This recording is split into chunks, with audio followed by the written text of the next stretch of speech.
Dear reader, allow me to introduce you to my book.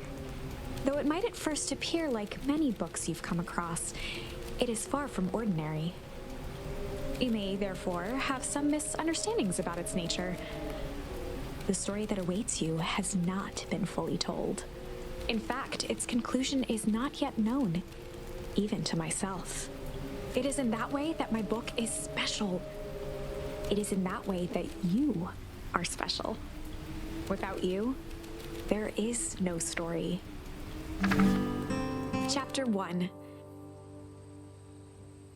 Normal isn't what it used to be. This is a story about change. Nestled in a shallow valley is the town of Beacon Pines. Far from the town square, across the river, past the neglected welcome sign, a young boy walks alone at dawn. His name is Luca Van Horn, and like you, dear reader, he's here for a reason.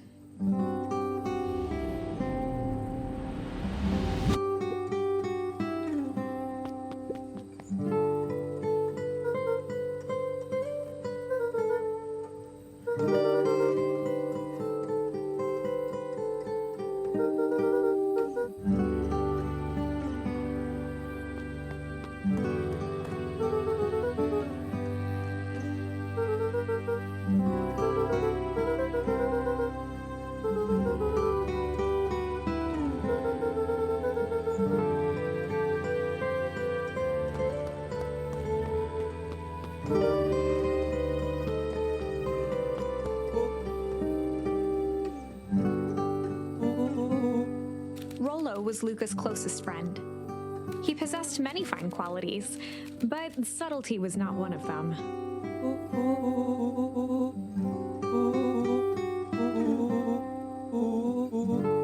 Rollo finally noticed the tears welling in his friend's eyes and the flowers on the grave.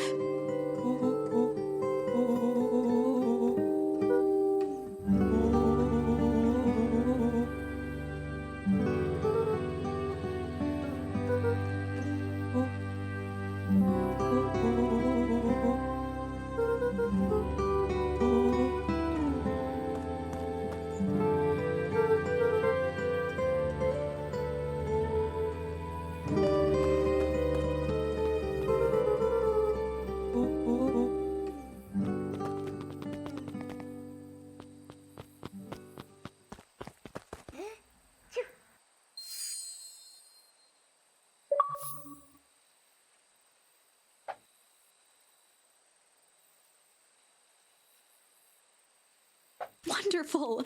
I had a good feeling about you from the moment you opened my book. That charm is a very special thing, very special indeed. Keep hold of it for now. Its purpose will reveal itself soon enough.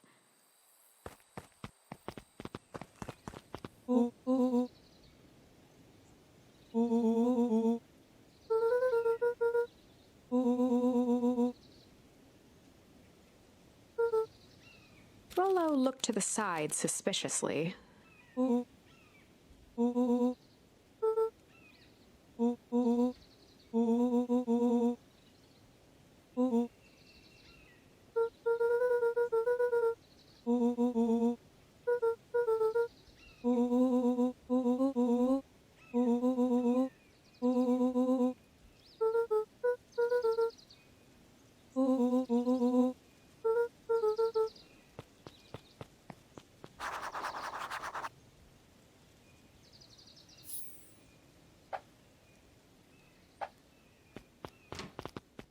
Dear reader, forgive me for this interlude. Remember that charm you found in the dandelion patch? There are more of those special charms to discover throughout Beacon Pines. They've been known to reveal themselves to those who are willing. Some of them can be found in this very house.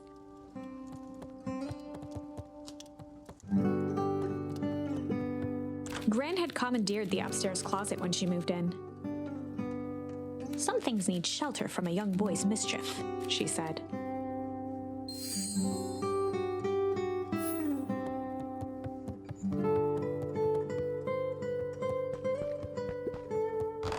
tossed on his favorite old sweater. Even though it was the first day of summer, a chill still hung in the air.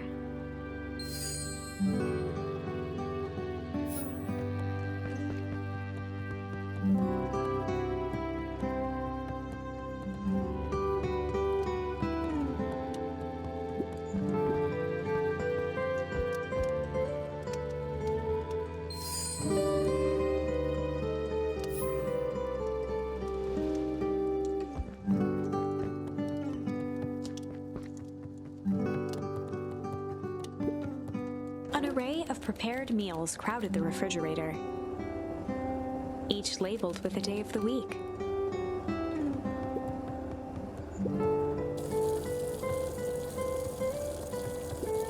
A pair of dull scissors, a broken can opener, a mostly empty bottle of glue, and some loose string.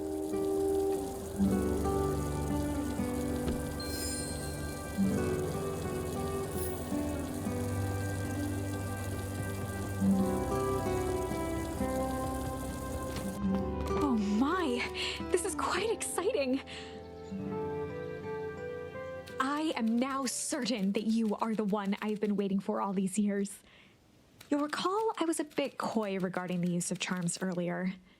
Excuse me, I tend to have a flair for the dramatic. You are about to encounter your first turning point.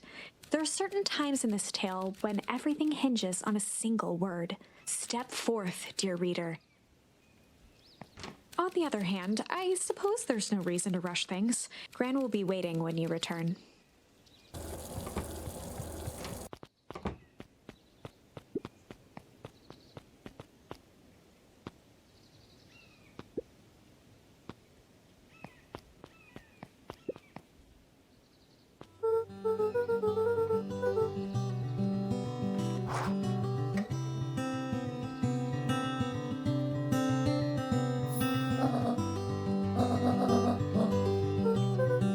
The less Gran knew, the better for everyone involved.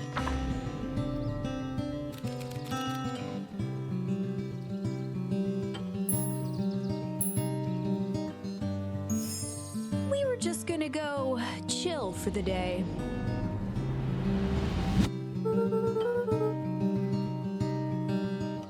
The best lies are built on truth.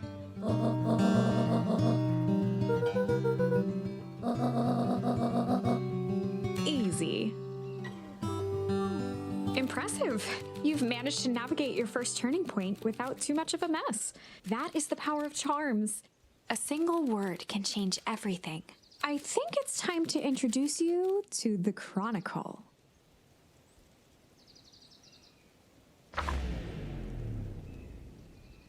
The Chronicle is a record of the decisions you've made. You can see the turning point which has been revealed. At any time, you can use the Chronicle to go back and invoke different charms, creating new branches. Luckily for us, this is the one and only turning point where the charms won't dramatically alter fate. It's the perfect opportunity to experiment with rewriting things.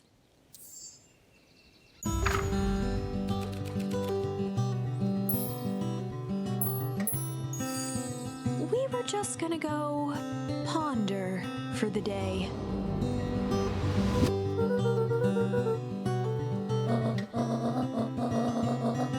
This was Luca's chance to sell his alibi.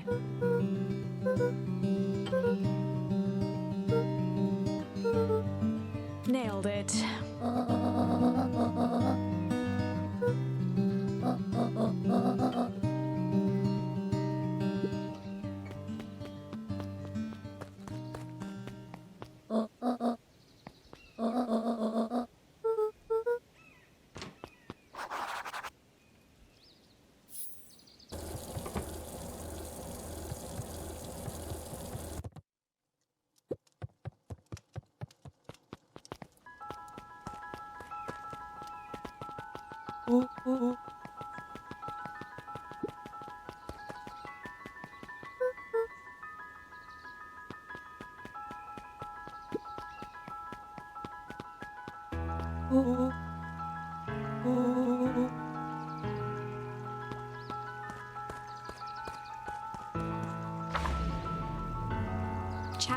2.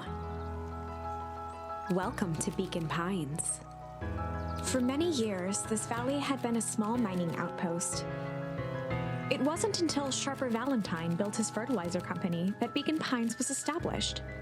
Over the next 30 years, the town had grown and prospered until the foul harvest and his sudden death. In the 6 years since, everyone was simply trying to get by.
Luca looked up at the satellite dish.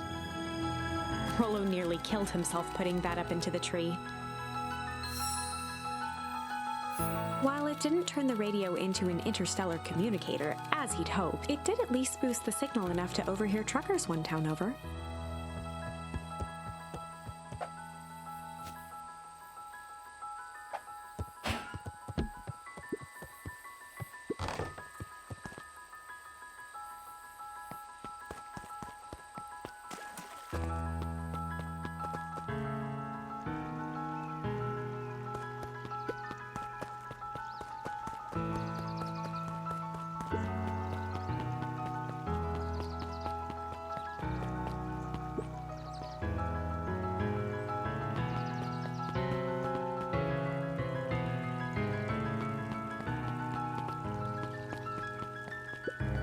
Holden Wilder ran the local paper of record, the Beacon Beacon.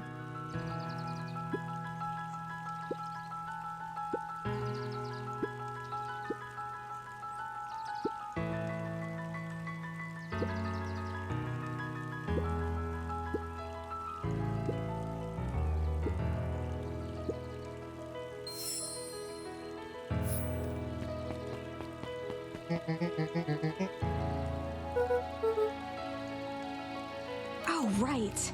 Rendezvous with Roxy. This is an important turning point. The first time where your charms will change the course of fate. And currently, we only have one suitable charm at our disposal. Have no fear, we can always return later using the Chronicle once we find more charms. Well, now I'm just rambling. Where were we?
froze as Roxy took a step toward him, cracking her knuckles.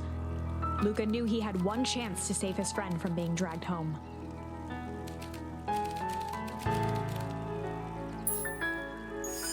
In the past, he found the best way to deal with an enraged Roxy was to be a little chill.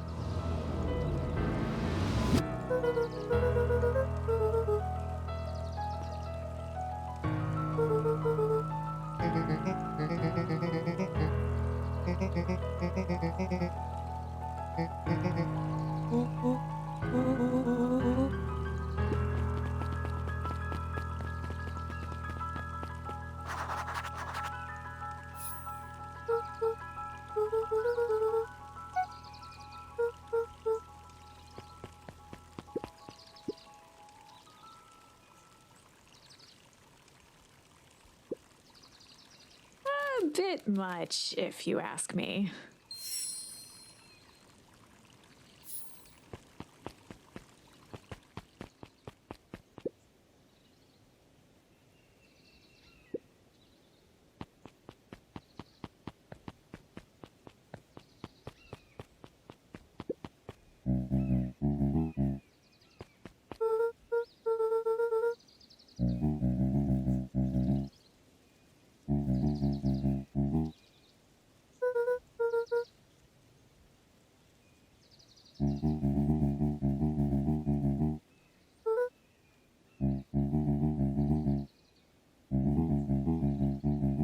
A promise Gran regretted the second it was made.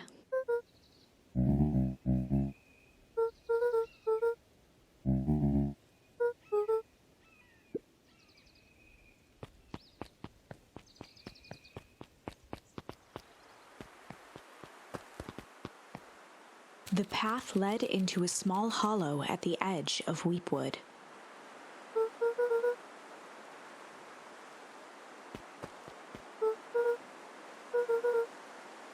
The fence thrummed with a gentle electric buzz. Luca often asked himself what Rollo would do, so that he could rule out that option.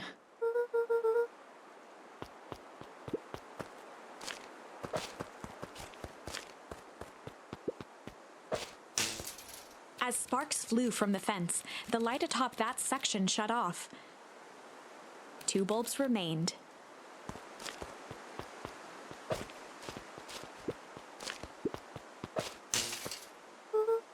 One more to go.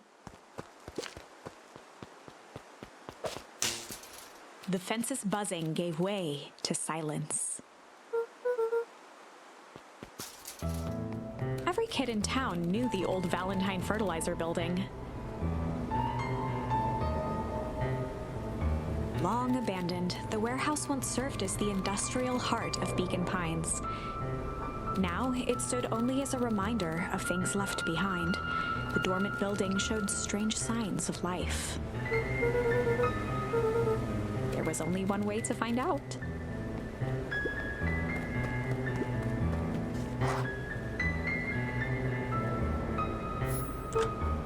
Luca thought he heard faint sounds coming from the other side of the door.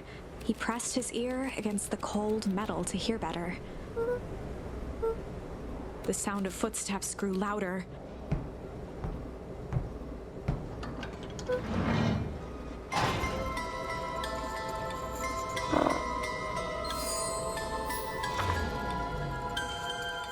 The heavy steel door knocked Luca to the ground. Disoriented, he looked up to see an imposing figure silhouetted in a green glow. It lunged toward him. He tried to scramble away, but felt a gloved hand latch onto his ankle. Luca watched his fingernails leave trails in the dirt as the hand slowly dragged him back through the door into...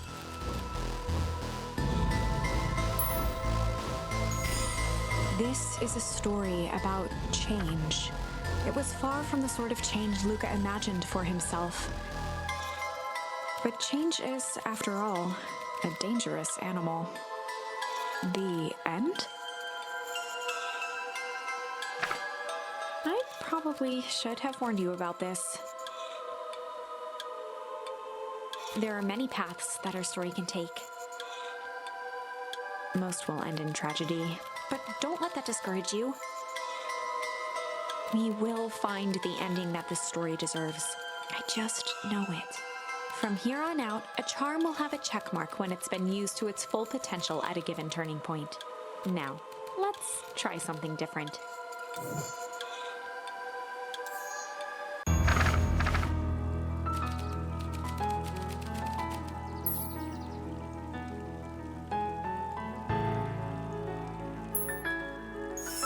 In the past, he found the best way to deal with an enraged Roxy was to be a little shit.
As the glowing windows of the old warehouse came into view, Rollo began to bounce excitedly.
boy sat petrified under the weight of the bag.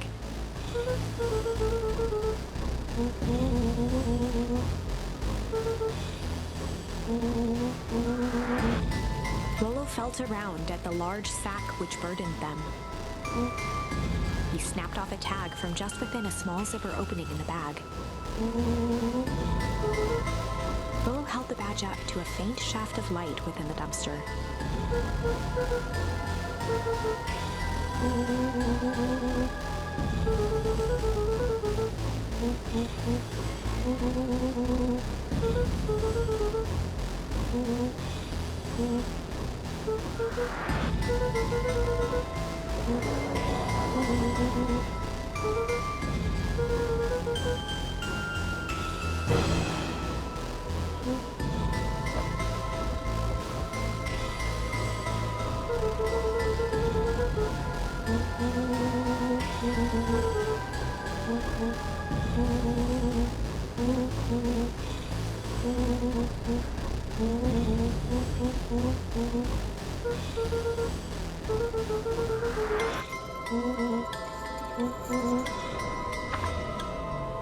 Lucas sat in the dark, tracking the sound of Rollo's footsteps as he ran. 1, 2, 3. He pressed his ear to the dumpster wall, straining to hear Rollo's footsteps as they faded away. 15, 16, 17. He tried not to think about the contents of the dumpster as he counted. 35, 36, 37.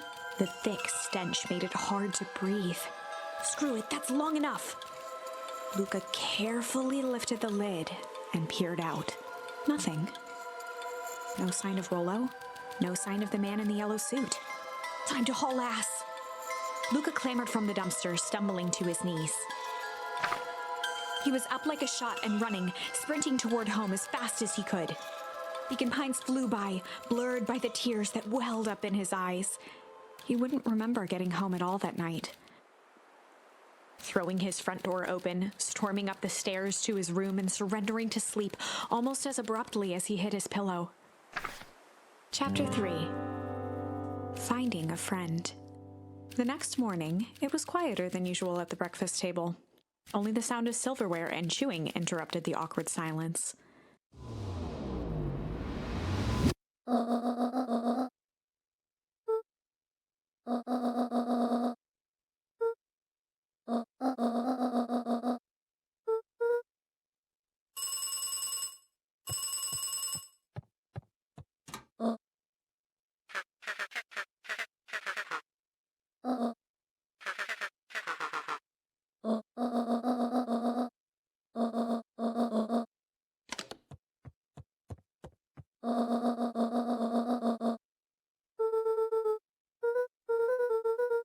Gran's brow furrowed. She let out a long sigh. Her voice was quiet and even.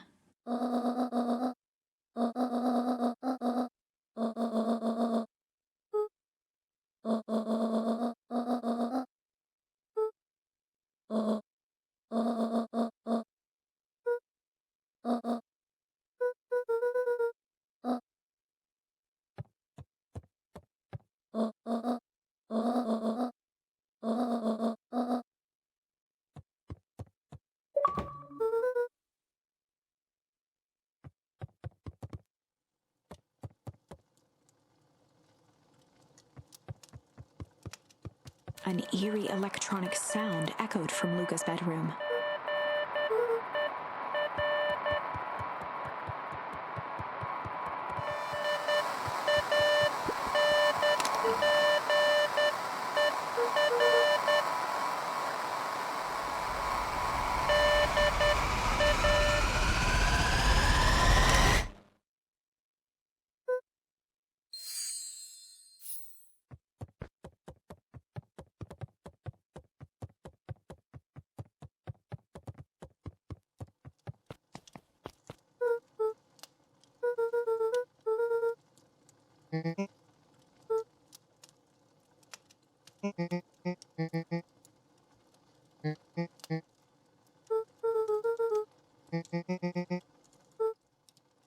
A pit formed in Luca's stomach.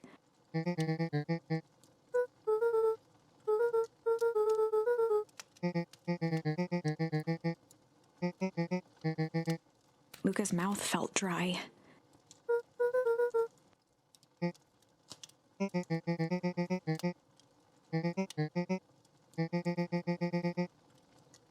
Luca could feel his heart beating in his throat.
Volunteered at the library during the summers.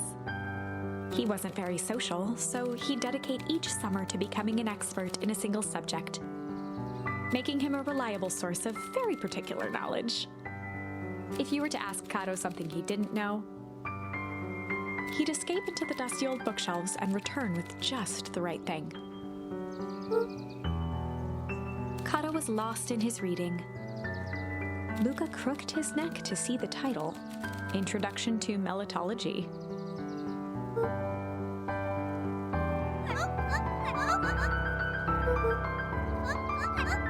He gestured to the shelves.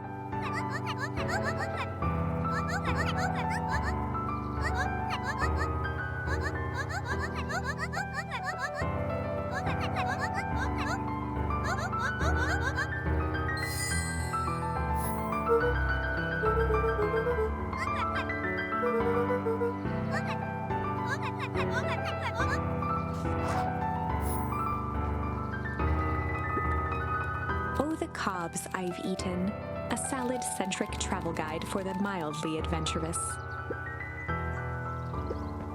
Sally Seashore's simple, succulent sundries. Luca brushed off a smudge of dust. Or maybe it was flour. 30 recipes so easy you'll doubt it's even edible. A peek behind the curtain. The methods and ruminations of Patrick C. Montesquieu, one of the greatest acting minds of our time, by Patrick C. Montesquieu.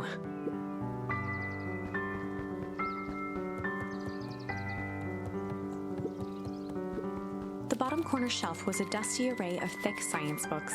Only one binding was clean enough to read: Cellular Biology and the Chemistry of Mitosis. Mycological Phosphorescence.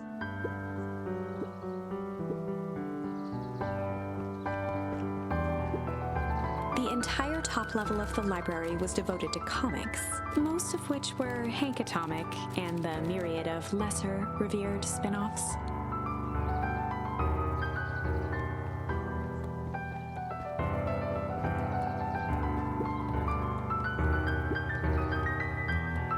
There were rarely any actual new editions, simply a variety of existing content rotated into the front display each week.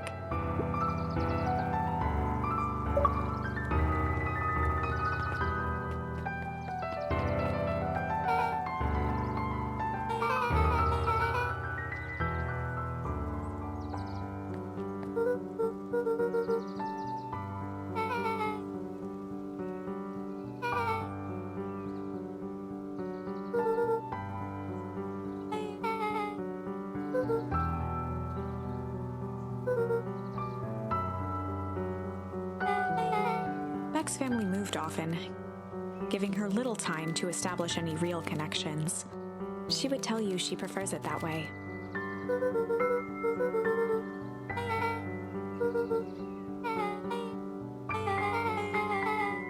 Luca shifted his feet uncomfortably.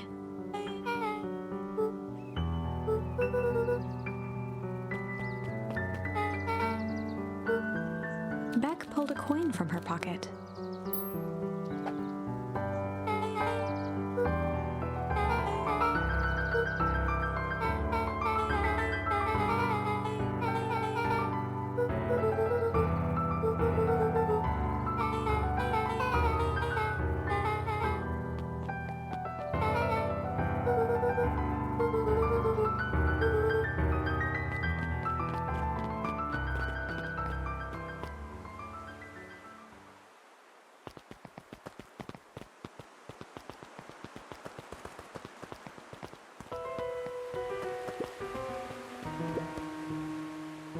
Luca felt a chill as he approached Beck.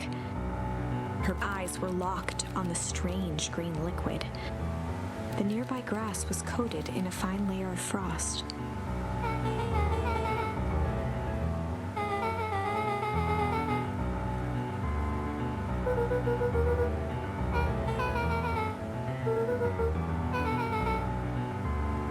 Luca watched as Beck dipped a broken tree branch into the goo.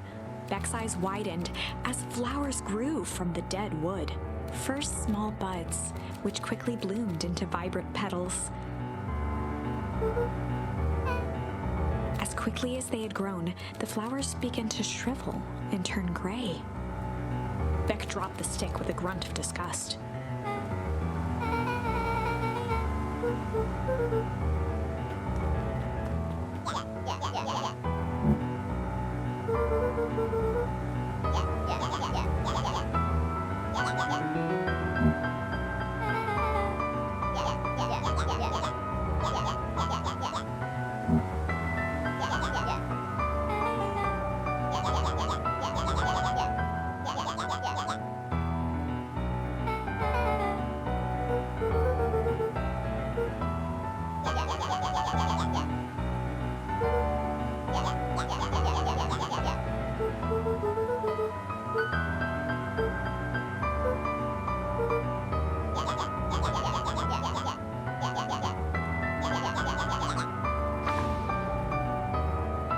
Iggy took a step towards Luca, his sneer lit by the glowing puddle. Beck could see tears welling in Luca's eyes, his fists clenched. Some things about Beacon Pines were very different from the city, but a bully from a hayseed town is really no different from a city bully. Beck took a deep breath and thought.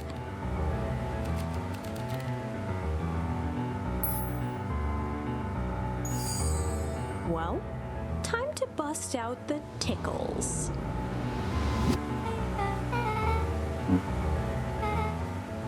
Beck lunged forward and began to tickle under Tish's arms.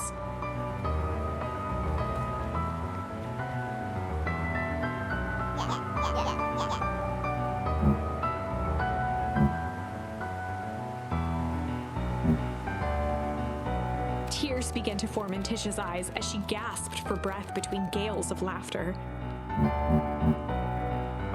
Beck redoubled her efforts until Tish finally had had enough.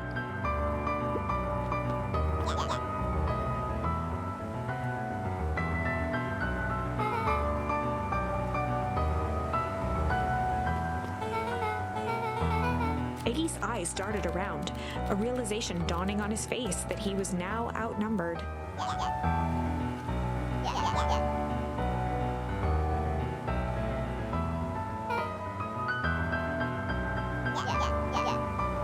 Iggy kicked at the puddle before making his escape.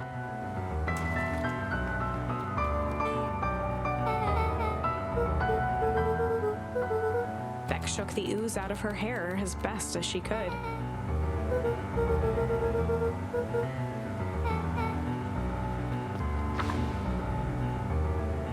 Chapter 4. The Best Policy. Luca paused for a moment, catching his breath. He'd only just met Beck, and somehow he already managed to drag her into this mess. Hopefully he could make it up to her, but finding Rollo was his primary concern.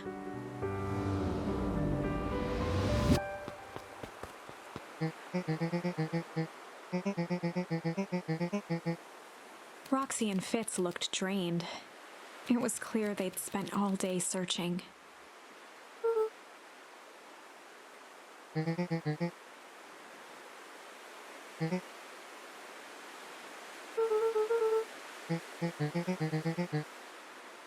Roxy's temper could often be dismissed as the impatience of an older sibling, but this was the most intense Luca had ever seen her.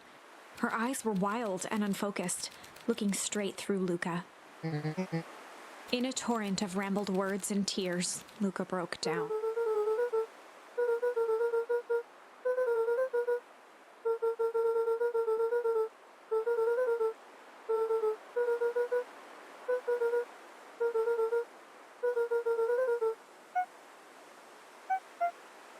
Roxy, still exhausted and angry, softened briefly as her eyes hunted the ground in thought. With a determined sigh, she looked up at Luca. Roxy drew herself up.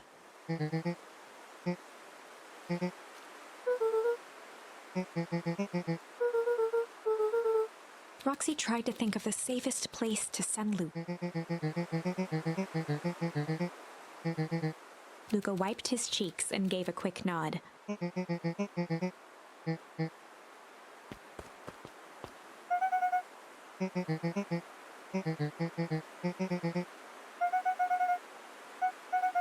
Looking into the puddle, Roxy rubbed her arms to warm up.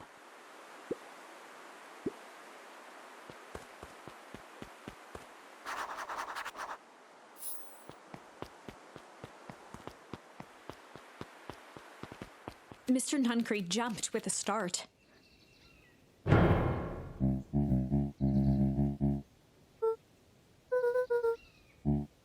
Luca motioned to the phone booth.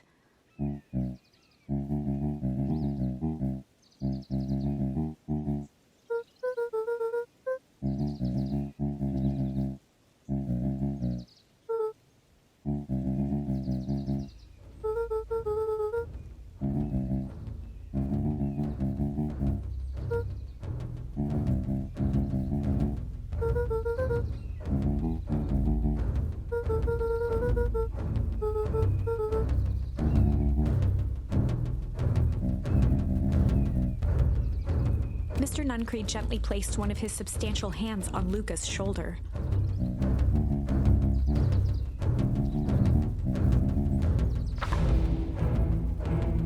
Luca peered up at Mr. Nuncree. Kind eyes warmed a stern face. There was a deeper emotion hiding beneath it all. It was subtle, but Luca could sense something eating away at him.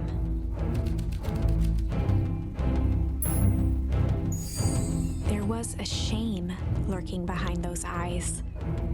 A deep sadness.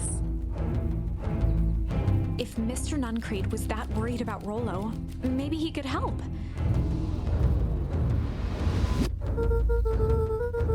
Mr. Nuncree raised an eyebrow.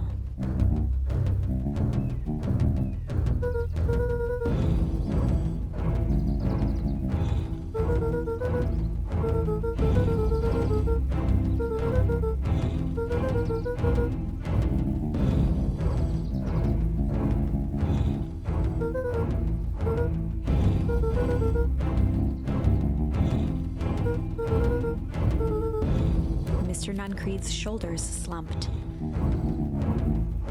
deep sigh bellowed from his chest. Luca attempted to take a step back, but Nuncreed's hand clamped down on his shoulder.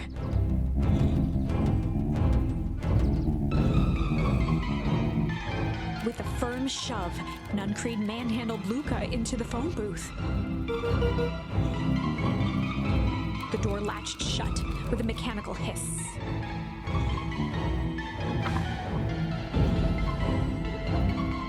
As Luca pounded the glass, the floor dropped from under his feet. The inside of the phone booth was now a loose capsule plummeting at gravity's whim. Luca winced and pressed his hands to the walls. As he braced for impact, the capsule hurried to a surprisingly smooth stop. He felt a cold rush of air and opened his eyes with hesitance. Two large figures in hazmat suits occluded his view. Luca heard the deep, resigned voice of Mr. Nuncreed over an intercom. He knows too much. The end. Wait. No. This isn't the end. I know there's still much more. Somehow this went wrong. Okay, let's try something else.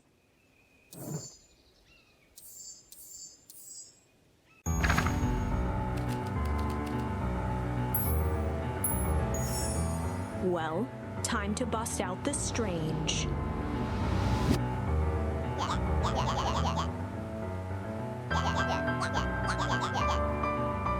Beck stared in silence, the only sign of life being the twitch of an eye.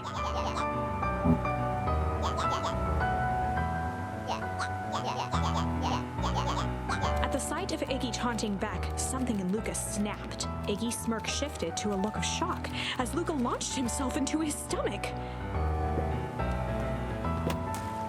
Iggy's clothes were drenched in the glowing ooze.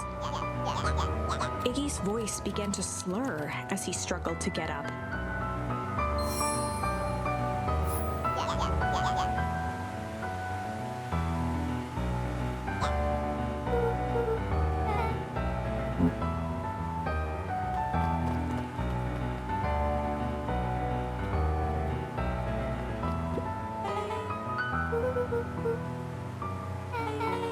The person at the warehouse, this strange ooze, and what it did to Iggy. Was Rollo caught up in all of this?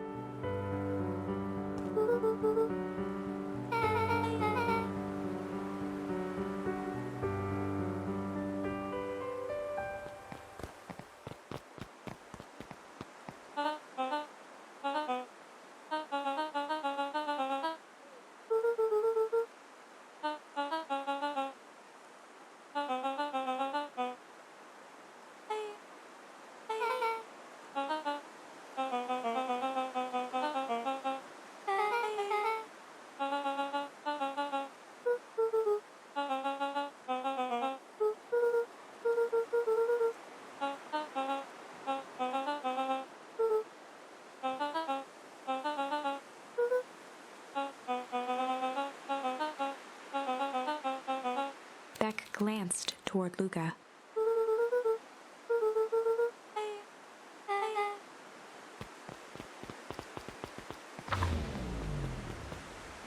Rollo was safe. A wave of relief washed over Luca, which was quickly replaced by a sense of dread. Gran is going to kill me. If he hurried, he might just make it home before sundown. Chapter 4. Our harvest awaits.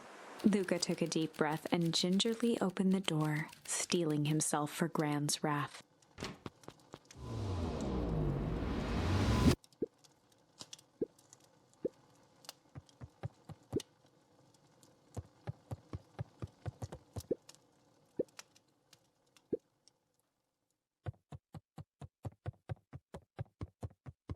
Luca was alone. The house was empty.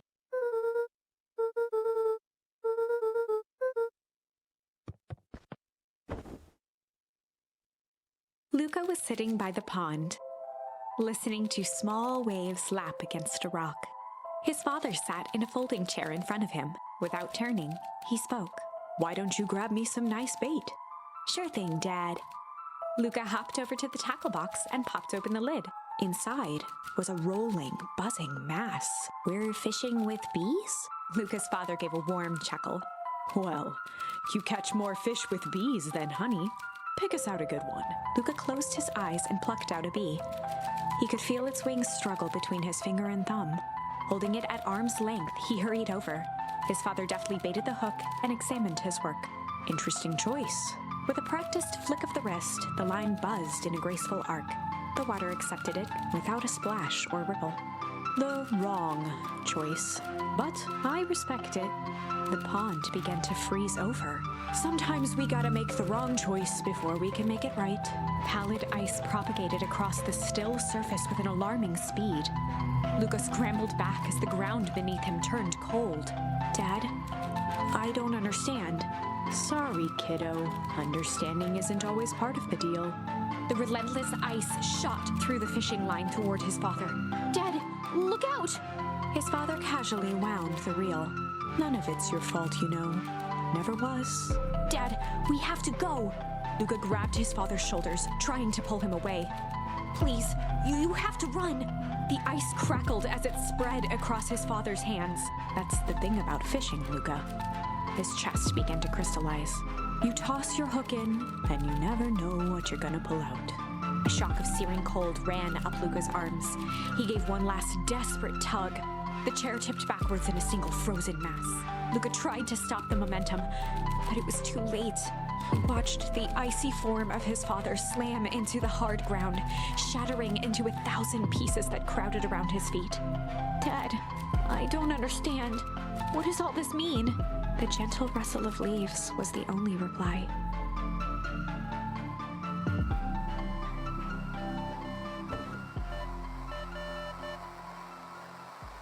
Luca's eyes struggled to focus on the walkie-talkie.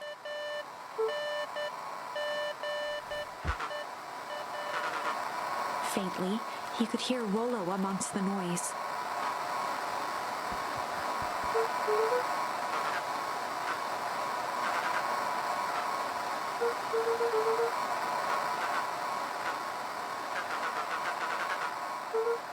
Rollo's voice was coming through more clearly now, but some words were still just static.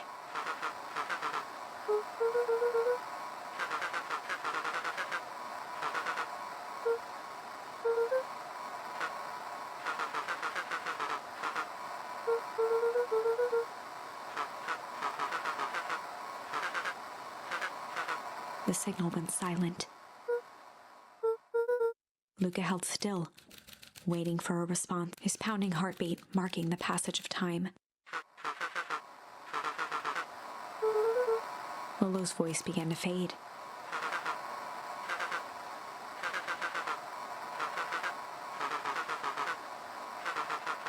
With that, the signal died for good.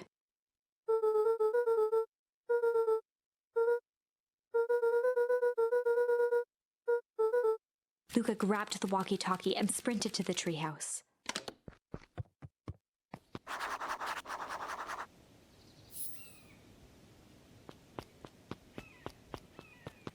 Luca heard a group of footsteps approaching. He dashed behind the bushes to avoid being spotted.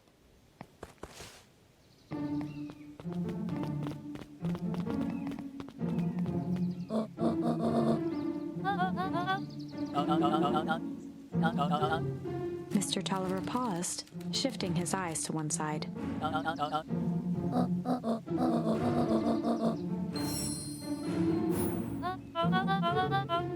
Mr. Tolliver took one long, quiet breath.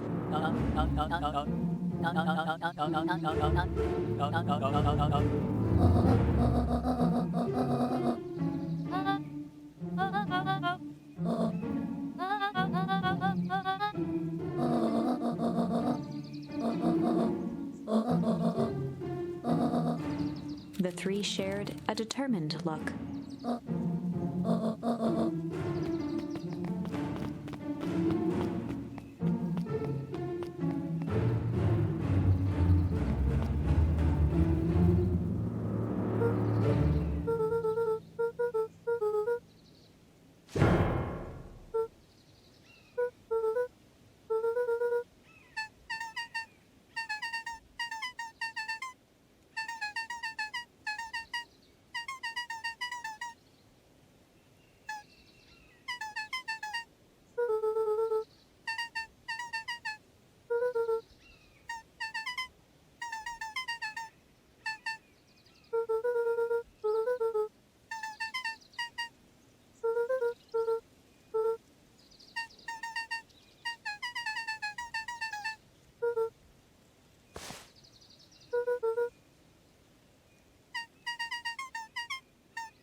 Luca could only see a cloaked shape behind the rocket. He strained to hear as a muffled voice began.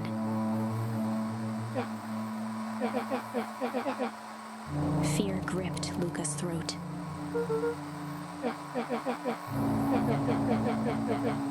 Luca stared at the ground for a moment, trying to place the dampened voice. The figure shifted slowly from behind the rocket, revealing itself to Luca.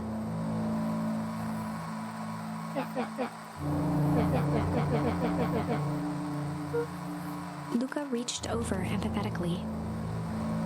Iggy's tone jolted to dejected anger. Luca slumped to the ground, overwhelmed by guilt.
Iggy slumped to his knees.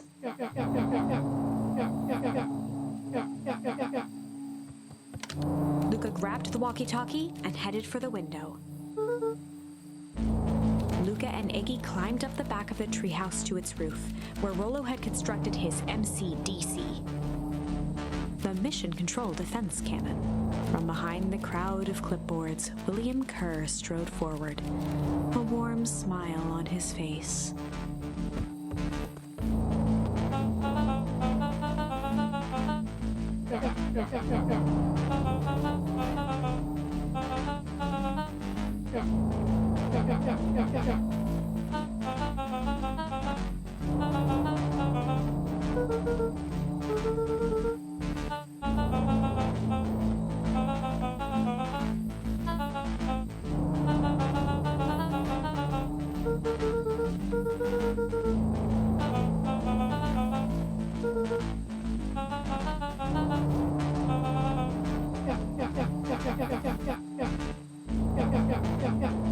Kerr's smile faltered.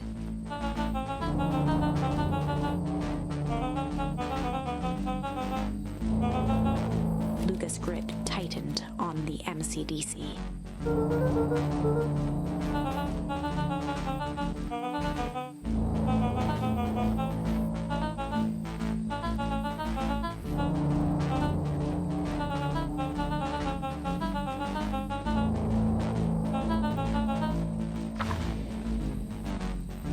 Luca's mind raced. He was caught in a trap. What do you do when there's no hope? He wiped his cheeks with a sleeve. What are you gonna do, Luca?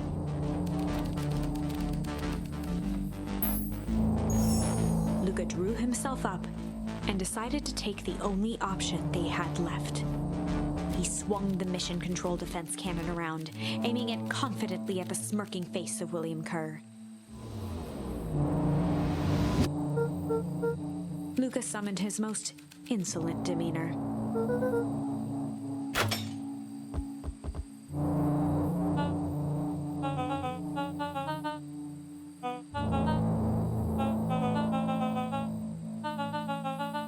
Kerr turned his back on the two boys. With a nonchalant wave of the hand, he made his exit. As the clipboards began to slowly advance on the treehouse, Luca looked to Iggy with resignation in his eyes. The end. That escalated quickly. Maybe discretion was the better part of valor here. Let's put a pin in this for now.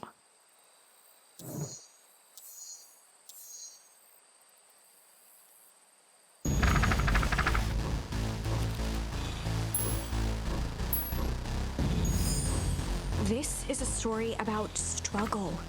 Luca could hear a machine humming somewhere nearby. He felt around wildly, searching for something, anything that could help. His hands found a hard object, maybe a tile?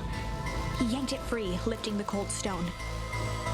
Let me go! Luca swung the tile as hard as he could at the shape that still held fast to his leg. He heard the crack of glass as the stone hit the assailant's mask. With a muffled yelp, the hand let go. Luca was free and scrambled to the door.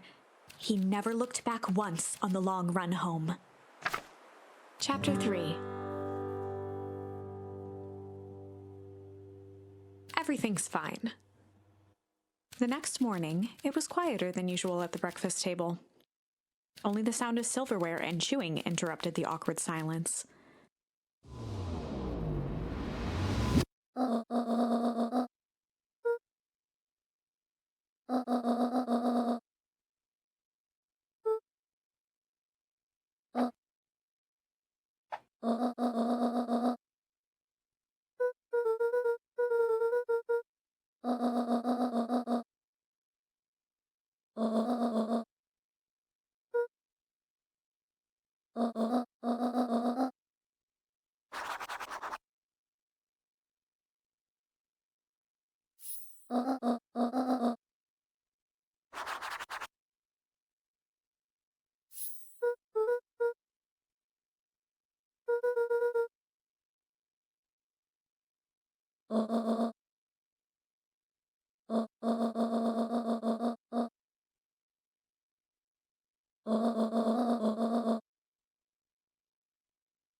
The only piece of furniture Gran had brought when she moved in was an old hutch.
At his counter, Hiram Tolliver was meticulously shining apples.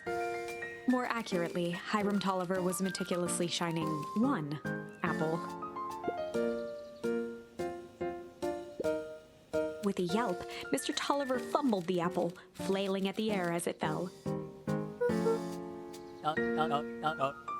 He leaned forward and lowered his voice.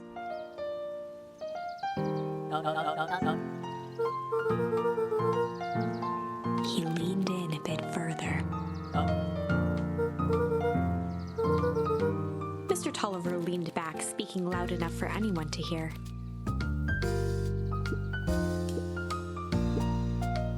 He reached forward and snapped up the jars of jam, giving Luca a little wink.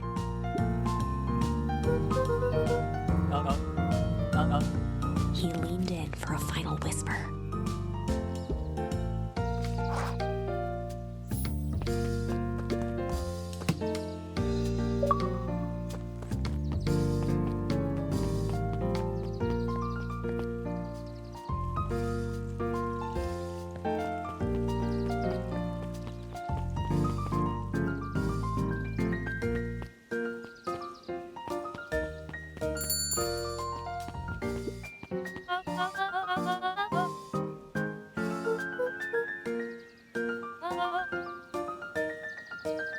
She leaned forward and pinched Luca's cheek.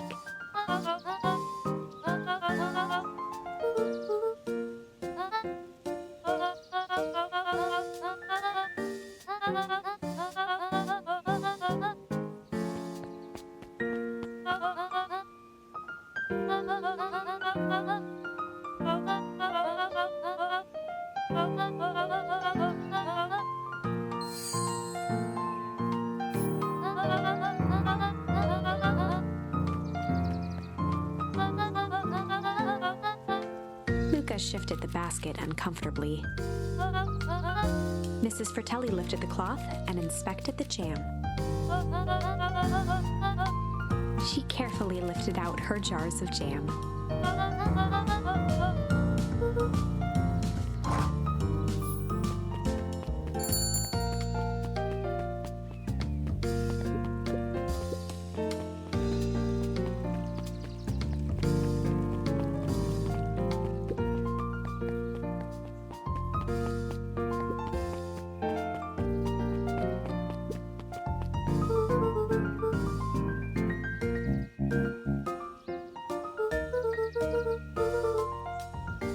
Mr. Nuncreed eyed Luca for a moment, then nodded in agreement.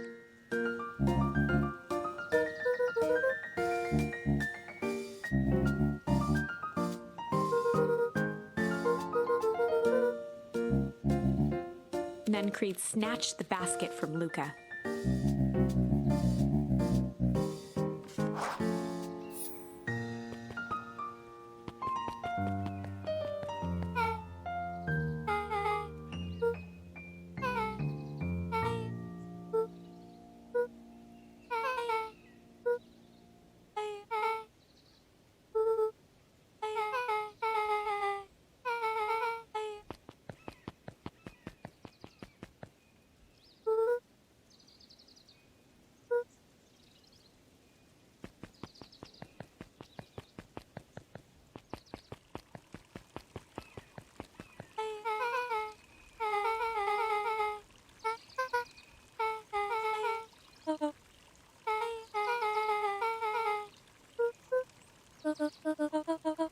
Beck locked eyes with Luca. The look on her face was equal parts expectant and desperate. Beck gave Luca a quick nudge.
took a long breath, then gave a firm nod.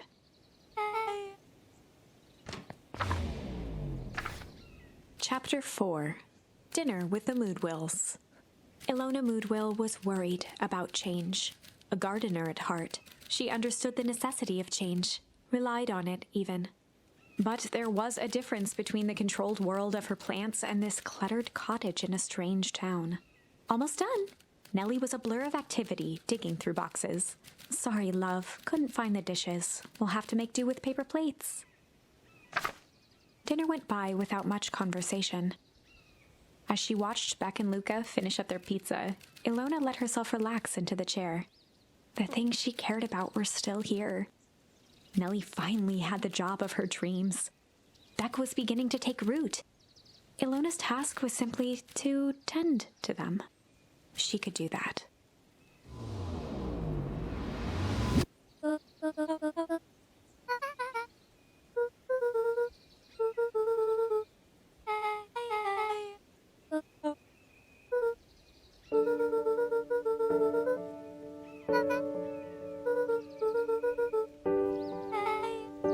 Luca's eyes were fixed to his plate, pushing a chunk of pineapple around with his finger.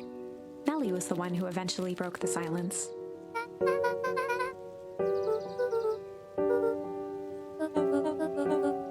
Ilona nervously gestured toward the boxes.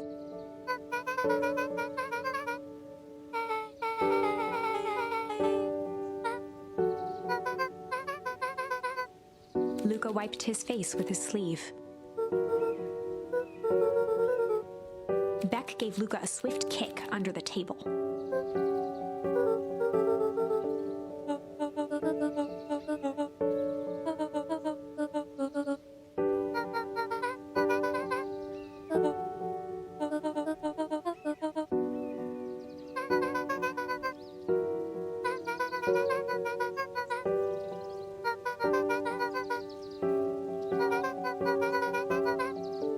Luca glanced over to Beck. She seemed to be holding her breath.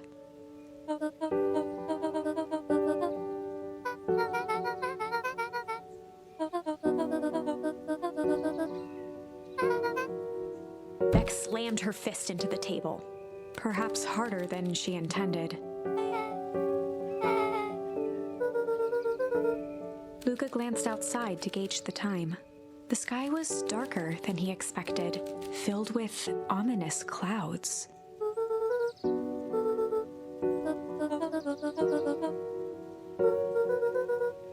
Luca wiped his mouth one last time with his napkin and started to get up.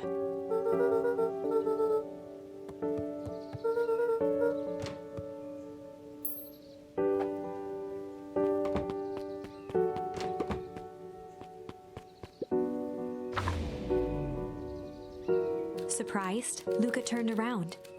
He knew Rollo could be prickly around new people. But Beck seemed cool. Rollo would warm up to her eventually. Probably.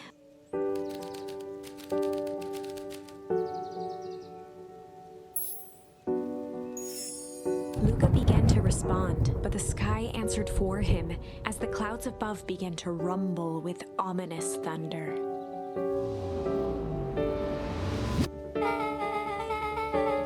Luca surveyed the roiling clouds. At that moment, the heavens opened up, unleashing torrential rain.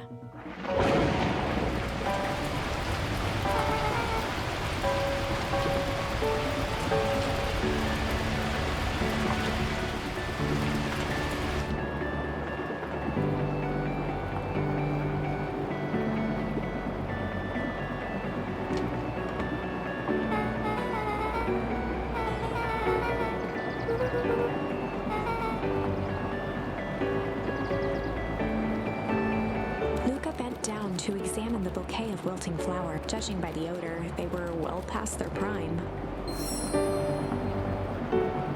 He flipped open the attached card.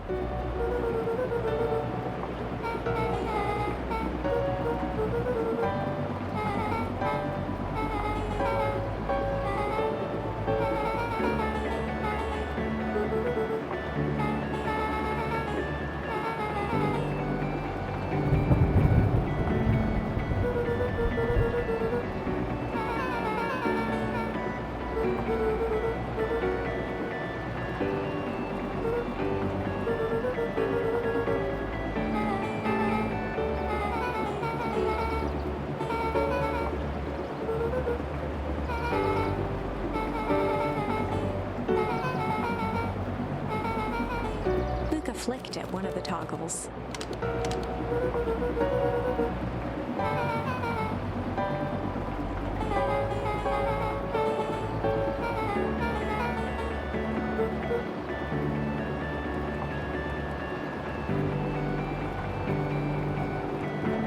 Luca squinted into the eye hole of the microscope.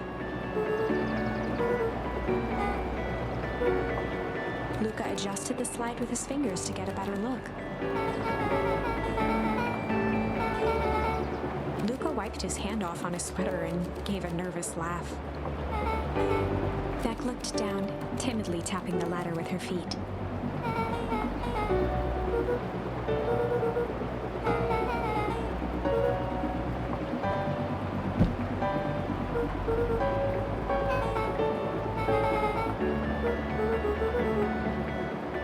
Beck took a moment to watch the rivulets of water running down the window.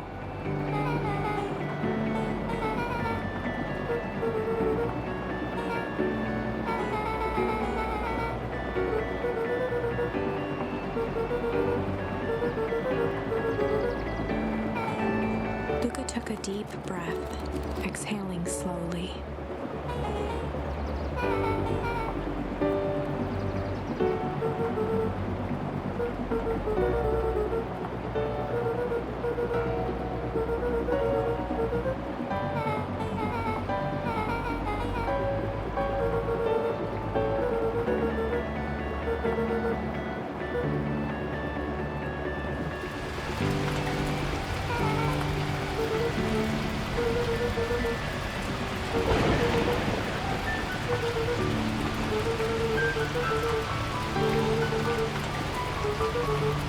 Luca let out a feral scream that echoed into the night.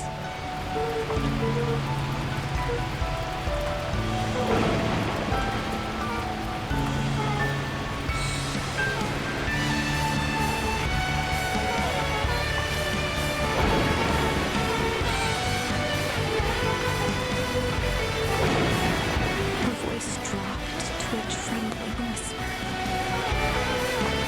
Beck brushed off her shirt and straightened up.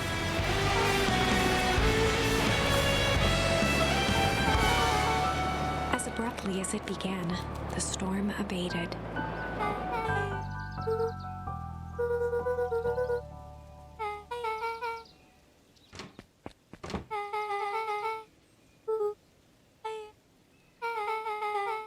Beck gave Luca a light thump on the arm before heading in. Chapter 5. Friendly Feud. The air was heavy with the hard rain's residue, the smell of wet things. Despite his dreary surroundings, Luca felt at peace. He'd never shared those details about his dad with anyone, not even Rollo. But it's not like this changed anything. Rollo was still his best friend. Adding Beck to the group would help balance things out. Everything's better in threes. This is what Luca told himself as he headed to the treehouse.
Luca had only ever heard him speak in this stiff yet gentle tone a few times.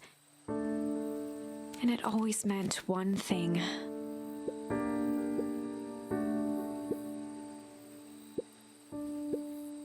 Rollo scoffed.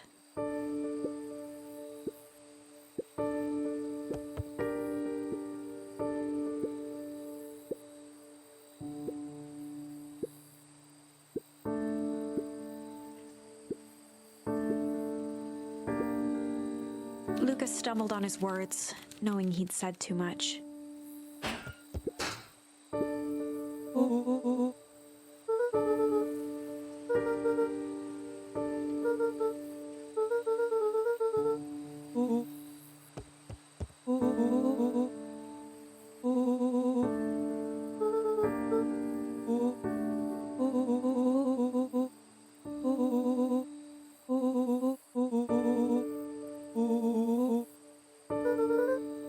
Luca became instinctively angry in response. Both boys were now shouting across the distance.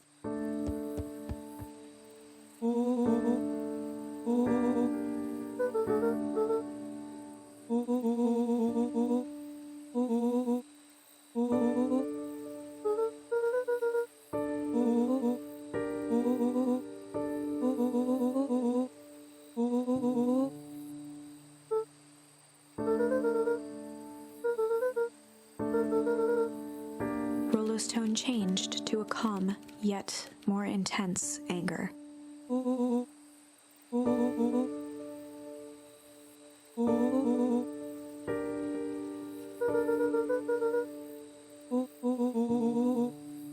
The words hung in the cold night air. Rollo's stomach dropped, knowing he'd crossed a line. But it was too late.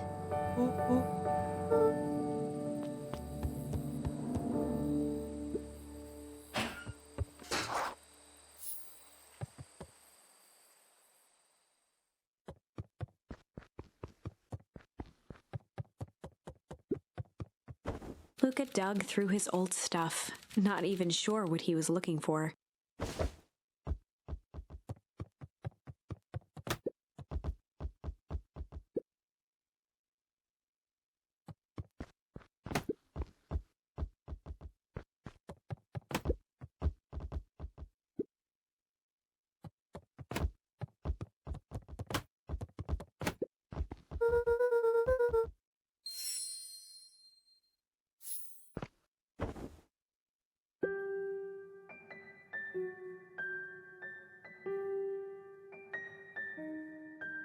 Gran cooed gently from the hallway.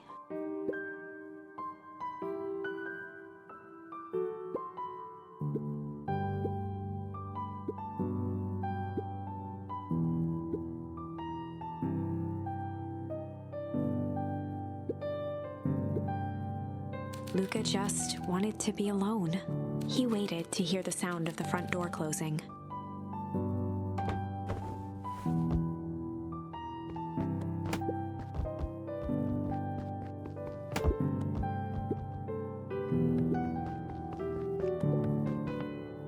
Luca dozed off again.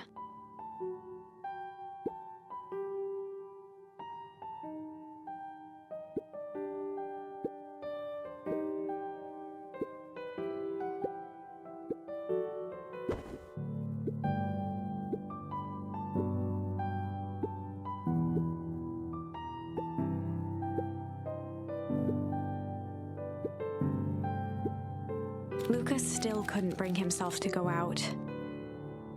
Besides, if he ran into Rollo, he'd have to actually confront the situation.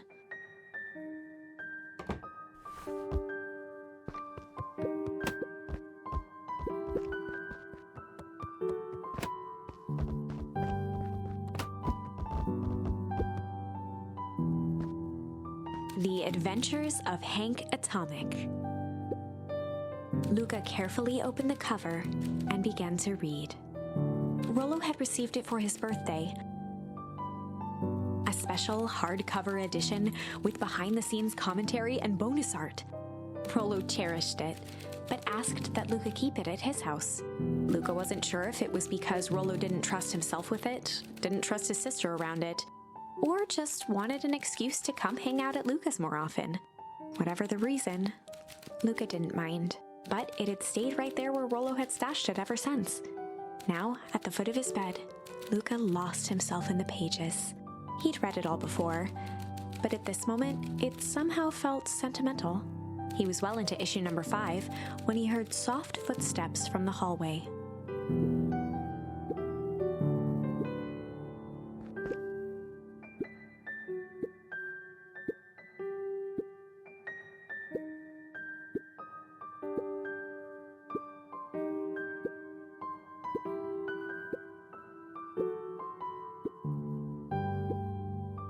Without realizing it, Luca had pouted away the entire afternoon. He once again felt the weight of it all and allowed his weary eyes to close. Luca stood in a vast black expanse. He looked up at his father standing beside him. Walt was working a straw at the bottom of a fountain glass, trying to collect the last bits of milkshake. "Dad, where are we?" Taking a final loud gurgling sip, his father peered up from the glass. He jangled the straw playfully with a warm smile, then lifted the empty glass as if to point into the darkness. "The source?" Luca's eyes followed his father's gesture.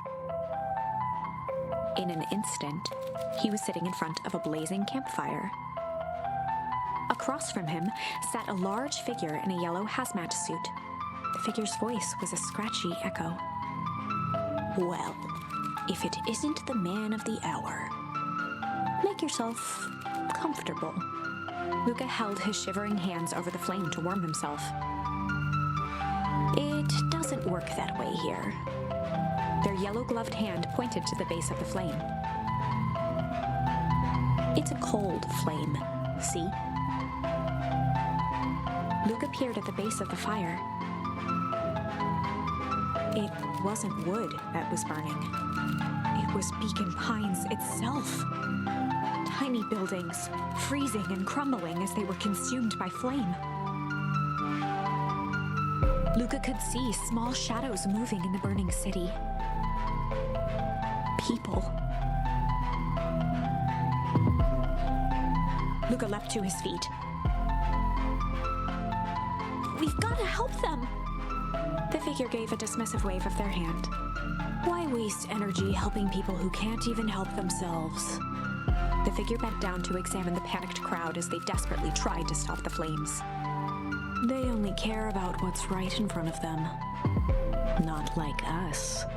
Luca's voice was a trembling whisper. "Us?"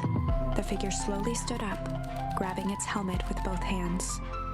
With a jolt and a twist, the suit emitted a gasp.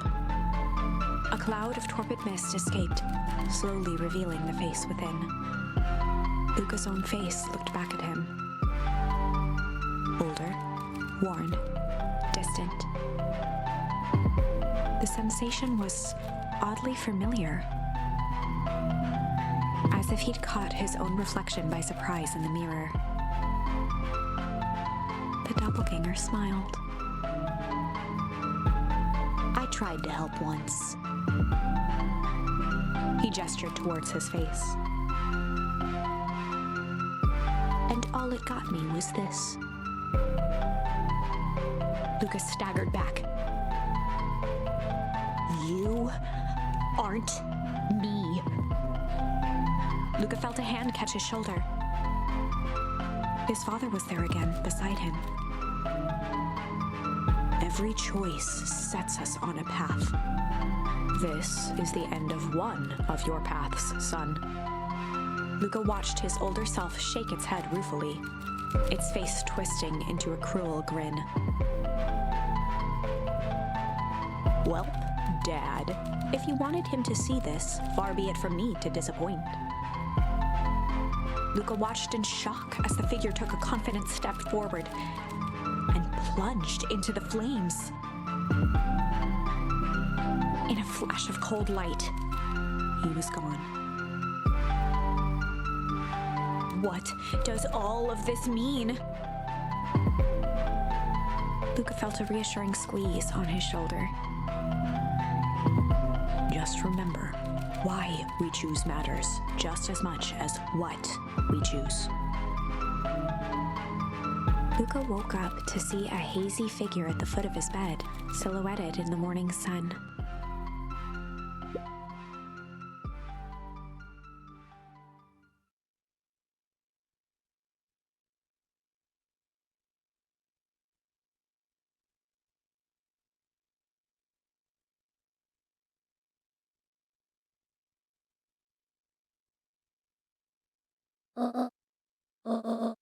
Luca rubbed his eyes. The kind, concerned face of his gran came into focus.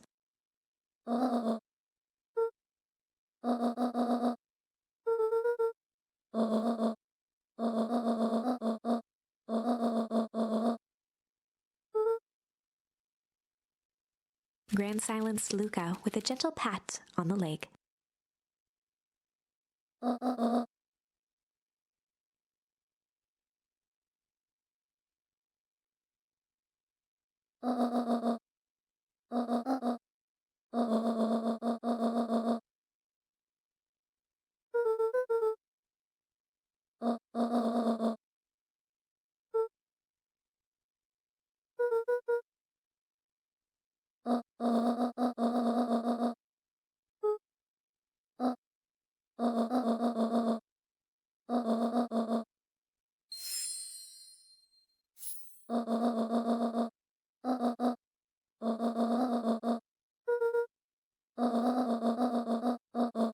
Luca gave a reluctant nod.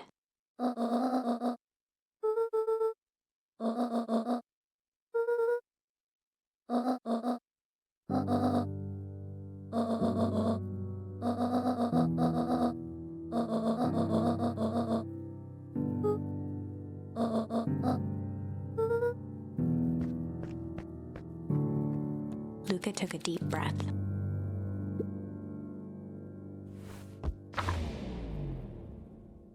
Chapter 6. Through Thick and Thin. Despite Luca's bitterness, Gran was right. He needed to hash things out with Rollo. A big fight changes the nature of a friendship. Whether, in the end, it is for the better or for the worse, all comes down to understanding. If one is not careful, the same familiarity that builds the strongest of bonds can become the wrecking ball that shatters them. Luca emerged from seclusion, taking in the crisp festival air. But the events of the day weren't on his mind. He had to find Rollo.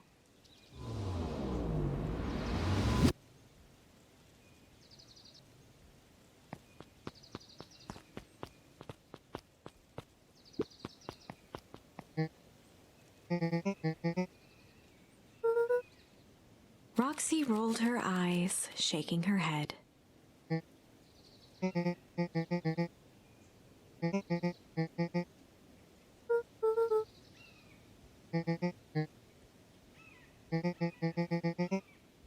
Luca looked down and kicked at the dirt.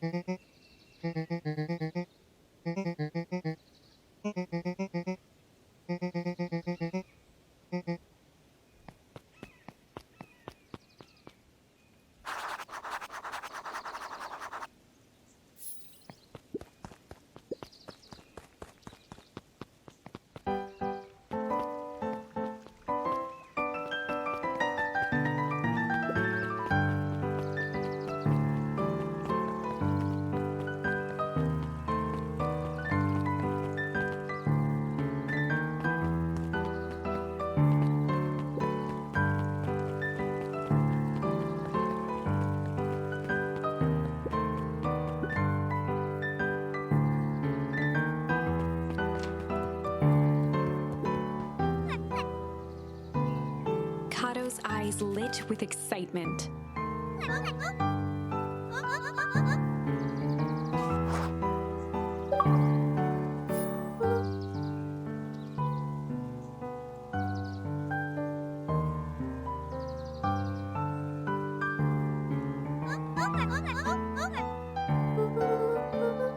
Kato straightened up and cleared his throat as if preparing to sing.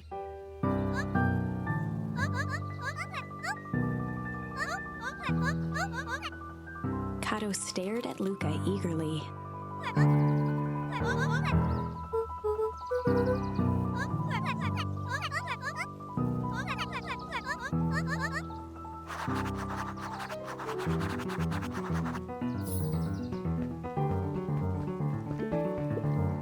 Luca grabbed The Adventures of Hank Atomic, issue number 5, from the shelf.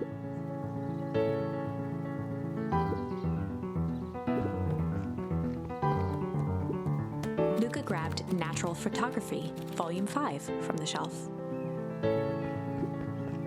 Luca grabbed The Modern Science of Atomic Radiation from the shelf.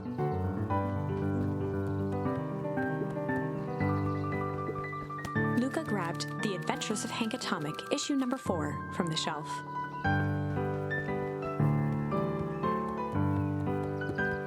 Luca grabbed The 5 Pillars of Success from the shelf.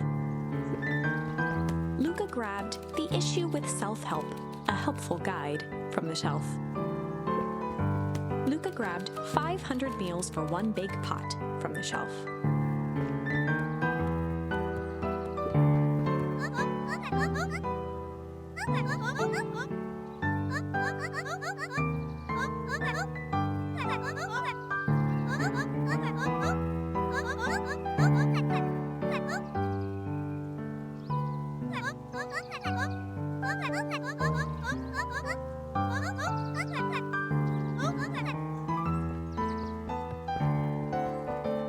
Luca grabbed The Adventures of Hank.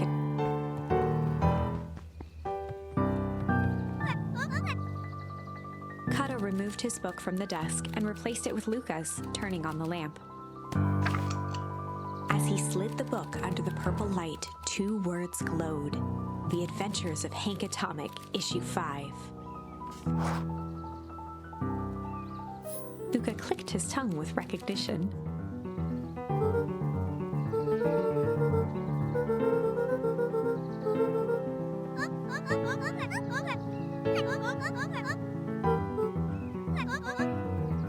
Kato began flipping through the pages, stopping when he hit a glowing word.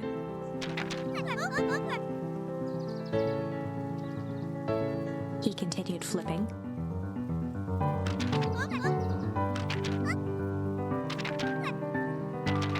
Reaching the end of the book, Kato looked up.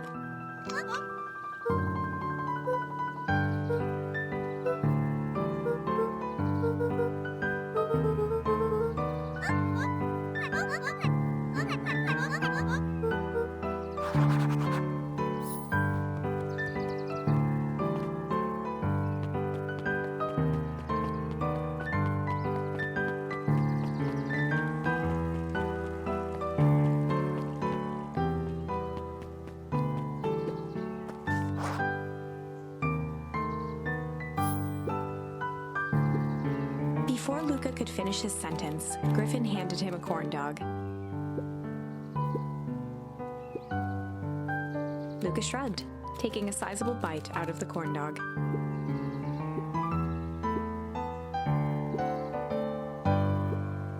Luca tongued at his cheeks, feeling something rough between his teeth. He reached into his mouth and pulled out a slip of paper. He shook off the bits of corn dog to read the slip. Luca finished off the remainder of the corn dog.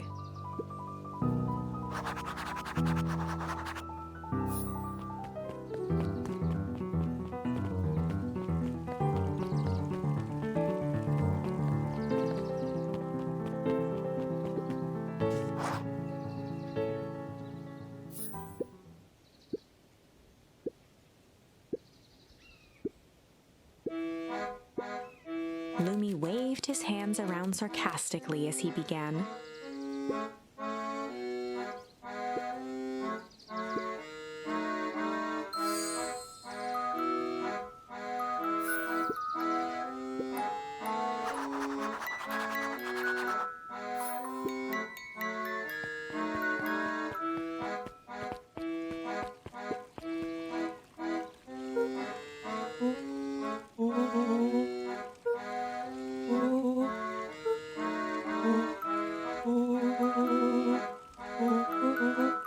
Rollo sheepishly handed Luca the balloons.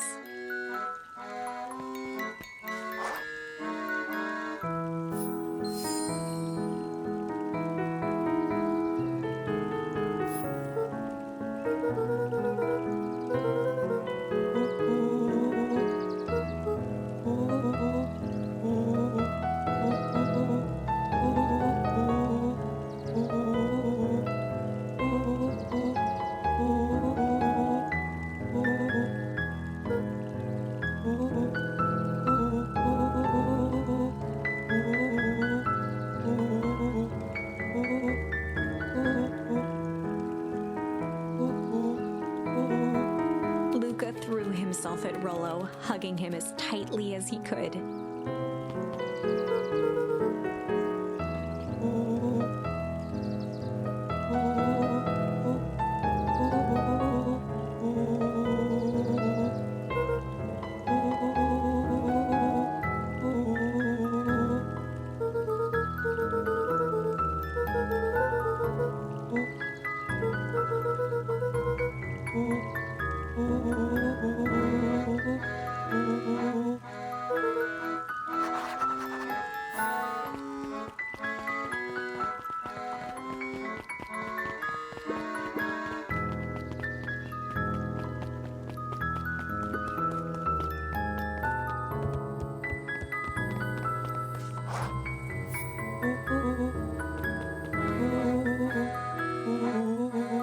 Rollo handed Luca an unopened letter. Luca, some things are going to happen that might be difficult for you to understand. If I am honest, I hardly understand them myself. But whatever happens, I need you to know that I love you. None of this is fair to you. You have already lost so much. We both have. I wish there was a simpler way forward. But if there is, I haven't thought of it. God knows I've tried. Everything I've done, I did for you. I hope someday you can accept that. Love, Gran. Luca folded the paper into his pocket and headed up the ladder.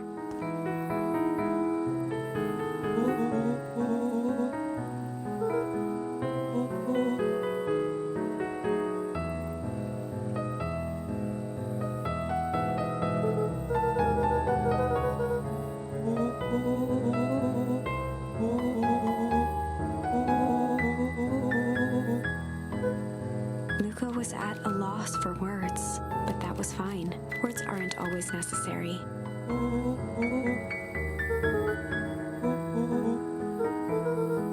Sadly, this was untrue. A distant rumble shook the treehouse.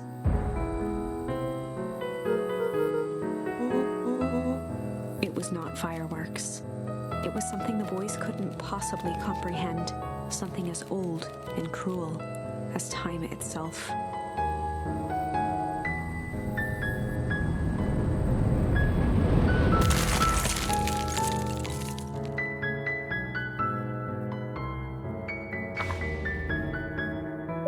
A shockwave of cold tore through the room, a bitter, unfathomable chill.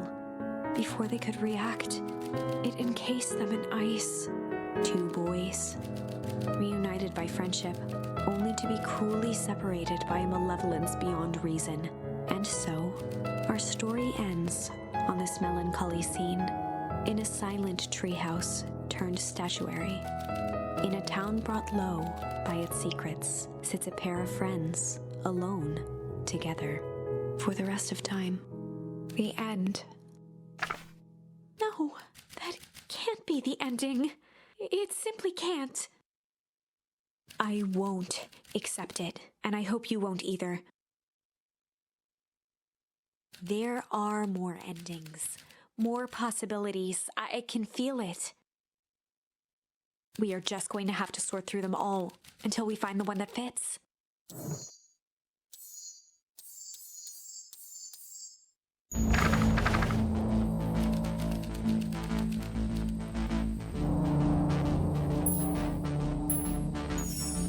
Luca drew himself up and decided to take the only option they had left: flight. He squinted down the barrel of the mission control defense cannon, aiming it through an opening in the dense tree branches.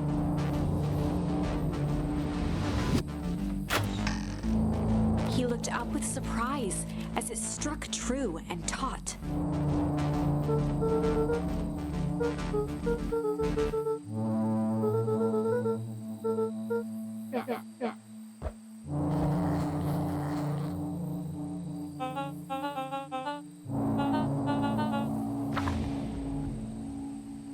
Luca and Iggy winced as they sprinted through the thicket. The branches clawed at them, reluctant to give passage. After what felt like a marathon, Luca stopped in his tracks as they reached the clearing. What the? That was all he was able to say before Iggy slammed into his back. The boys tumbled down a steep decline and crashed with a wheezing thud on a surface as hard as ice. In fact, it was ice. Chapter 5. Signs. They stood silently, catching their breath. The sky was like sapphire. With each breath, a plume of steam escaped from Luca's lungs. Let's keep moving. Luca pulled Iggy to his feet as they gazed across a snowy terrain.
The boys stared in disbelief at the sign that now clearly read, "Welcome to Beacon Pines."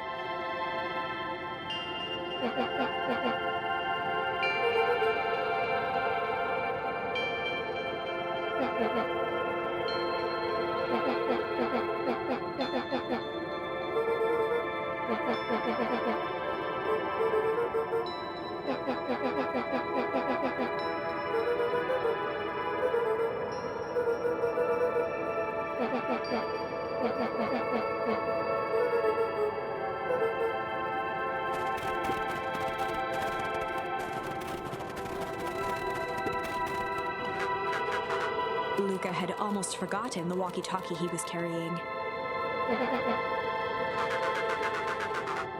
Luca looked at Iggy with hesitation. With a resigned sigh, Luca responded.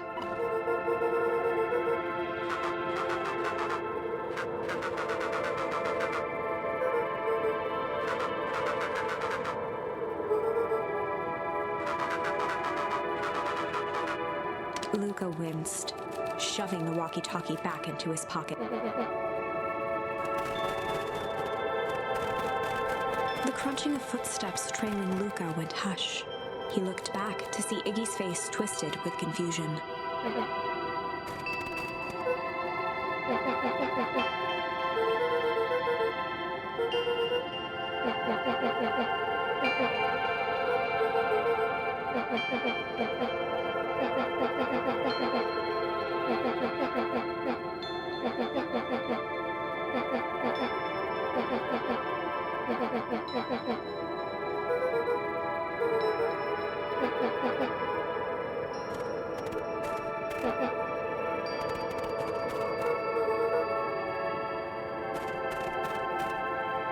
Luca peered upward at the darkening sky.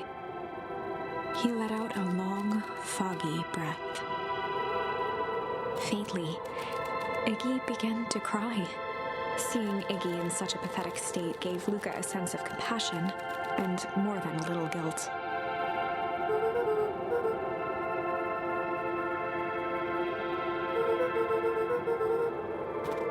Luca allowed himself to collapse next to Iggy.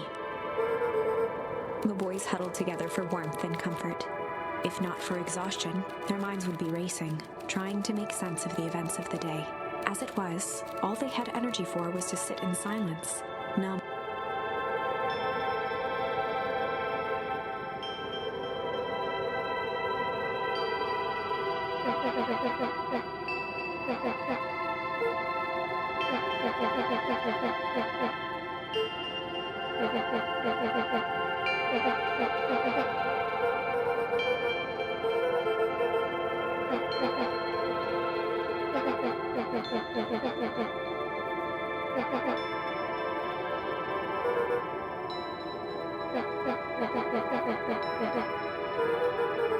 Iggy motioned sarcastically to his half-deformed face.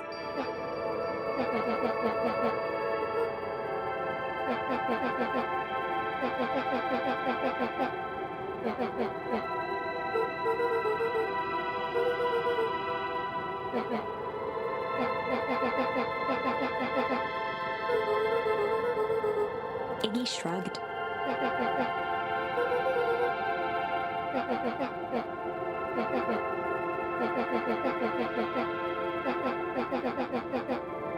Iggy now wept openly.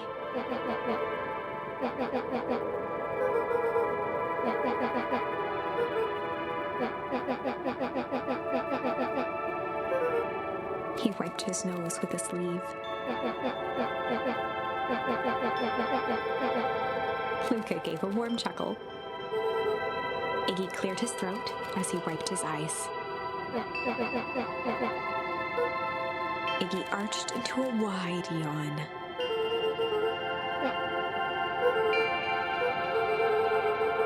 Luca's eyelids began to slowly drift shut.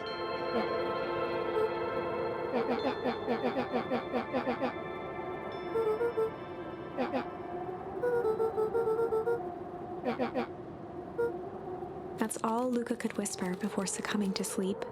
Iggy snuggled in some more.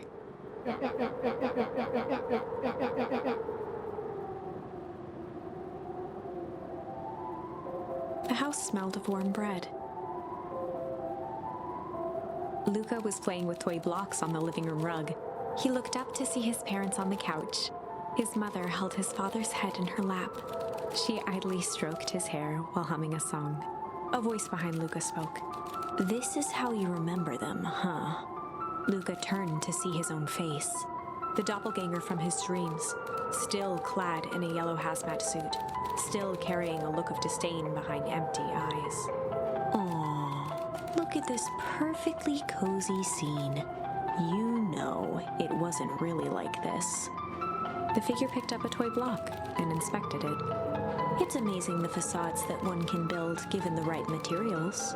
Not that I blame us. These are a child's memories, all warm and fuzzy.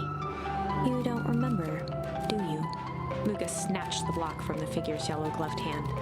Remember what? The doppelganger pointed to the couch. The last day we saw him alive. The day he chose to abandon us. Luca turned to look at his father, still lounging on the couch. That's not true. He didn't abandon us. The doppelganger waved his hand dismissively. Everything is true here. It's just a matter of what we choose to see. Well, let me show you. The world flickered and pulsed. Luca was sitting next to his bed, listening to his heartbeat with one of his dad's stethoscopes. The doppelganger limped into the room. No, we both know that's not how this went. He grabbed Luca's hand and guided the stethoscope to the floor. Luca heard muffled shouting, brought close by the stethoscope. It was his parents, fighting. Do you remember what we did next? Luca gave a slow nod and crept down the hall to peek through the banister. He could see the outline of his mother at the bottom of the stairs. Damn it, Walt. We can't afford to get involved in this. She was scared. His father stepped forward. What am I supposed to do? Just watch? There's a sickness in this town, and we both know who's behind it. I swore an oath to help people. I won't turn my back on them. Luca's mother grabbed Walt. She was crying, pleading. I can't lose you. Walt calmly removed Eleanor's hand from his shoulder. What's right is right, and what's wrong is wrong. I could never live with myself if I let Sharper get away with this. Eleanor raised her voice. Spare me your bullshit platitudes. What about our son? Luca flinched, dropping the stethoscope down the stairs. Walt turned with a panicked smile. Luca, is that you, buddy? With tears in his eyes, Luca descended the stairs. Mom? Dad? What's going on? Walt dropped to a knee to meet Luca eye to eye. Nothing, buckaroo. Your mom and I just got a little overexcited is all. Luca placed the stethoscope against his father's chest. His heart was racing. It sounded like you were going somewhere? Walt gently removed the device from Luca's ears. Listen to me, Luca. I have some business to take care of. I'll be back in time to tuck you in. Luca hugged his father tightly. Promise? Walt stood up and walked to the door. He glanced over his shoulder. I promise. With a wink and a grin, he put on his hat and strode out into the evening sun. A figure approached soundlessly from the foggy snowfall. It stood above them, lingering in contemplation. Slowly raising one hand above Iggy, it snapped out 2 brisk raps on his head. From a deep slumber, Iggy sprang up defensively. Whether it was the calming presence or the recognition that he was not in danger, Iggy felt his clenched fists lower. Luca looked up, gradually remembering his whereabouts. The figure exhaled a cloud of warm vapor.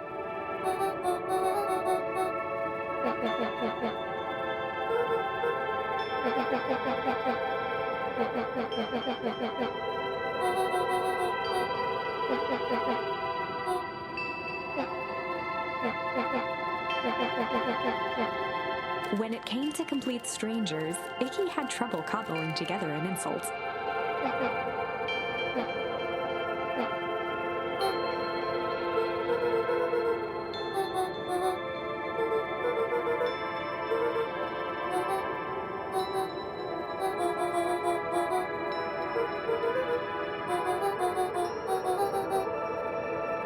Iggy huffed with gratification. Nat began to turn away indifferently.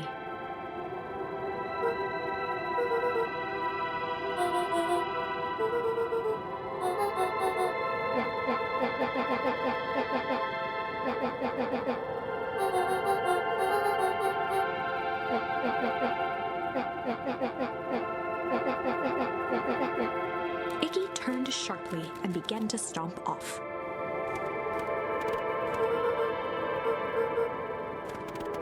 Realizing he'd worn their patience then, Nat relented.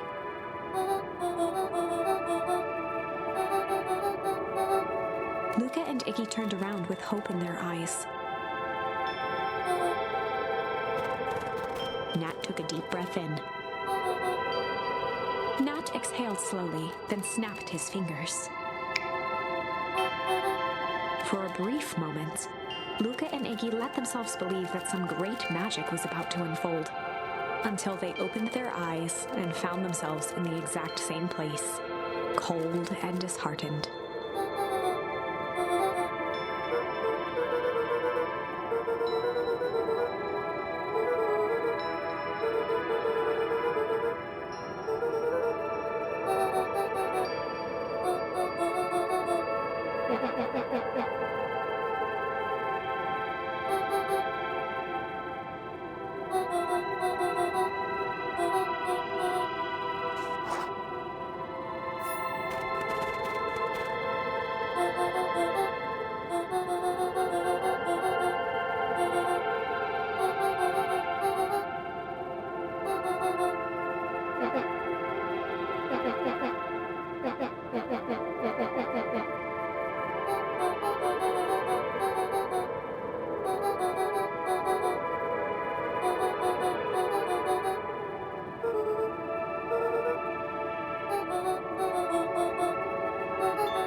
Nat narrowed his eyes, furrowed his brow, and uttered,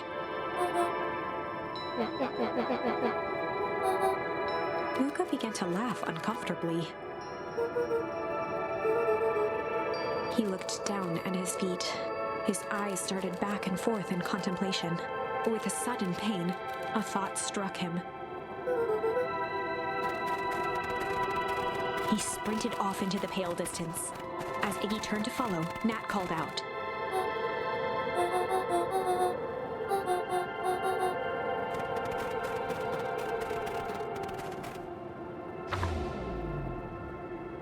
Chapter 6. The Source. Nat expressed his sympathy with a shrug and sauntered off as unassumingly as he'd arrived. He'd given Luca and Iggy what they needed, and nothing more. As Luca sprinted across the snow, the events of the past few days became clearer, pieces to a larger puzzle. Rollo said he was underground somewhere, captured. Mr. Kerr tried to cover it up with lies. The clipboards were hell-bent on capturing Iggy. It all seemed to point to perennial harvest. But right now, there was one thing that Luca needed to know.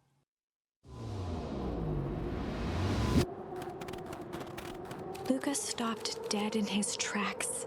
The tree was gone, uprooted and moved, leaving a raw gash in the earth. He dropped to his knees and dug wildly at the cold snow. His numb hands hit something hard, a headstone.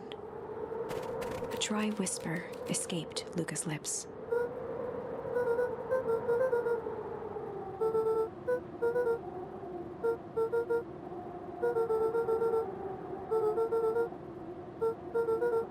There was no reply, just snow-covered silence.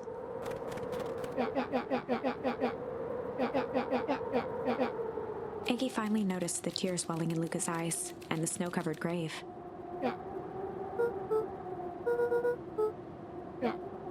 Suddenly, they heard the crunch of approaching footsteps in the snow.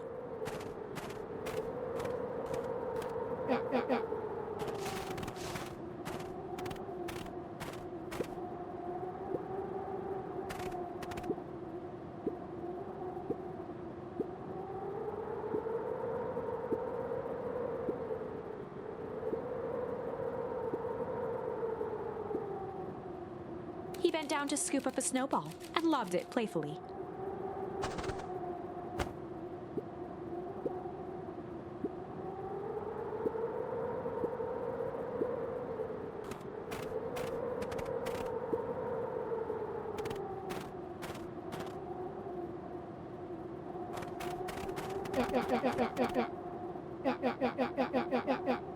Luca stuttered through heaving sobs.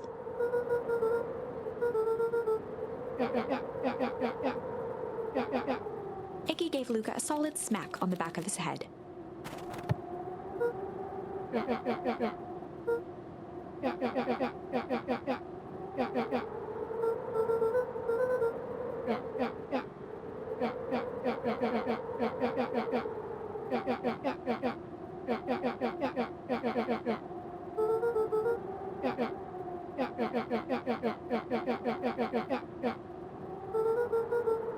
Luca wiped his eyes with a sleeve.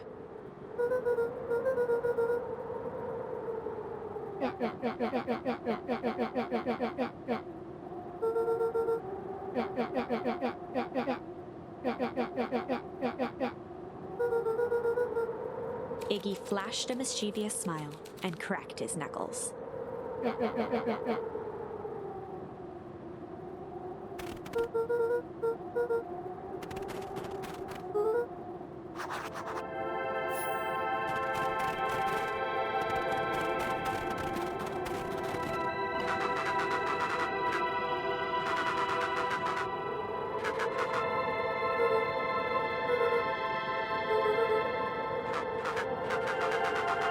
Iggy and Luca shared a skeptical look.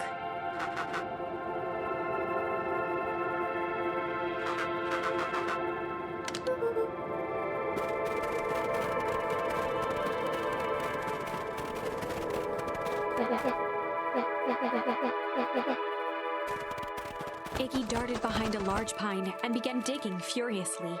He emerged holding a shoebox with a crude skull painted on its lid.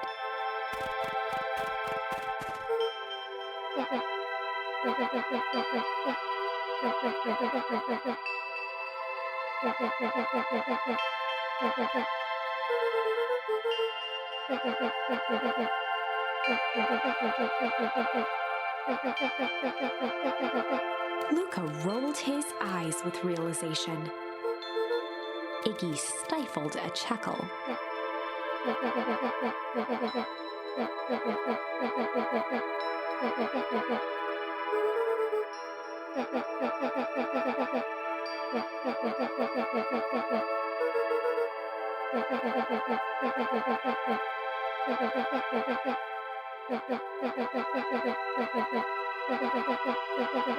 Iggy triumphantly raised the shoebox.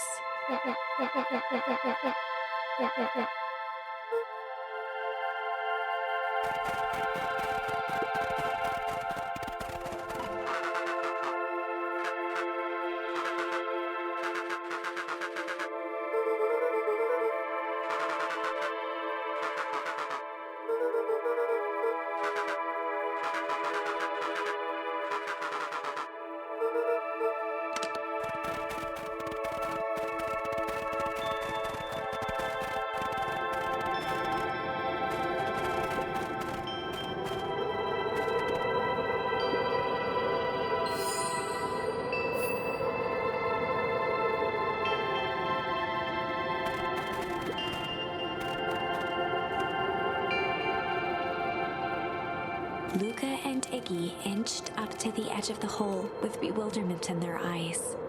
Arctic air breathed out of the cavern in heaving gusts.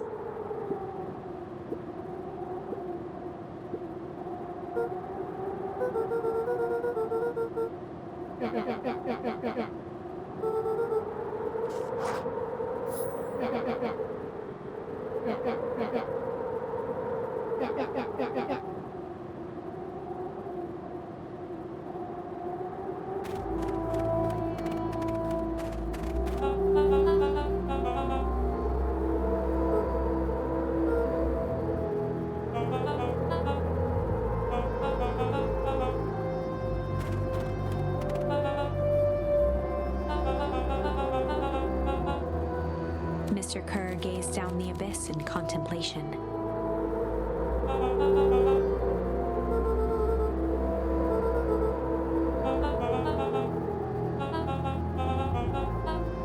Kerr scratched the back of his head.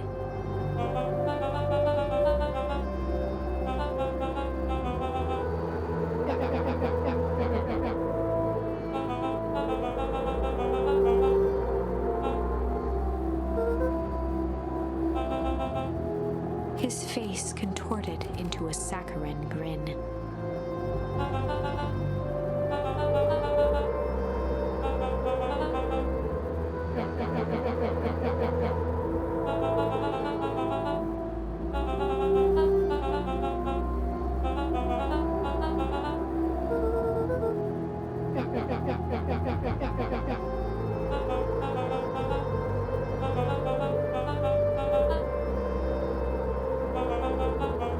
Kerr snapped his fingers.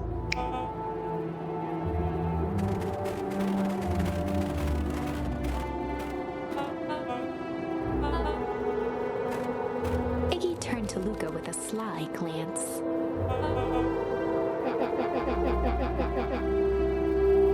Iggy waved the box into the air, threatening to drop it down the hole.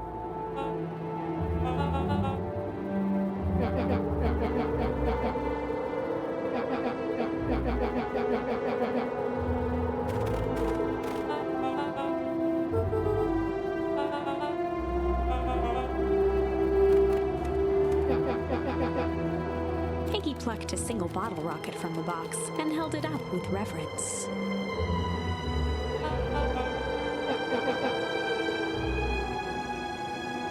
After a long pause, Mr. Kerr flung up his hand with frustration.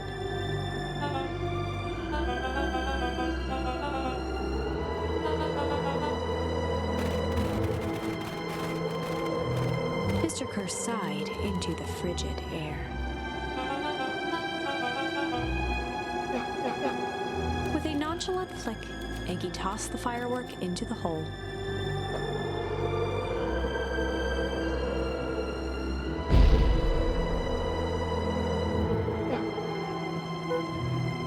a growl, Kerr leapt at Iggy, crashing through Luca.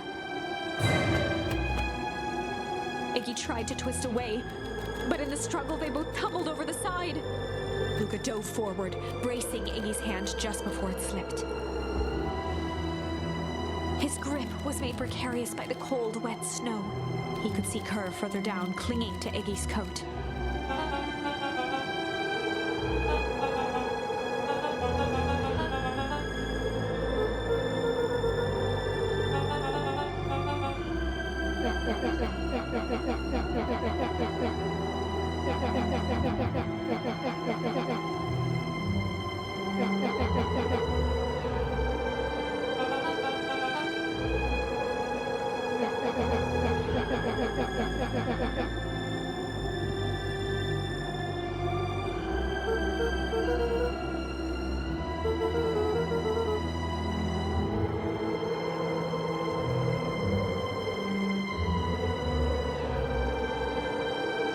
Mr. Kerr gasped with insult.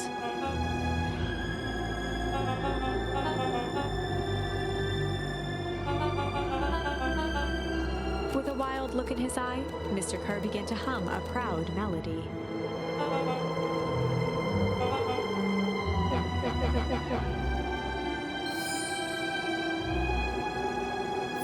Luca's hand began to cramp. His voice began to crack.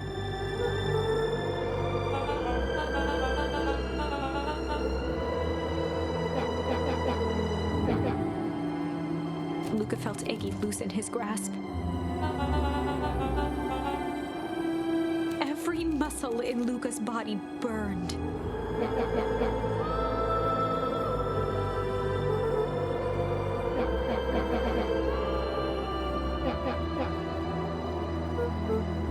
Luca felt his hand slipping.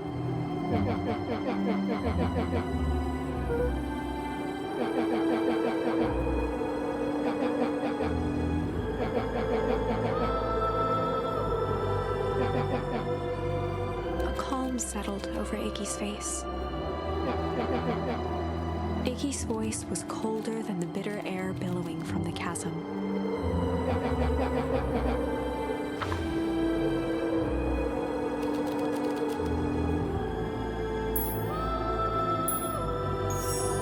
Luca had no choice but to accept Iggy's request. With a quiet blink, Luca watched a teardrop sail down into the howling void. As his fingers slowly gave up, he met eyes with Iggy.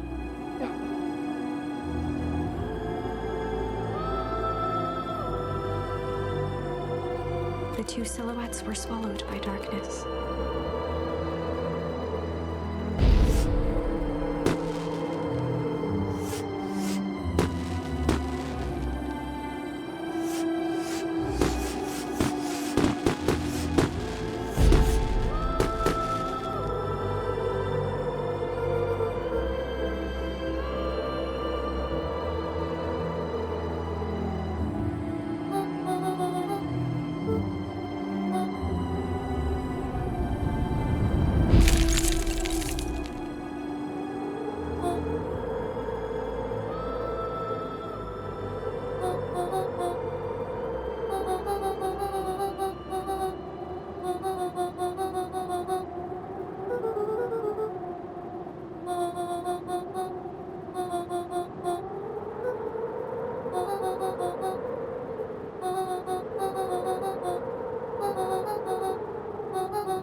We have some idea what that would look like.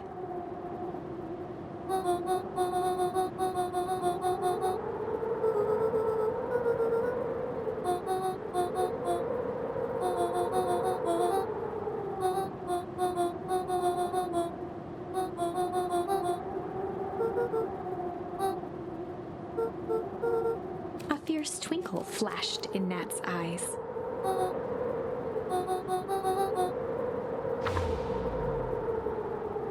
With a chuckle, Nat turned and walked west.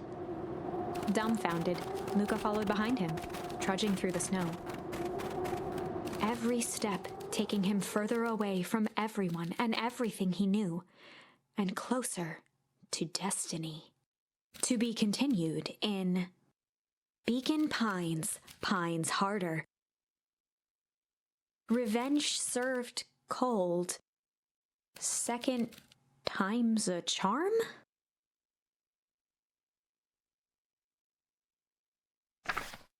Wait, that's it?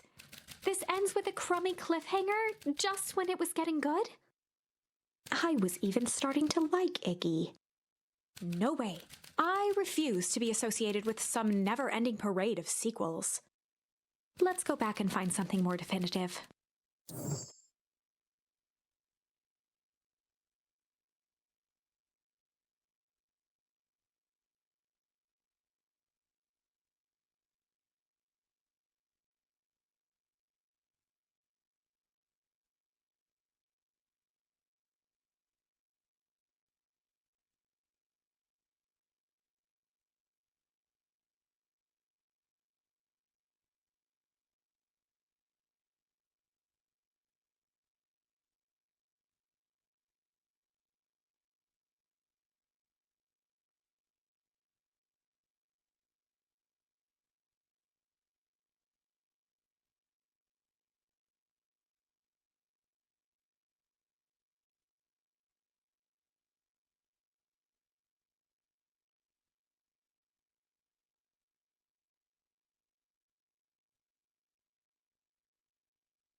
Luca had no choice but to refuse Iggy's request. He tightened his grip and reached for the walkie-talkie in his pocket. A wild delight crept onto Mr. Kerr's face.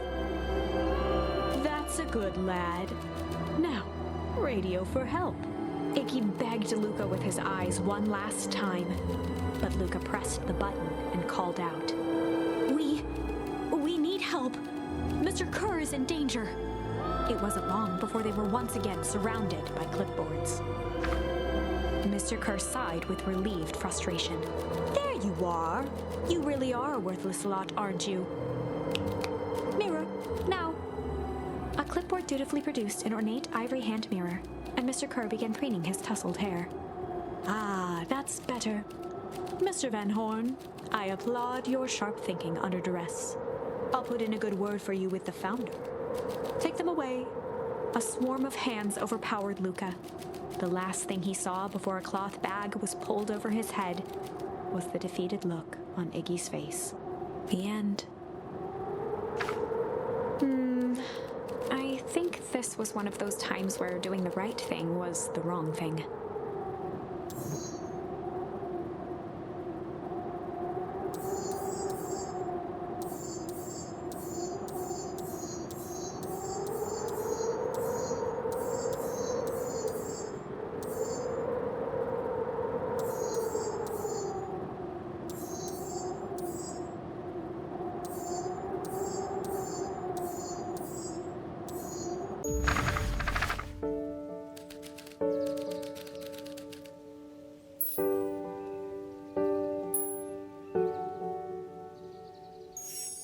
Luca began to respond, but the sky answered for him as the clouds above began to break, revealing patches of star-filled summer night.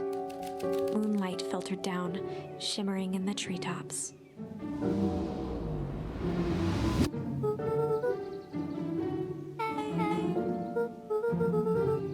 Lucas stopped himself mid-sentence.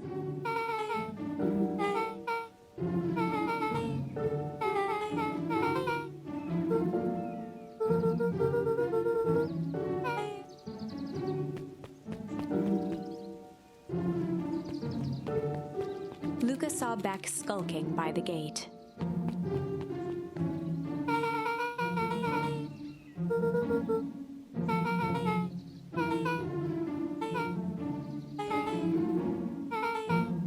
Beck grabbed the wrought iron bars and shook the gate.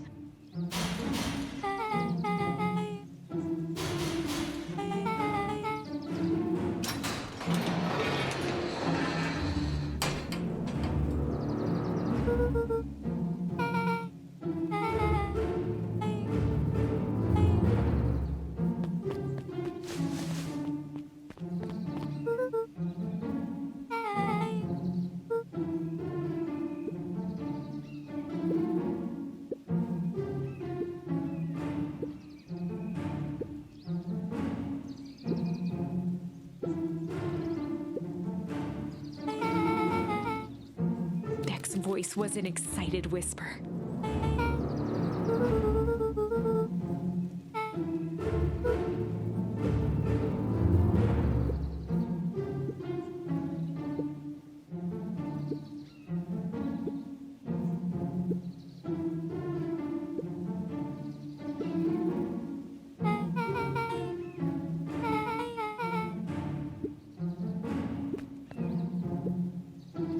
The mysterious figure retracted their mask, hair pushing out from all corners.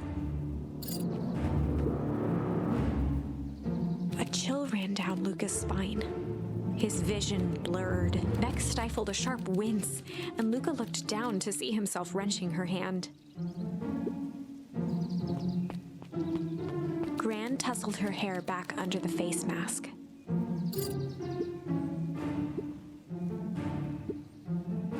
Gran gave Eris a curt nod and disappeared into the night.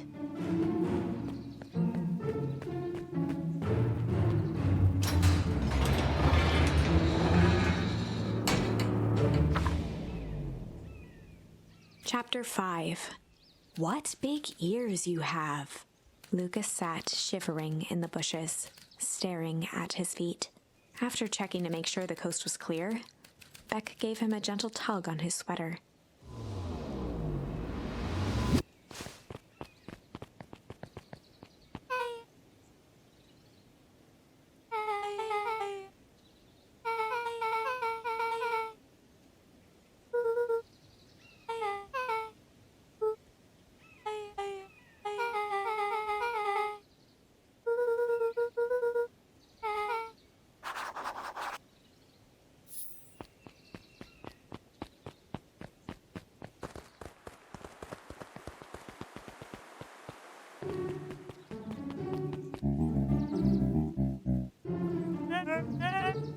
The clipboard finished writing with a scratchy flourish and looked up. Mr. Nuncreed, arms crossed over his paunch, gave an exhausted sigh.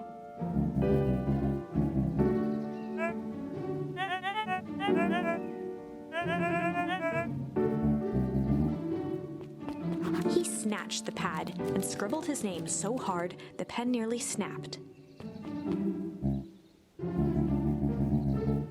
The clipboards looked at each other for a moment, almost pondering the possibility, then broke into laughter as they walked away.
Rollo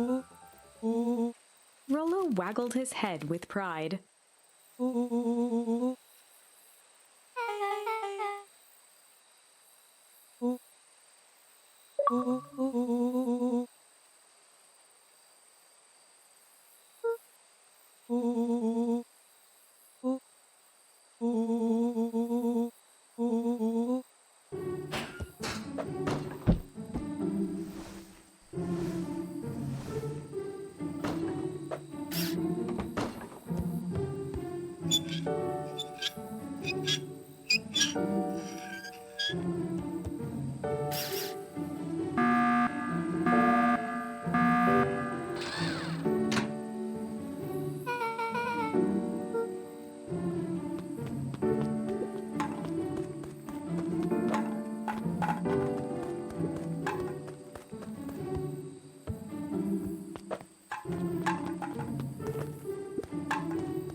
Luca sucked in a long breath.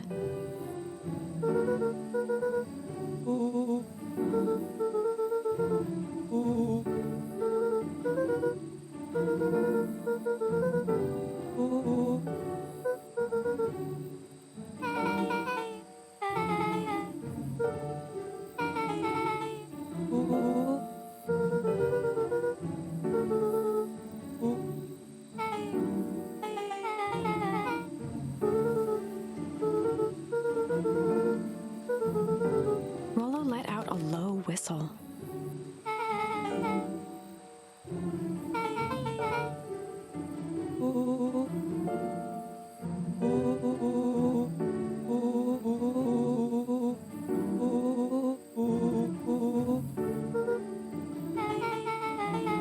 Rollo and Luca shot back a look.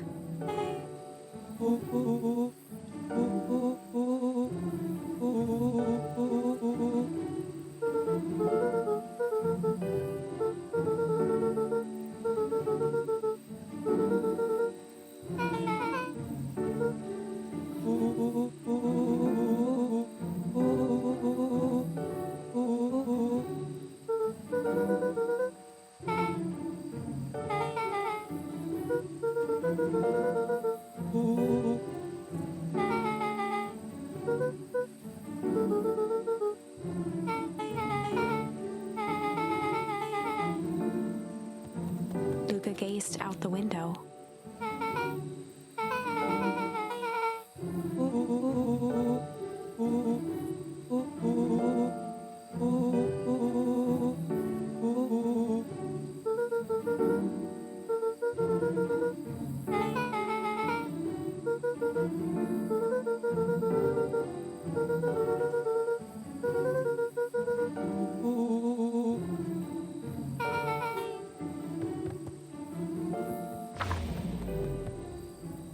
Chapter 6. Secret Lair. Summer forged ahead, but the nights only seemed to grow colder. Luca walked home slowly under the pale starlight, cautious to avoid any more surprises lurking in the shadows. Reaching home, he slipped quietly into bed, half dreading what they might discover the next day.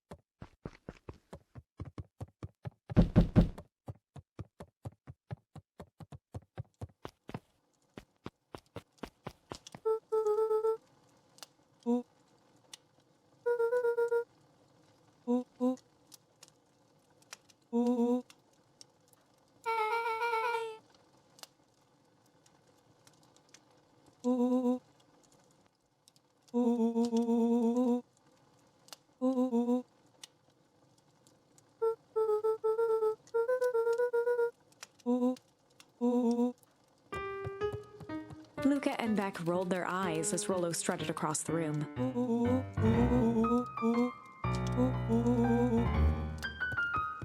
Rollo flung open the cabinet with confidence. He coughed as a veil of dust hit his face.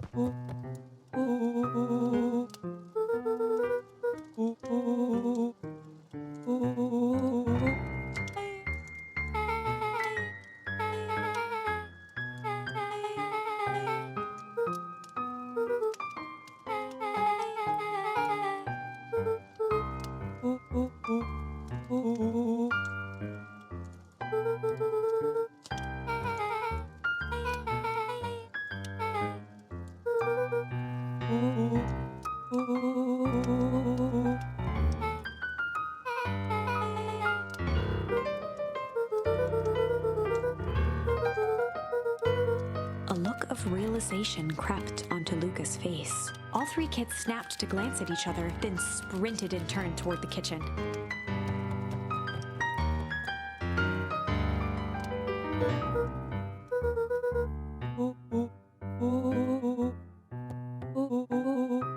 Before he could finish, Luca scrambled up Rollo's back.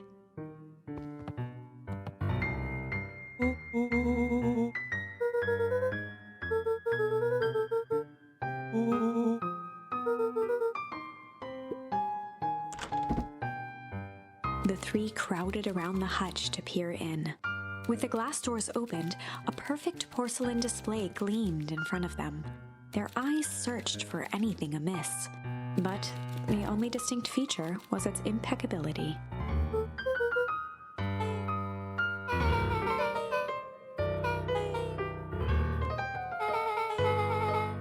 As Beck pulled on one of the teacups, it slanted forward with a hollow click. The entire hutch began to rustle and slide under its own power.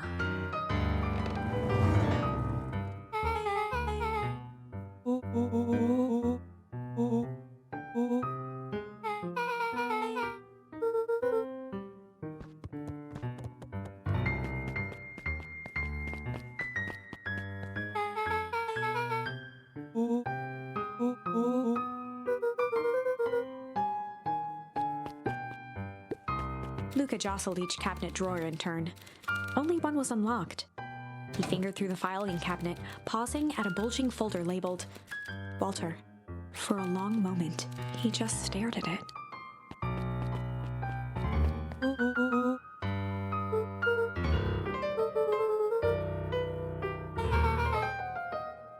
Luca nodded and caressed the label with his thumb.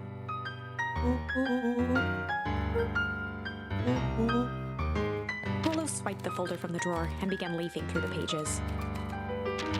He whistled to himself, barely looking at the text.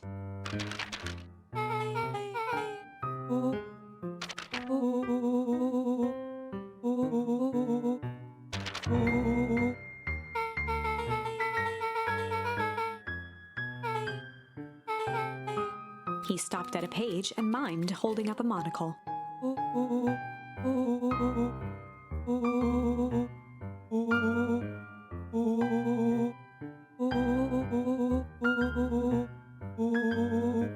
Rollo looked up with heightened surprise.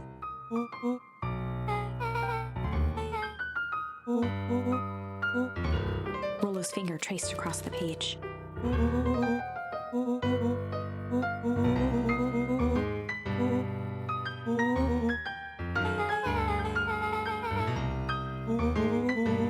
Rollo scanned through several more pages.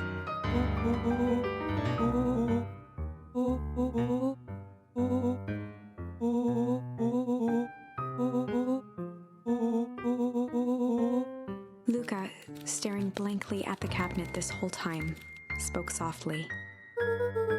Rollo rustled the folder, trying to loose more pages. Luca frantically shoved the remaining cabinet folders, trying to find another labeled Walter.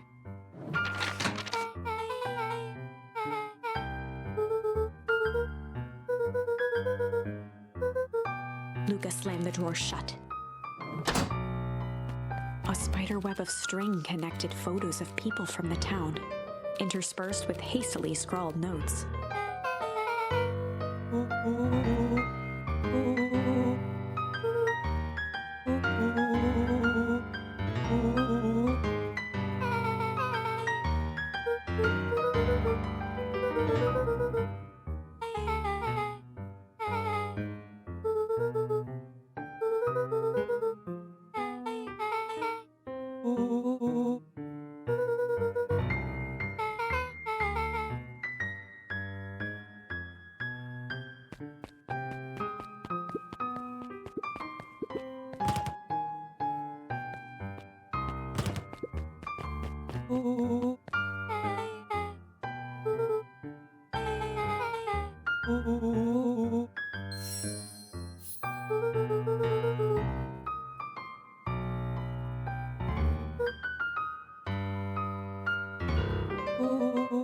Rollo casually spun open a lid and dipped his finger in the jam. He smacked his lips. Rollo plunged his hand in the jar, fishing out a soggy slip of paper. Rollo offered the slimy note to Luca and licked his fingers clean.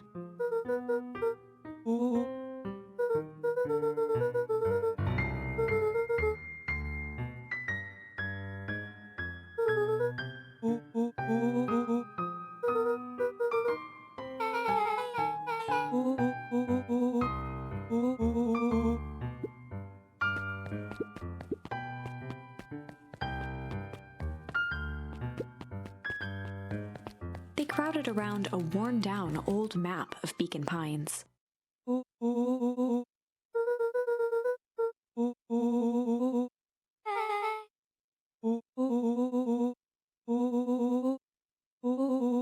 Rollo carefully traced the path with his finger. He jabbed down at the end point.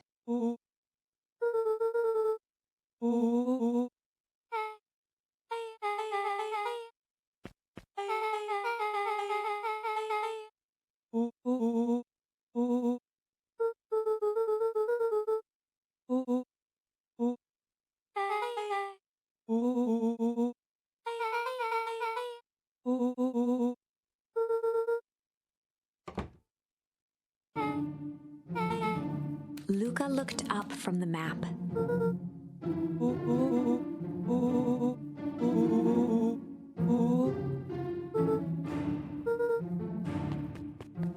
Beck flicked off the light, and they became statues in the dark. Overhead, creaking floorboards bent under slow, deliberate steps. The kids looked up, the tilt of their necks following each footfall.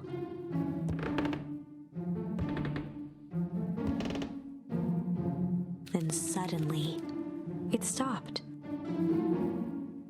Without realizing, they'd been holding their breath. All three exhaled shakily and glanced at each other. A muffled male voice broke the silence. Oh. A final few footsteps reached the entrance above them, and the voice now echoed down the stairs. Oh. The three kids shuffled to the corners without a peep. As he began to descend the stairs, the man's voice punctuated every new step.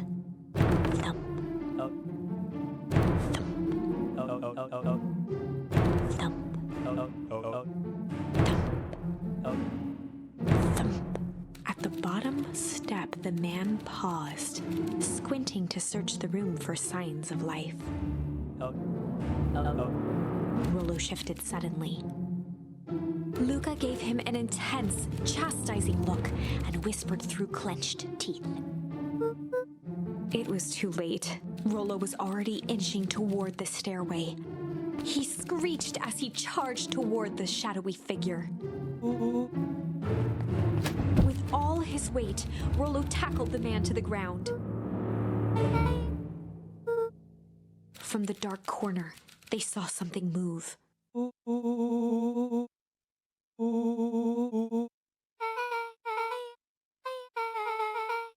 Luca scrambled to the hunched figure on the ground. Pressing his fingers to the man's neck, he sighed with relief.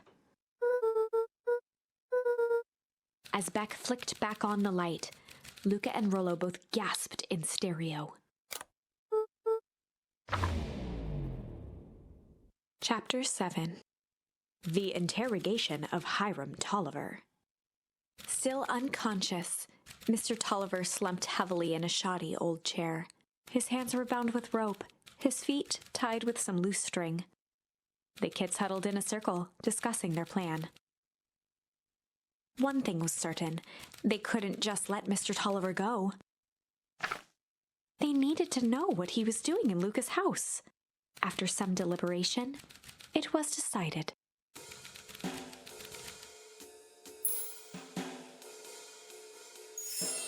They'd run the classic good cop, chill cop interrogation.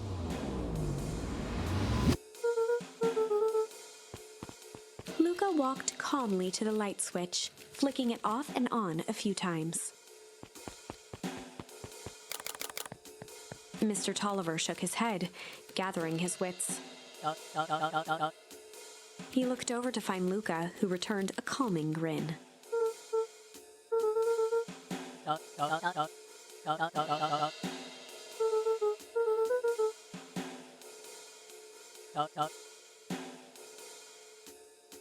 Rollo and Beck emerged from hiding to give a timid wave.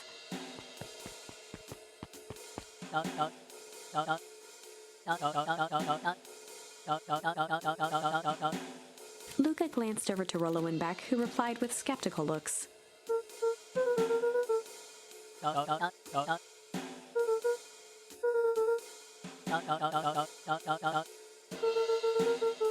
Mr. Tolliver exhaled with disappointment.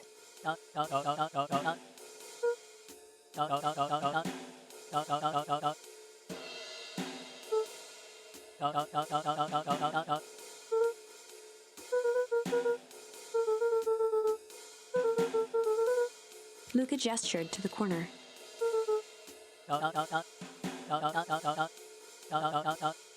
Luca looked again to Rollo and Beck. This time they shrugged. Luca began to slowly loosen the bindings. Mr. Tolliver gently rubbed his wrists. He edged imperceptibly toward the stairs as he spoke. Before the kids had even noticed his movement, Mr. Tolliver was at the light switch. He punctuated his final words by flicking the switch and rushing up the stairs.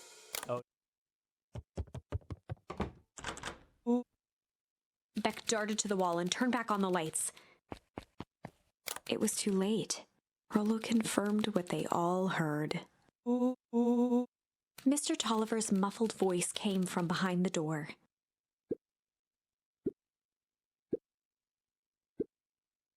They looked bewildered at each other.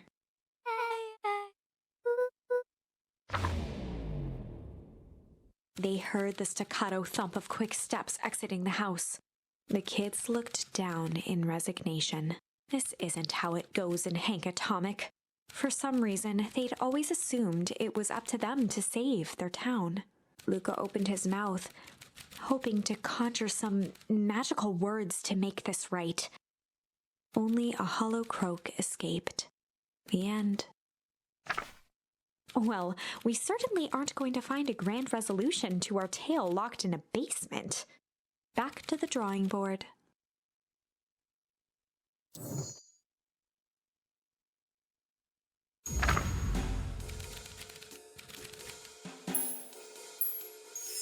They'd run the classic good cop, hard cop interrogation.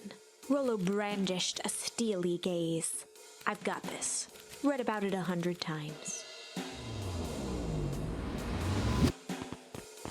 Rollo swaggered past the chair which propped up the slumping Hiram Tolliver. Without even looking at his captive, he began with a long, blustery drawl. Mr. Tolliver remained motionless. Rollo spun around to face him. He'd clearly expected to rouse Mr. Tolliver with his booming voice. Beck and Luca gave each other an unsure glance. Rollo slammed his fist on the table. He grabbed the table lamp and beamed it onto the unconscious face. Mr. Tolliver groaned and slowly lifted his head. He recoiled with a muddled, weary squint. The chair wobbled as he attempted to straighten up. Mr. Tolliver could only make out rough shapes through the glaring light. With a gruff tone, Rollo hoped to both conceal his voice and intimidate.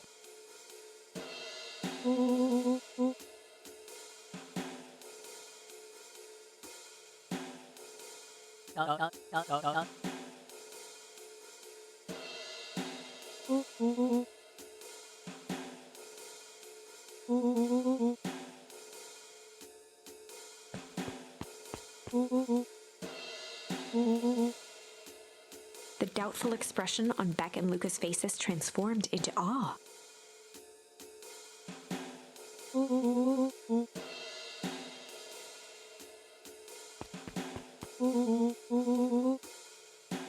Rollo, hitting his stride, was now channeling every detective trope his memory could recall. He slammed the table again.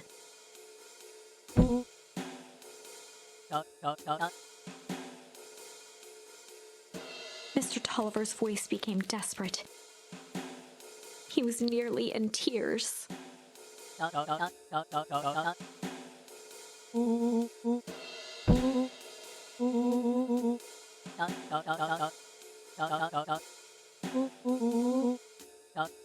Mr. Tolliver was in a daze, now more confused than ever.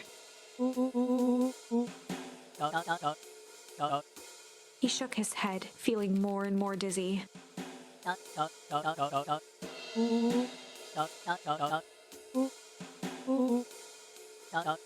His voice faded to a whisper.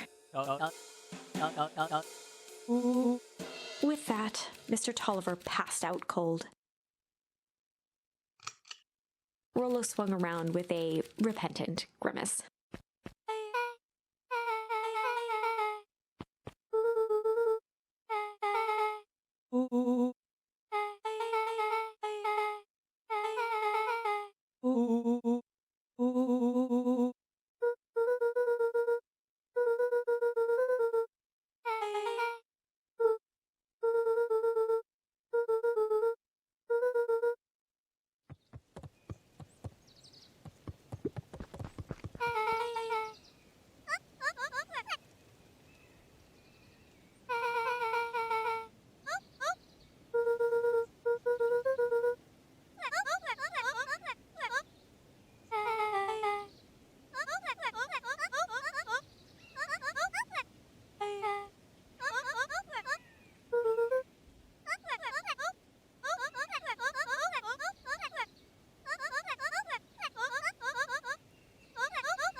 Chapter 8.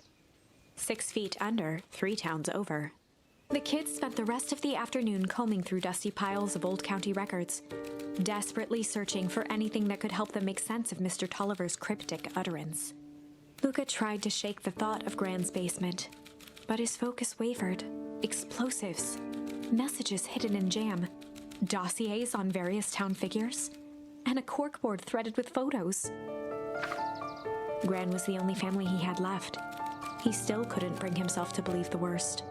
But the old map with the symbol of explosives in town square made that difficult. As the sun began to set, the kids were no closer to the truth.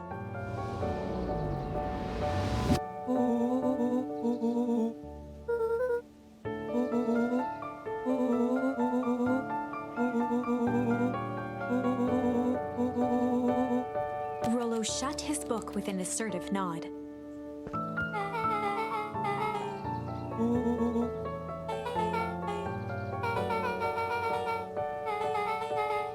Rollo muttered under his breath.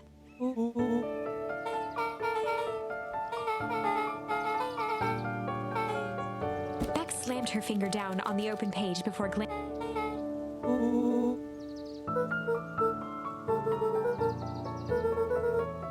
Something tickled the back of Luca's mind.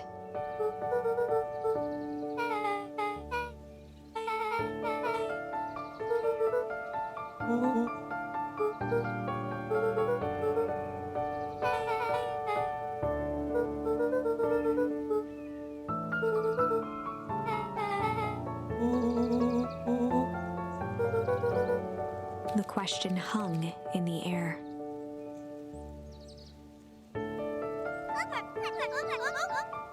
Beck rubbed her eyes.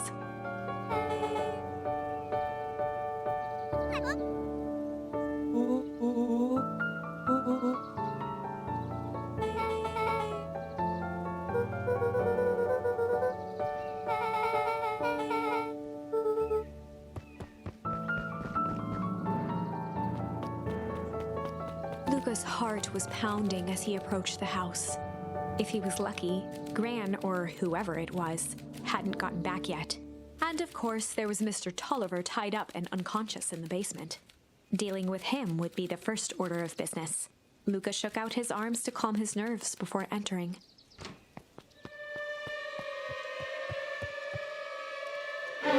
He held perfectly still, tempering his breath, and listened closely.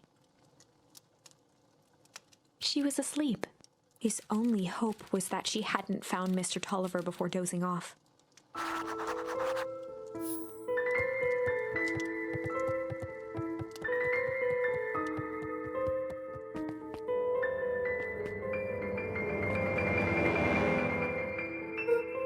Mr. Tolliver was nowhere to be seen.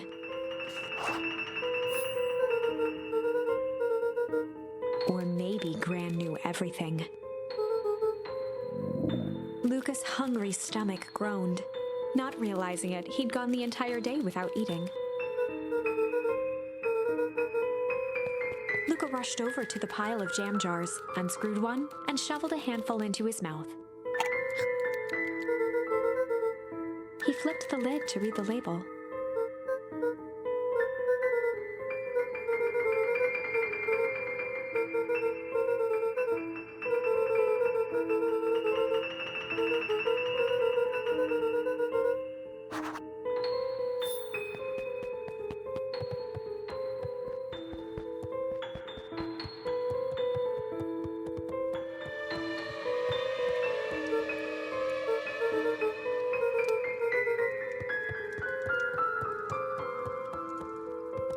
As Luca climbed the final stair, the emotion of the day dragged heavily on him. With each consecutive step, his legs weakened. His stride began to falter. He tried to grab for the railing to steady himself. Something was wrong. Luca groaned and tried to move. His limbs might as well have been bolted to the ground. Through numb lips, he mumbled just before falling asleep.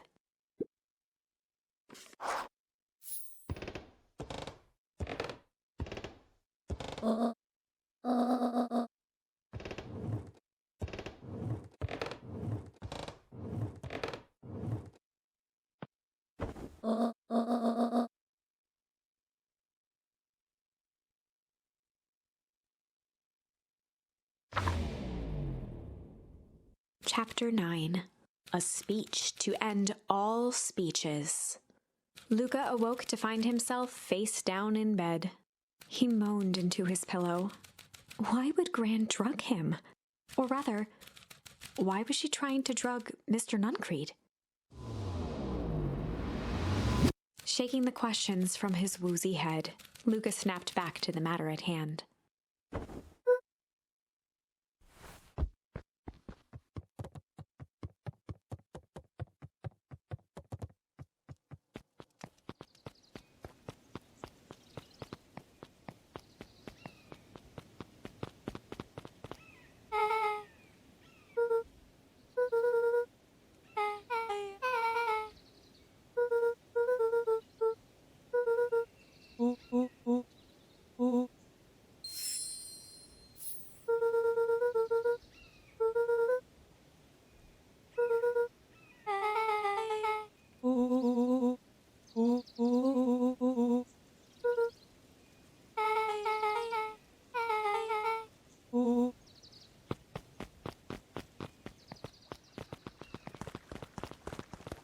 Augustus Valentine nervously wiped his brow.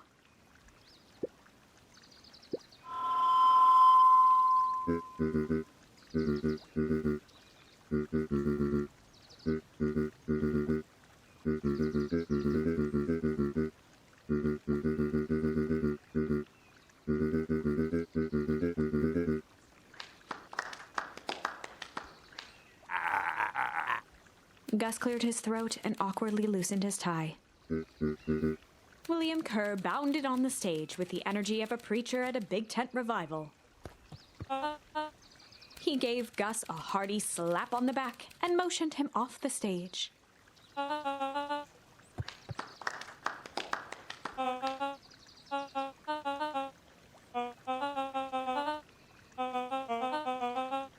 Mr. Kerr pulled a thick stack of note cards out from his vest.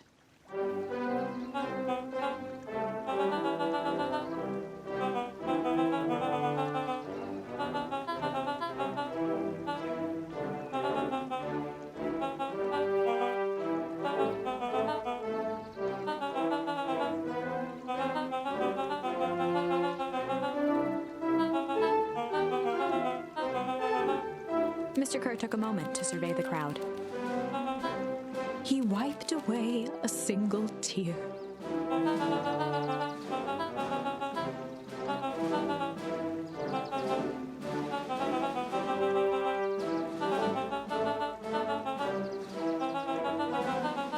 He thumped the podium to emphasize each word. Mr. Kerr nodded confidently, biting his lip. The crowd was silent, in rapt attention.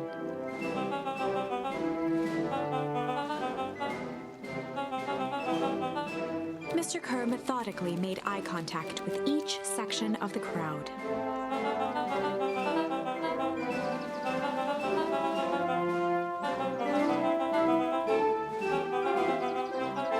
His voice began to build to a crescendo.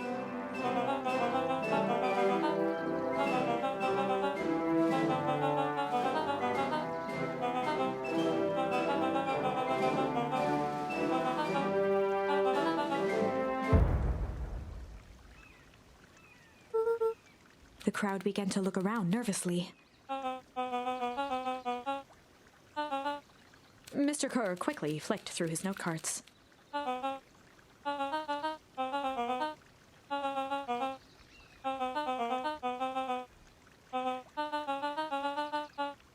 He raised his hands up to the heavens.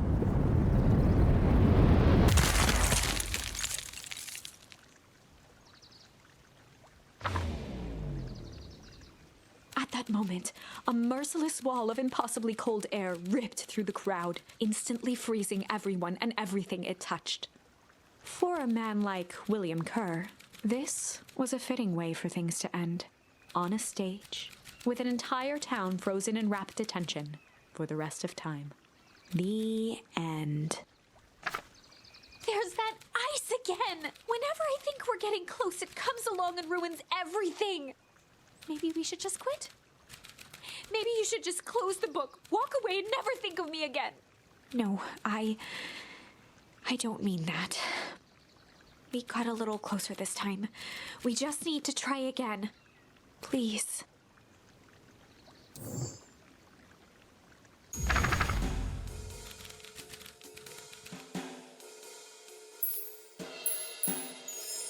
They'd run the classic good cop, sly cop interrogation. Luca and Rollo ducked behind a barrel, leaving Beck to her task. With a few crisp snaps, she roused Mr. Tolliver.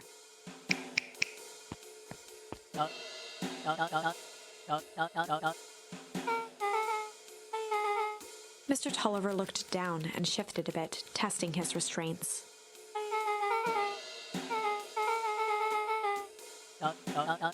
Beck caught herself before letting the surprise manifest on her face. She'd already gotten him to reveal his relation to Gran. This was gonna be easy.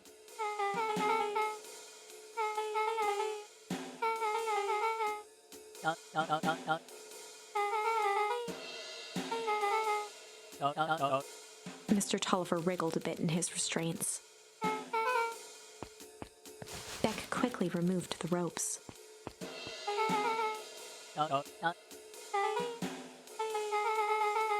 Mr. Tolliver rubbed the growing knot on his forehead. Beck twirled her hand, as if to prompt Mr. Tolliver to finish her thought. Beck shook her head and clicked her tongue. Mr. Tolliver let out an amused huff in agreement.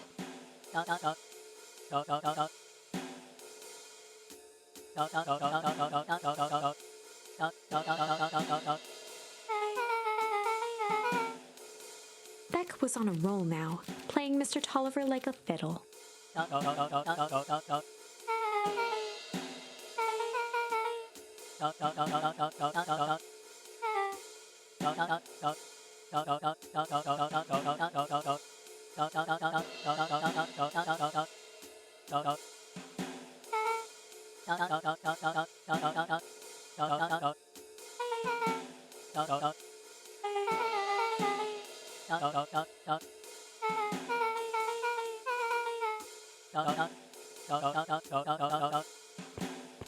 Heading for the stairs, Mr. Tolliver hesitated and turned to Beck with a puzzled look.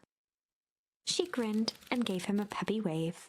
With a shrug, he continued up the stairs, whistling a jaunty tune.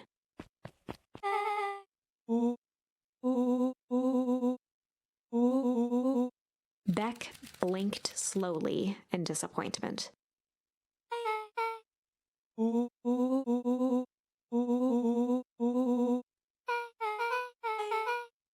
She turned to the table and began tearing small scraps of paper. Beck marked each scrap of paper and leaned back.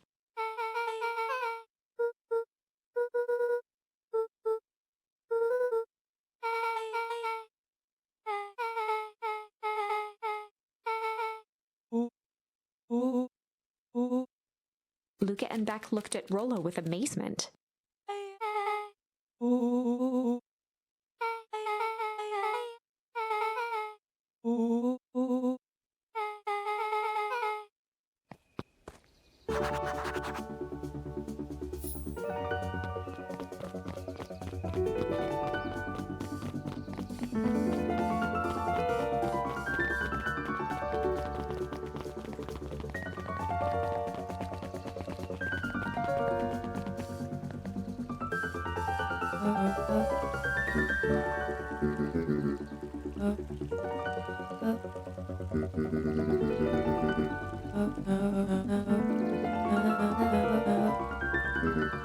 Gus looked around nervously.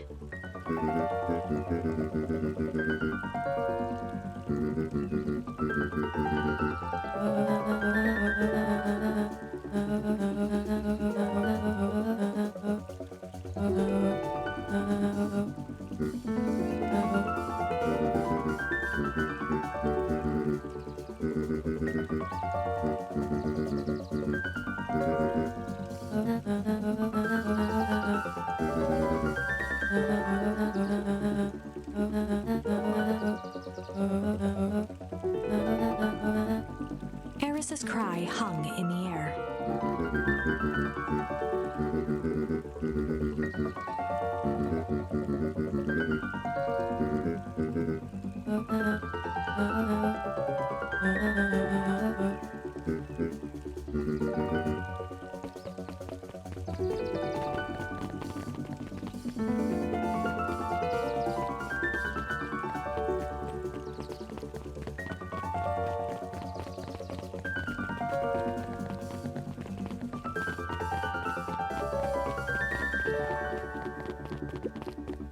Solomon stood proudly at the entrance to the drugstore, holding a brown bag overflowing with black licorice.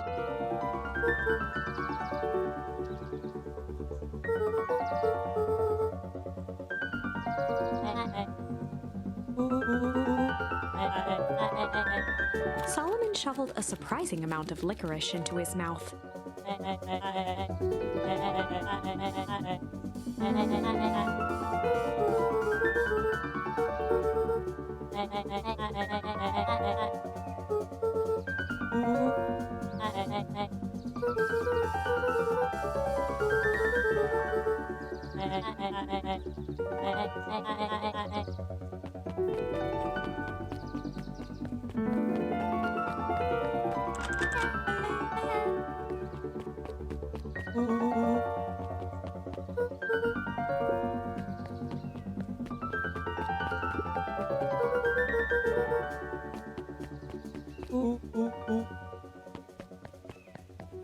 Beck cupped her hands on the glass to peek inside.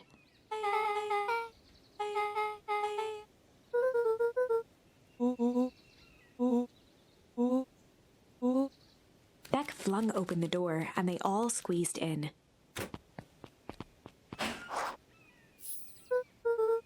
Luca cracked his knuckles and entered the letters into the keypad.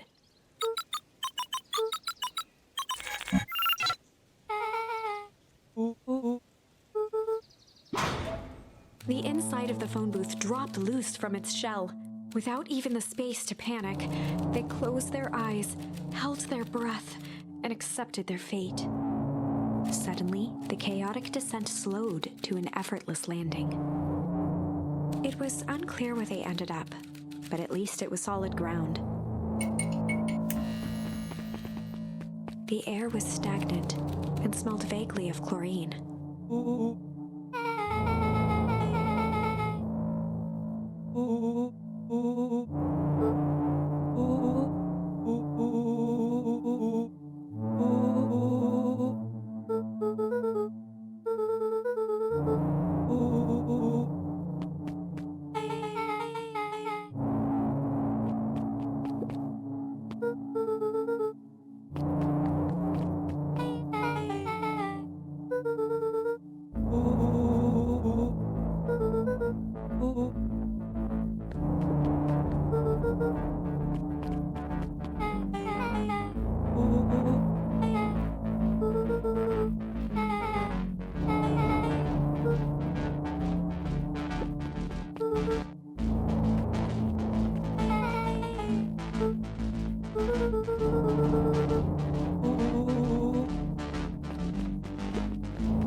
Rollo's hands hovered over the field of blinking buttons.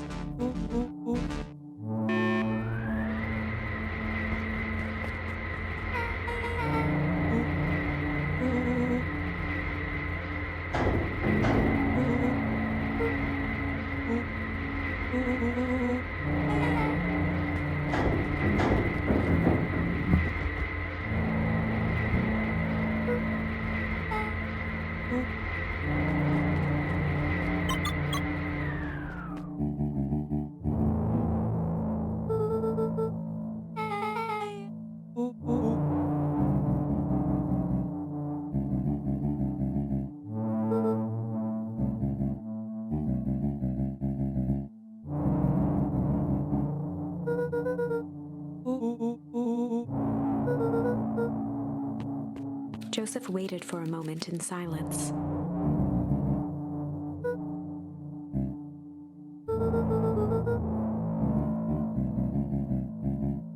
He gestured toward the strange tubes.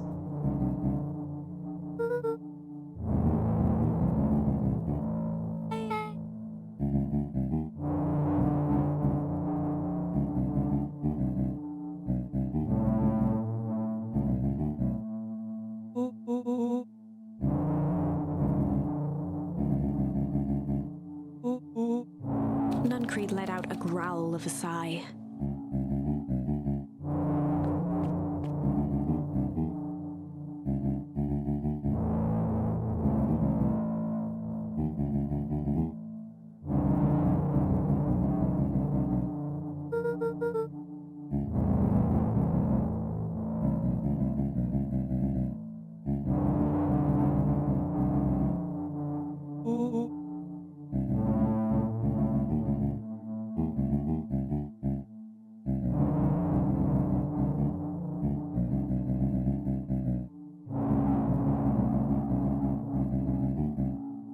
he shook his head wistfully.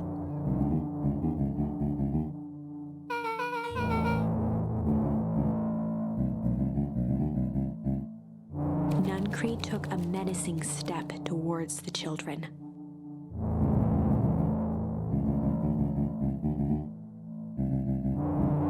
Luca began to laugh.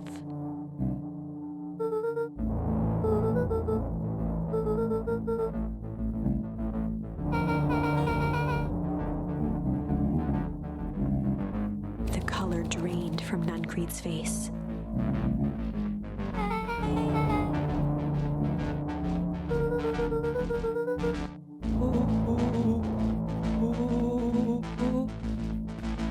Nuncreed grabbed Luca by the shoulders. His eyes were frantic.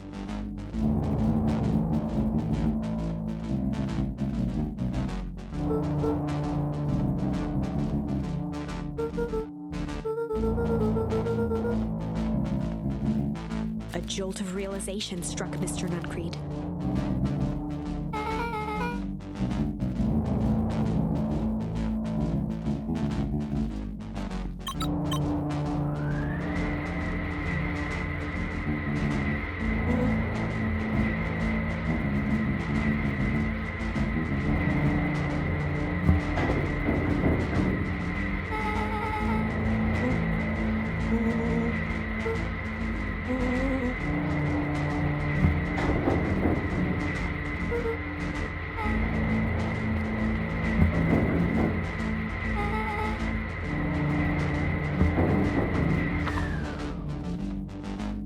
Chapter 8. The Cold, Hard Truth. Beck leapt up, allowing the suction to yank her into the dark. Dimness eclipsed around her like the shutter of a camera as she seemed to cover great distance in mere moments. Her only points of reference were glints of upcoming turns, which approached with frightening speed, only to carom her gracefully along. She heard the tinny, distant echoes of Rollo's glee. Once she stopped fighting against it, the ride was impossibly smooth. Then, all of a sudden, as if minutes had passed in an instant, light blazed into view. A burst of wintry air snuffed across her face as she was flung out into the cold.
As they rounded the corner to the frozen town square, they spotted Mr. Nuncreed inching cautiously toward a pit at its center. He held his arms out gingerly, as if approaching a beast in the wild.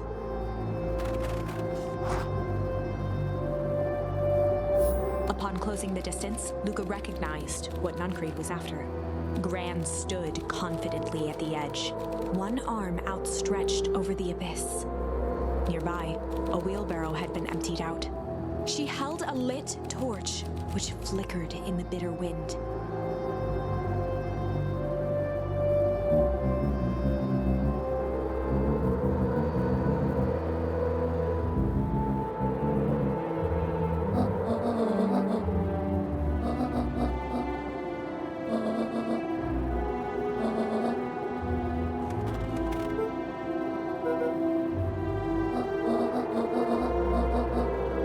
Mr. Nuncreed turned back toward the kids, desperation in his eyes. Rollo and Beck held steadfast in awe. Luca approached closer. Mr. Nuncreed spun back toward Gran, his voice growing louder.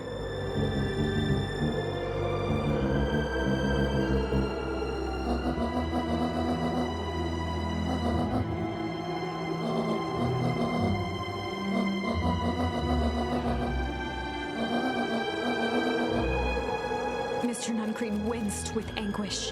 His voice hardened.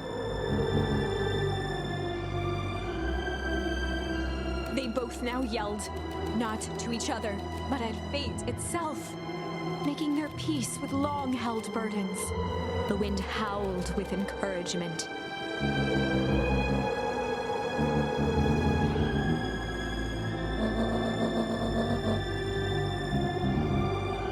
They menaced at each other, both catching their breath.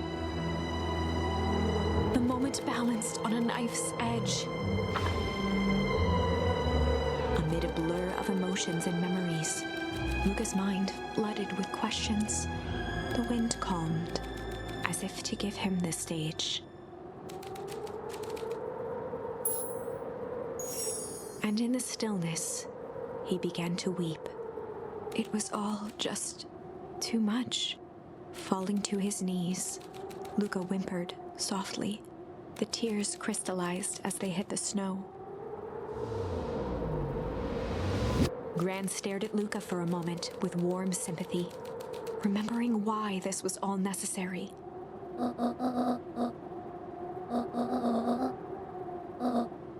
She stiffened up and brandished the torch at Mr. Nuncreed.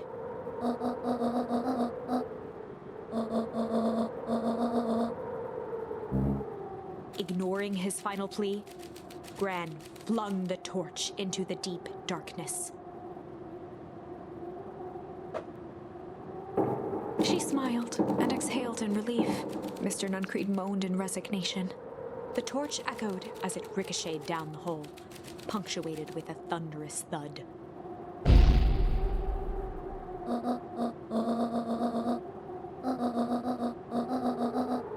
Before Gran could finish, the ground shook her to silence.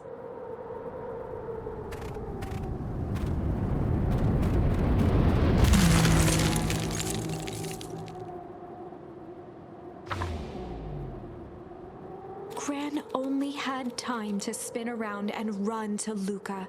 Her attempt to shield him, an honorable but trifling act. Unflinching love, pitted against an unthinking horror. There was no contest. Her warm embrace froze in an instant. That is where they remain, fixed in place, forever. And so, our story ends on this melancholy scene. In a town brought low by its secrets, sits the frozen statues of a misguided band of meddlers. The end. Well, that was dire. On the bright side, we finally figured out where all the ice is coming from. Now, we just need to find a way to deal with a mystic, unfathomable force of nature.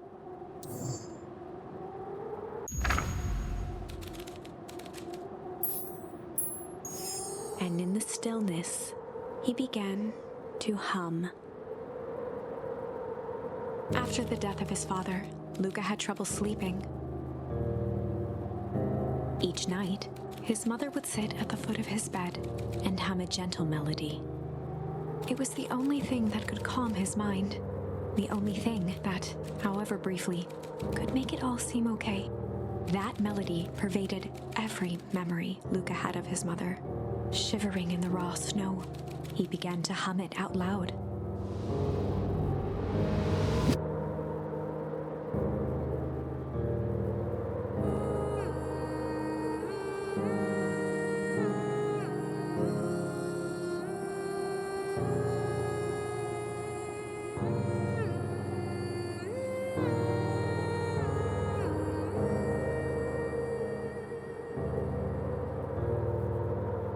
Gran lowered the torch, listening closely.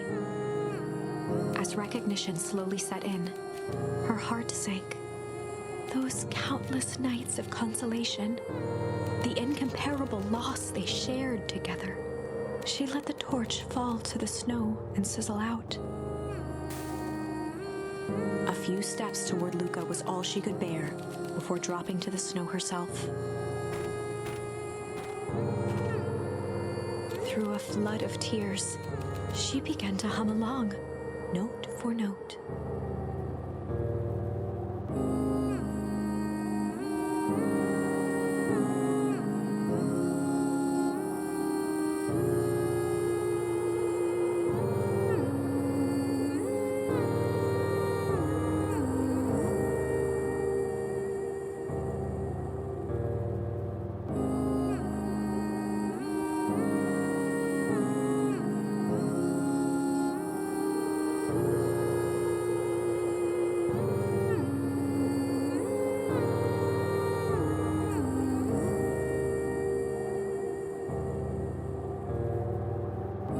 Luca lifted his head in astonishment.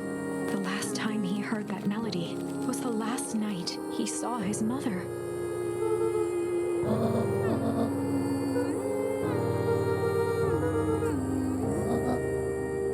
Luca blinked through blurry, watery eyes, trying to see more clearly. He could just make out the impression of a familiar face. He peered across the snowscape at the woman on her knees. Something about her was undeniably his mother, only smaller, older, changed.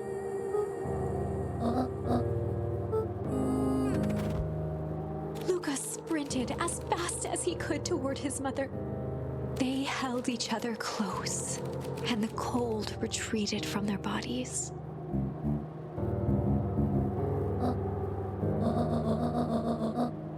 Eleanor looked down at Luca, tightening her embrace in an appeal for forgiveness.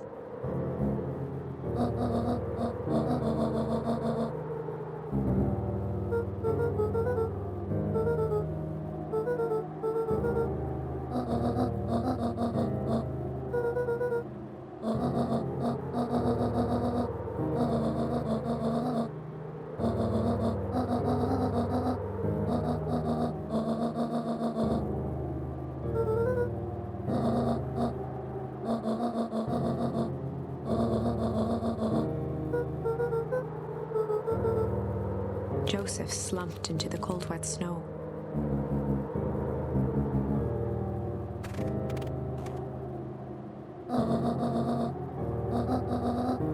For the first time in a long time, her voice felt like her own again.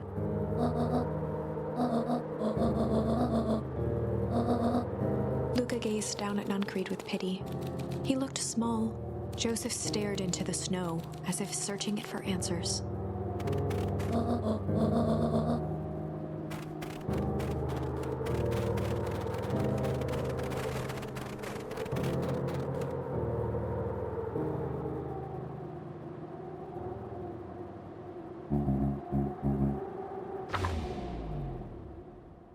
Chapter 9. The Devil You Know. 7 months ago.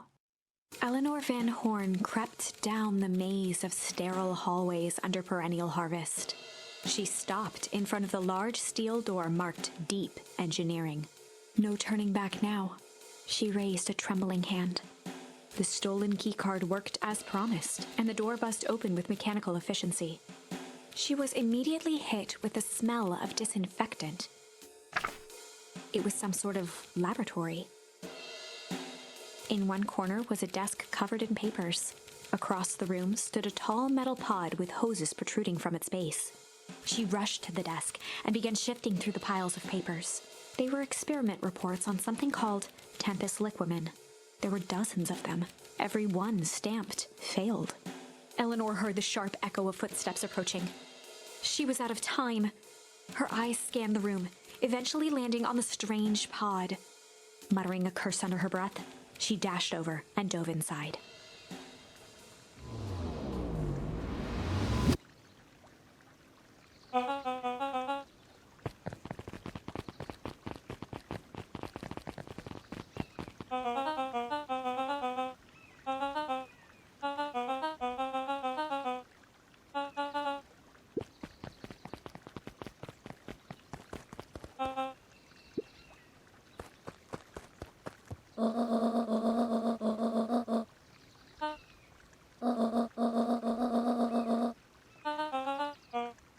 Master Kerr addressed the crowd with a sarcastic tone.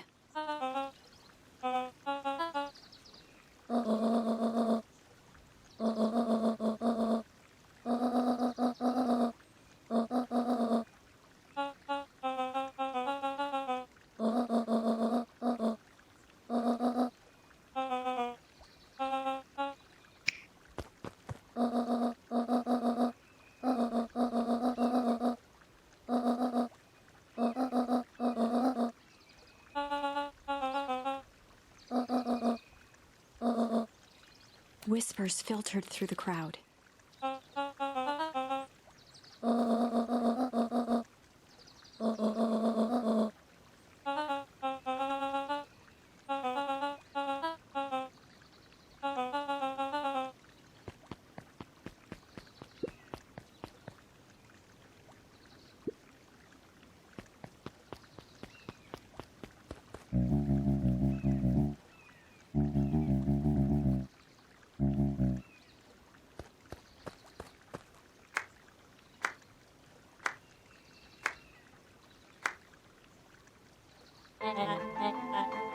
Torment dragged on Joseph Nuncrete's face.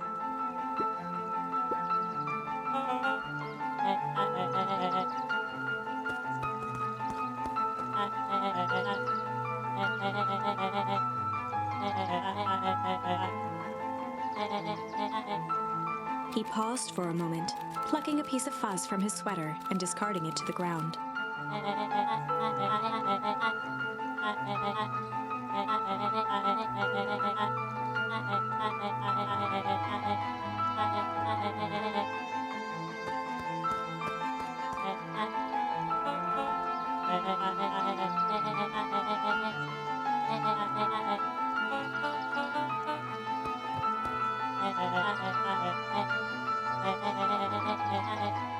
Kerr gave a bow of deference.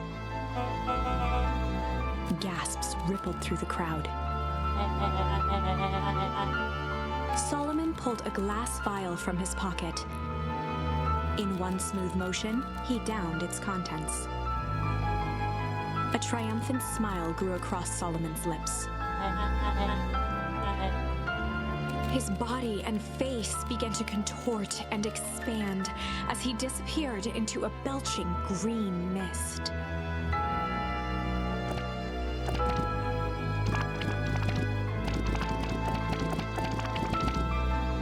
A hushed horror gripped the crowd. This is a story about change.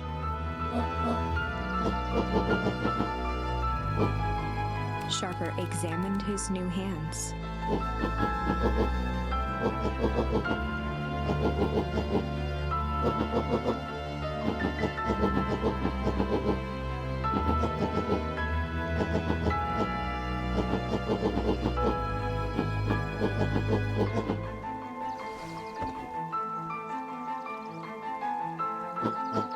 Sharper choked out a crude squawk of a laugh. Frustrated grumbles sprinkled through the crowd.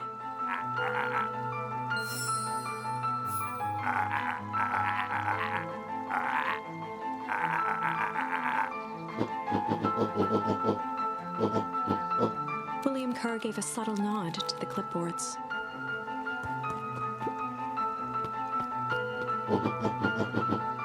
A helpless quiet settled over the crowd.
Sharper addressed the crowd with indignant pride. He'd planned this moment for so long that now, at the deed's fruition, it almost felt frivolous.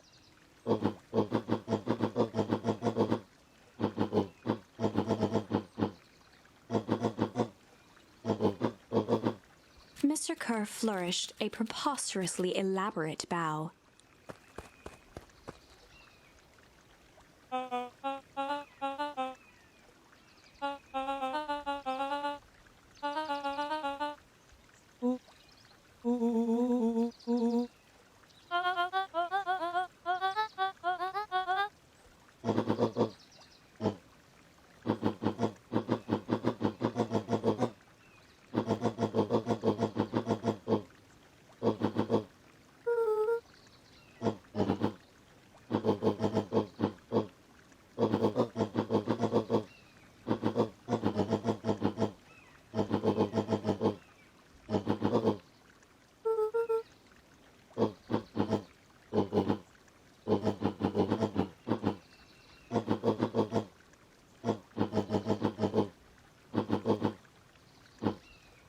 Sharper coughed up one final laugh and cracked his knuckles.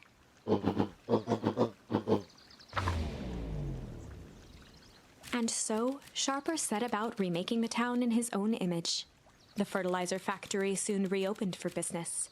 Sales rose steadily as more and more farmers across the countryside began to swear by its miraculous properties. Beacon Pines became famous, a secretive town that, for the right price, shared its gifts with all. Gifts that became more and more necessary in a world where winters grew longer and longer. The end. This is wrong, but things are becoming clearer now. You can feel it, right? We can't let Sharper win. He might just be the key to this whole thing. Let's see.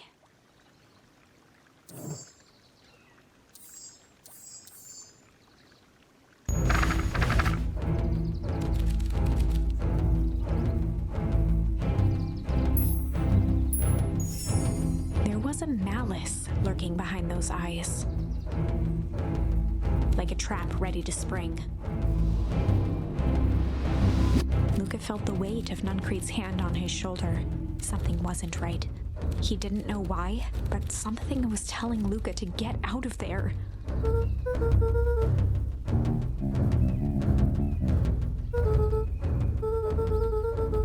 Luca twisted free of Nuncrete's grasp.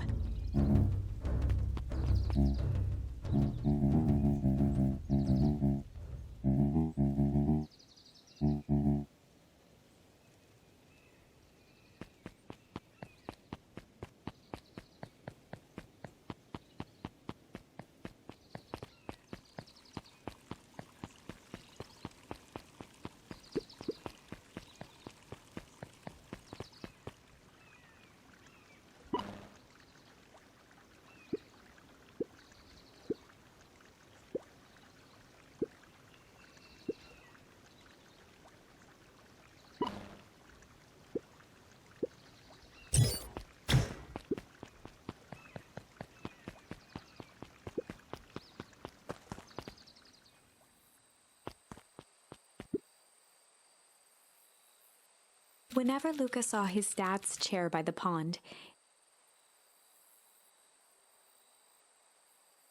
it reminded him of the days they'd pack up a couple of sandwiches and fish until sundown.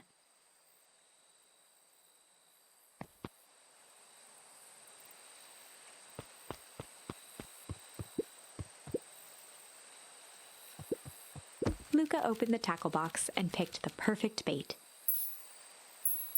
Luca gently baited a feather onto the hook, good for skimming the surface.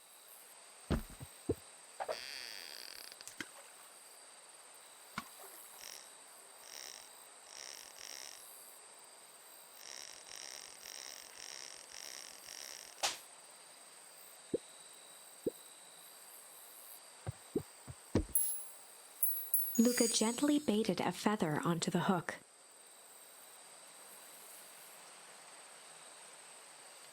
Good for skimming the surface.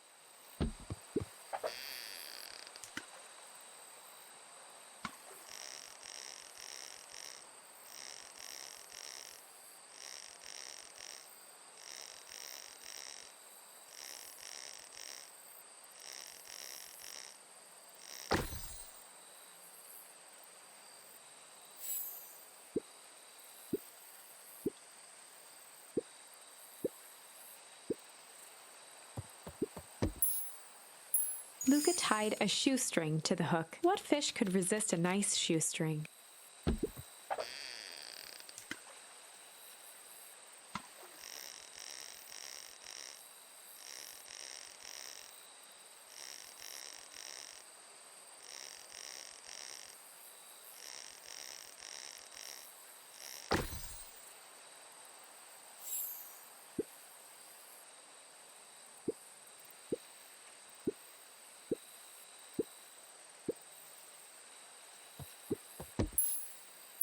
Luca tied a small magnet to the line, fishing with the law of attraction.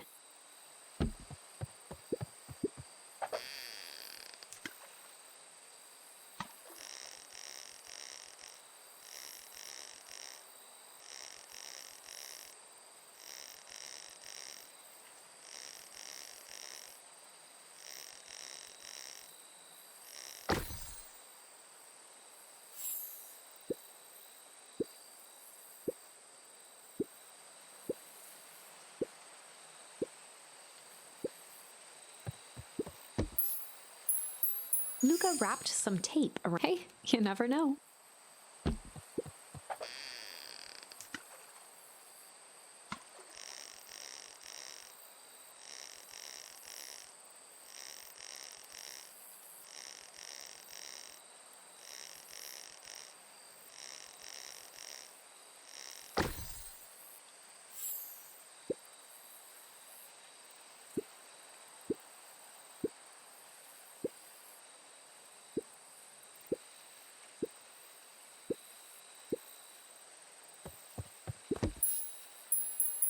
Luca stuck a toy stretchy hand onto the hook. Those things always get dirty anyway.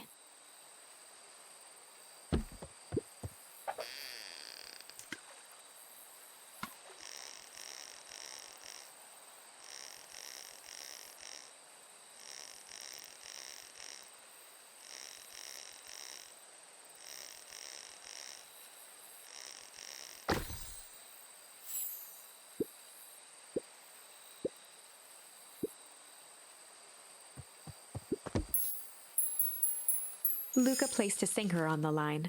Sometimes the best stuff is at the bottom of the pond.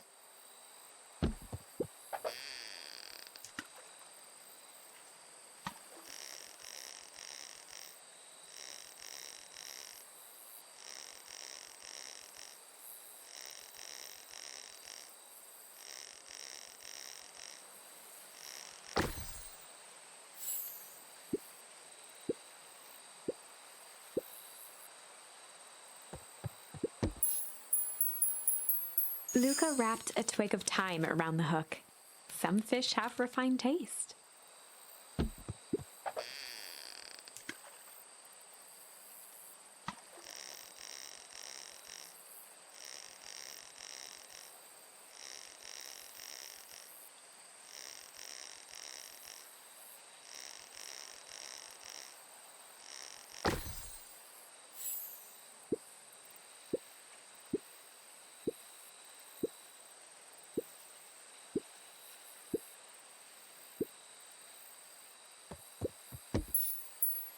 Luca wrapped a some fish have.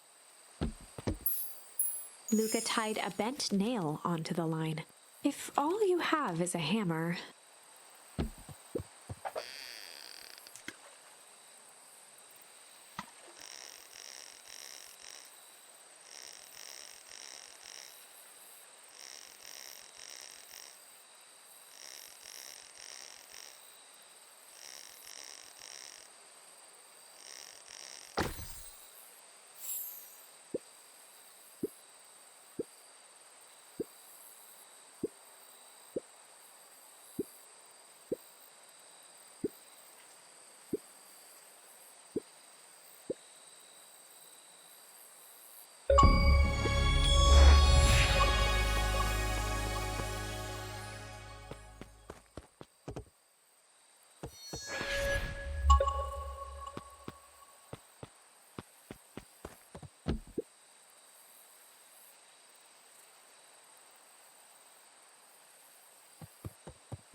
he aired a long holler into the woods.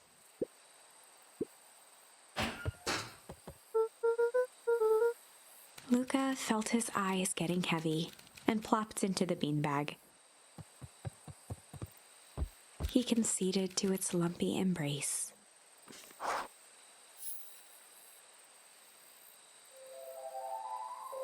Once again, Luca found himself in a vast black expanse.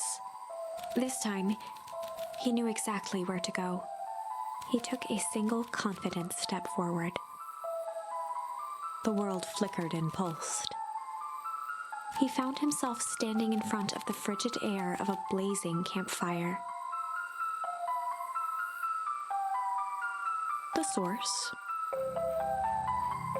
He plopped down cross-legged and gazed into the cold flame, waiting. Soon enough, the fire began to die out, popping sporadically, until all that was left was a single ember. Luca stood up and dusted himself off. He plucked the glowing ember from the cold ash, examined it, and slid it into his pocket. A keepsake. The voice of his father spoke behind him. "You made me proud, Buckaroo." Luca turned to face him. "Dad, what is this place?" A warm grin grew across his father's face. "A place where everything that has been and everything that could be all wait together."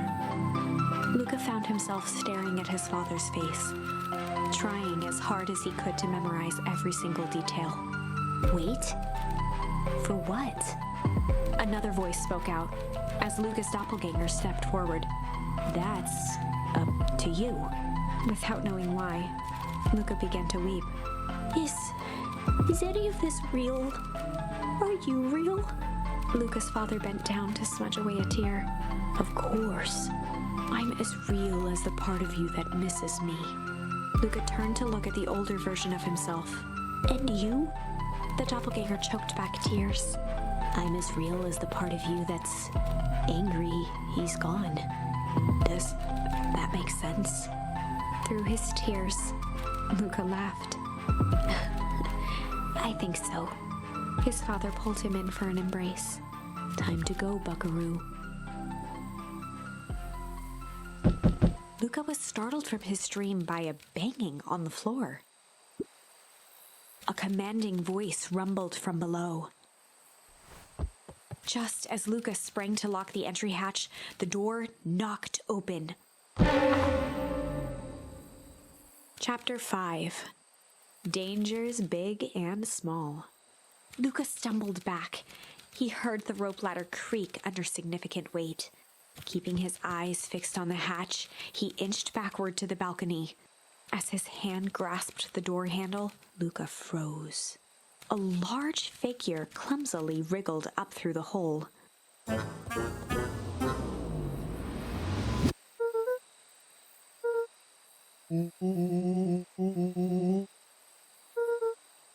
The large figure cocked its head inquisitively.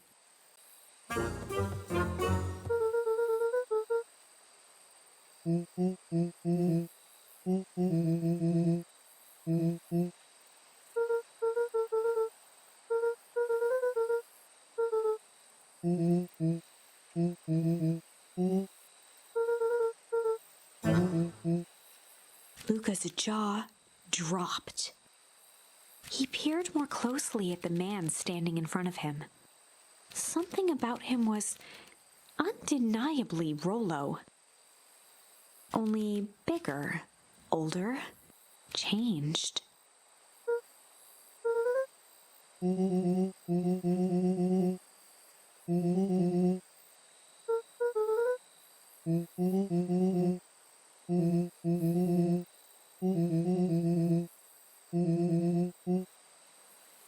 Rollo proudly presented his hands to Luca.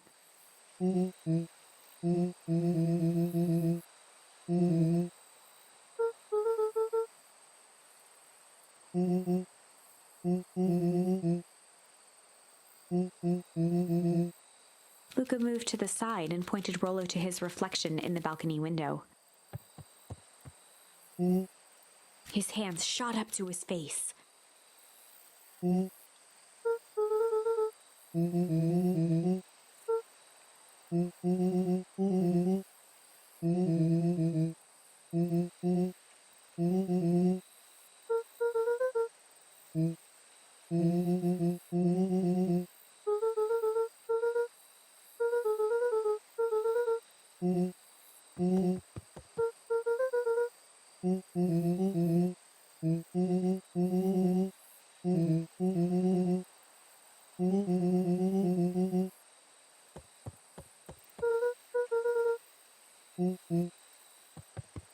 Rollo shadowboxed a few jabs.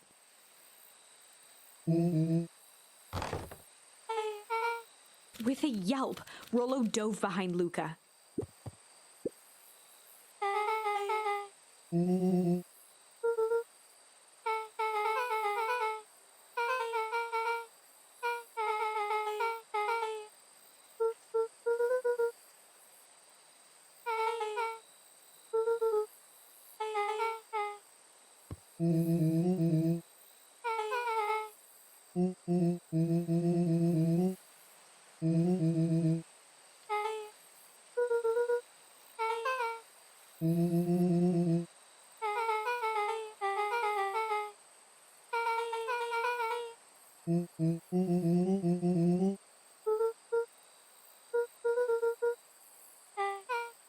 She shot a nervous glance at Rollo.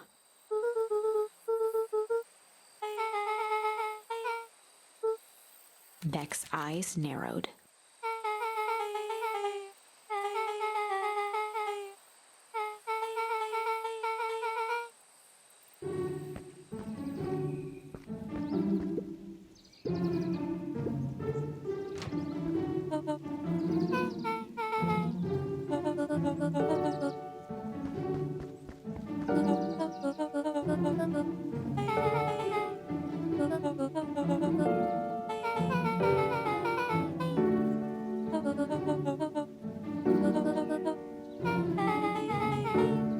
Ilona tried to put on a smile.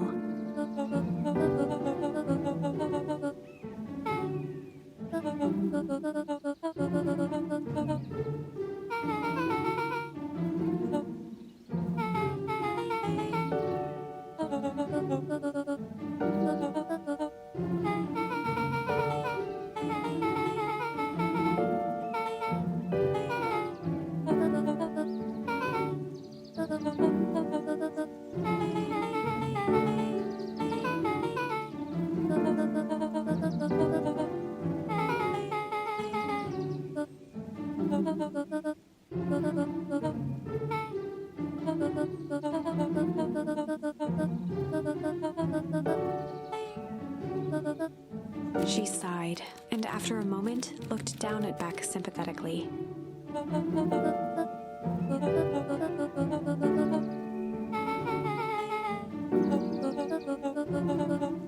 She flashed a sly grin and tousled Beck's hair.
Luca gave Rollo a quick elbow to the ribs.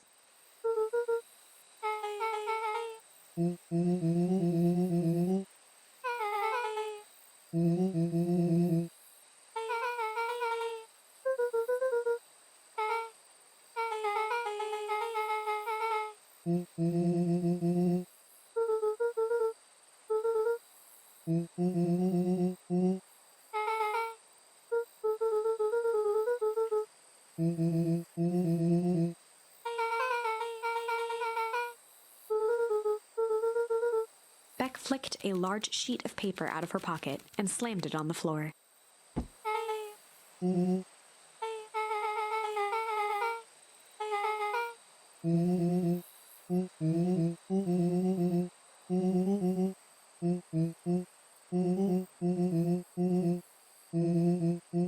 Rollo started to wiggle with excitement. Chapter 6. The Heist. They spent the night's end huddled around that small map, formulating a plan to infiltrate the headquarters of Perennial Harvest. It would be no small feat, a modern facility equipped with all manner of technology, not to mention the swarm of clipboards that would most certainly be scattered throughout. By the time the sun began to peek through the car window used as a makeshift balcony door, all were in agreement. This could just work. The final day before the festival would be used to prepare. They'd need to pool every resource at their disposal, pull every favor with a thread. Even enlist some unsavory characters around town with important tasks only they were suited for. Luckily, there was enough ill will and mistrust toward Perennial Harvest that alliances could be found at a bargain. Luca, Beck, and Rollo rubbed their eyes as they exited the treehouse. They hadn't slept at all that night. There was no time. The festival was to begin in one day, and they each had their assignments.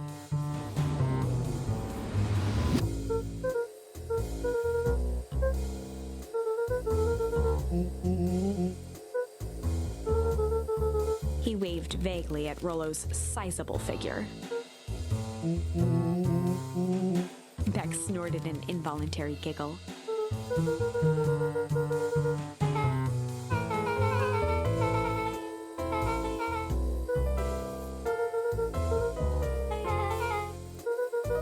They each looked at each other with sleepy confidence and nodded.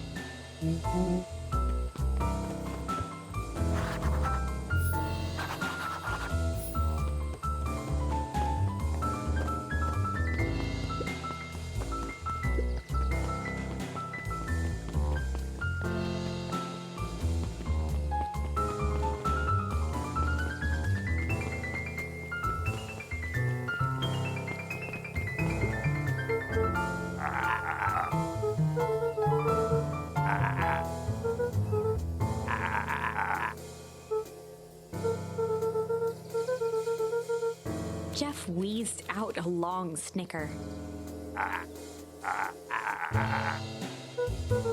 The joy in Jeff's face drained instantly.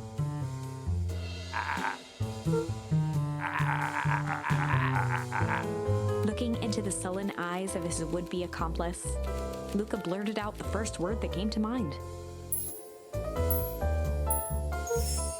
Jeff's brow perked up.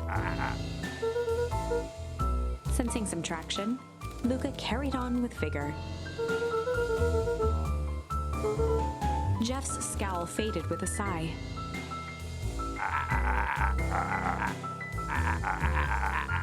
One good stomp of the foot was all Jeff needed to drive his point home.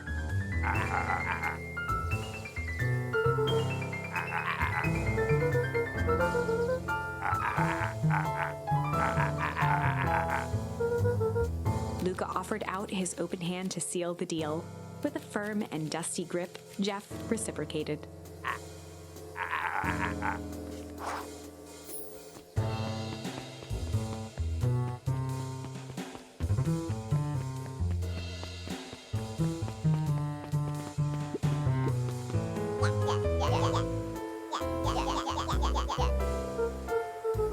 Iggy raised an eyebrow suspiciously.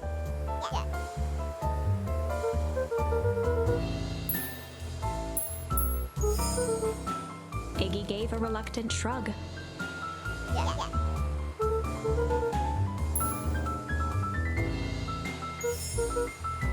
Iggy considered the point.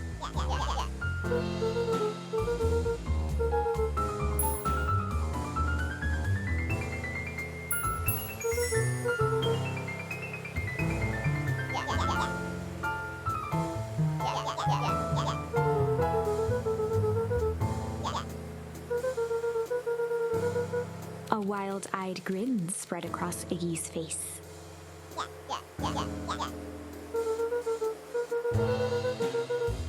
Iggy glanced over to Tish, who nodded in agreement.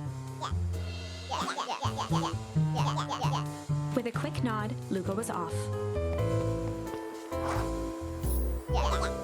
Iggy gazed up at Tish with a smile. A single tear ran down Tish's cheek.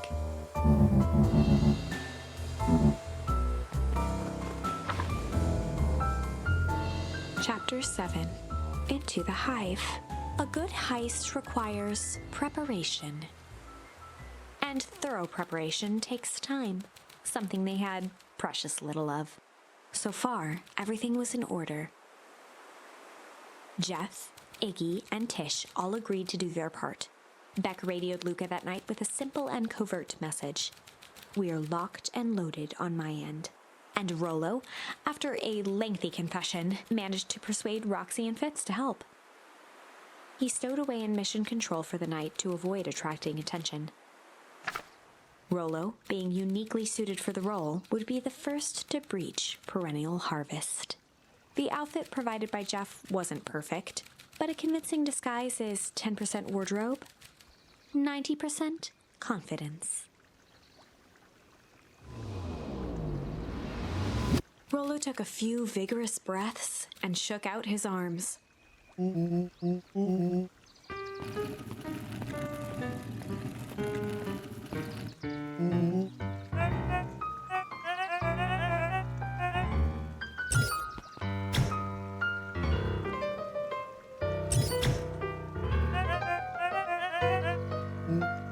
He had to think quick.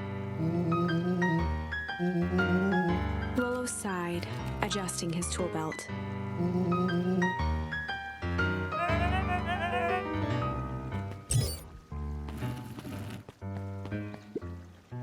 With a stroke of his mustache, Rollo proceeded into the Perennial Harvest headquarters.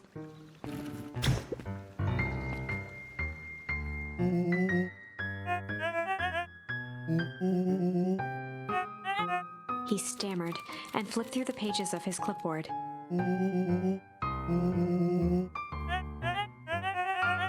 Rollo interrupted with urgency in his voice.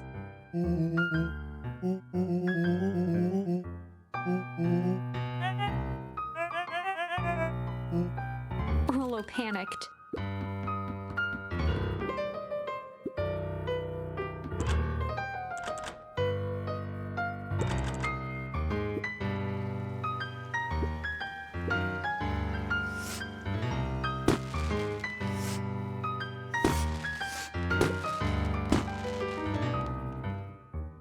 The distraction was enough for Rollo to regain his confidence.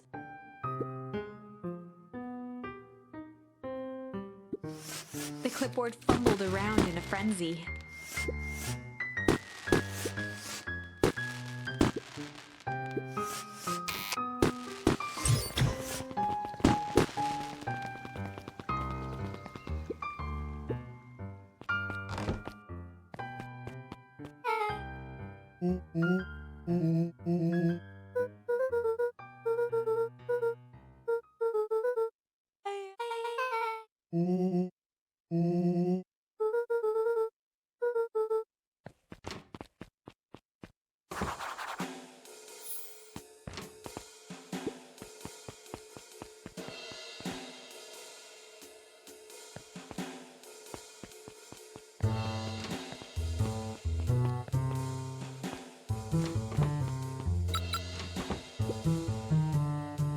Solomon stopped in his tracks.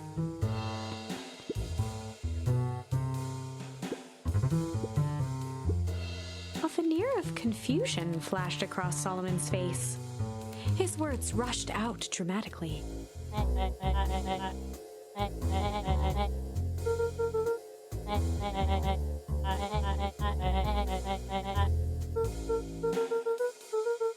Solomon's facade briefly faltered.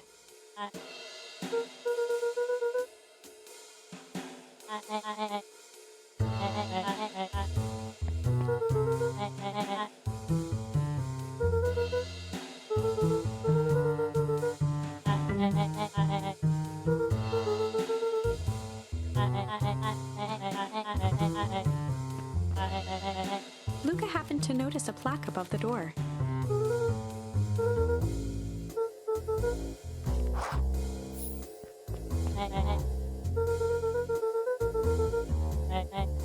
Luca tried the handle.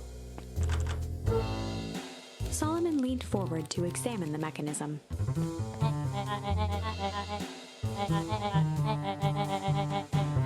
Luca smiled and looked at his watch.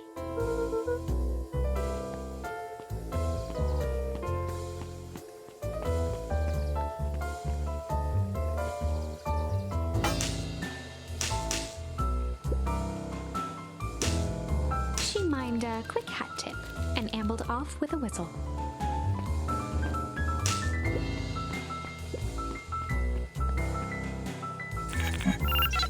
The light on the keypad changed from red to green.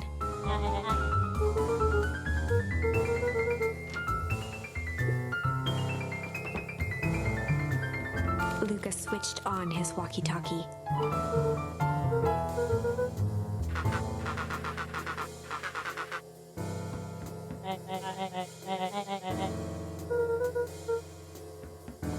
On the computer screen, a green cursor blinked in a password field. Luca pecked out his best guess: underground secrets. The screen blinked to life. Columns of green numbers glowed on a black background.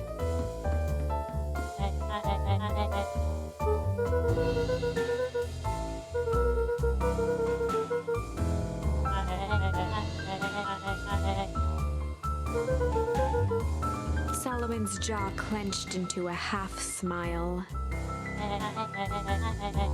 Luca quickly scanned the columns for number 24601.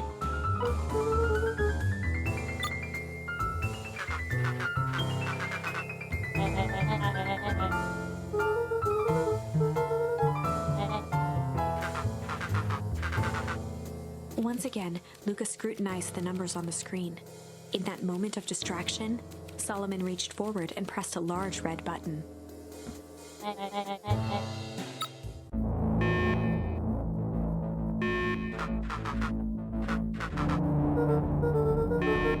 He quickly skimmed the screen with his finger.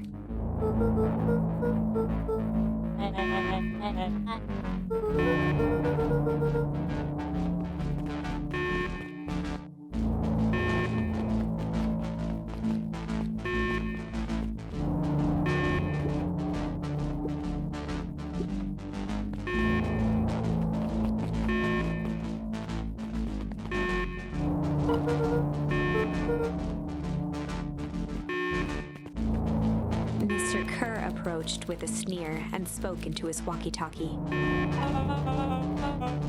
With self-satisfaction, he called into the hallway.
to examine his teeth.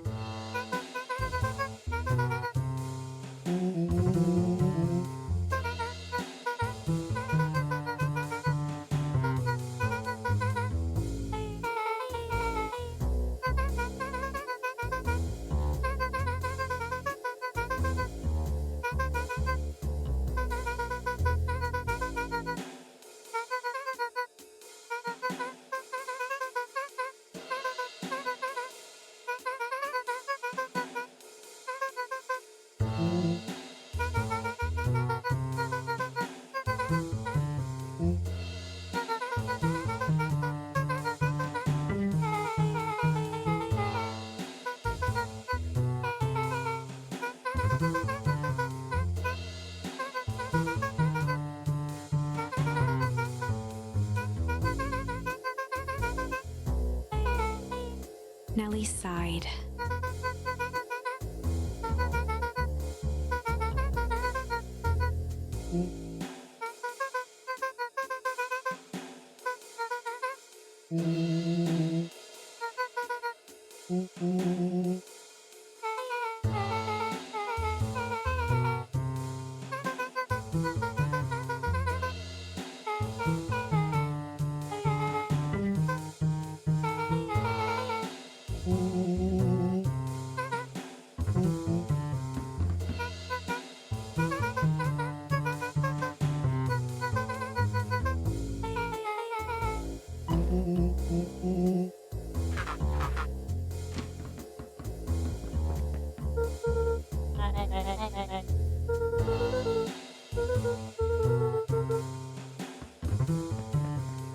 Luca tugged on each of the cabinets.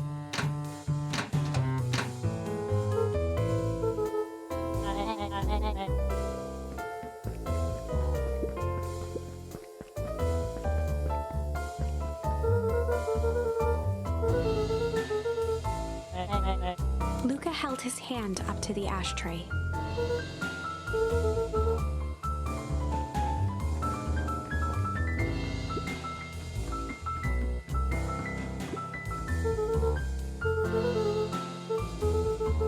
Solomon muttered inaudibly.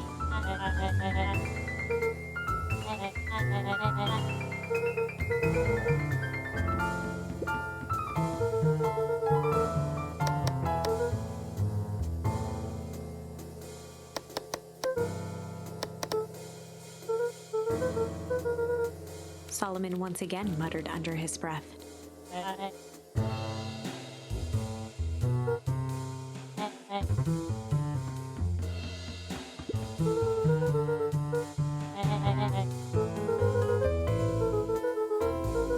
With a subtle, quivering lip, a smile crawled across Solomon's face. They heard the trampling of frantic footsteps from the hallway.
Her eyes searched the floor in thought. Solomon watched eagerly, waiting for the flicker of epiphany. With a sickened look, she peered into his soul.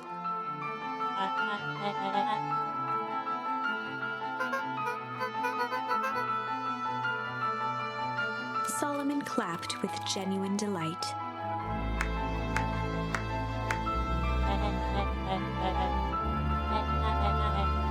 Solomon glanced down, examining his youthful form.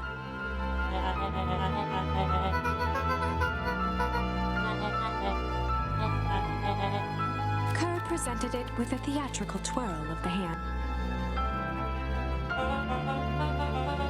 Before he could finish, Rollo snatched the vial from Kerr's palm.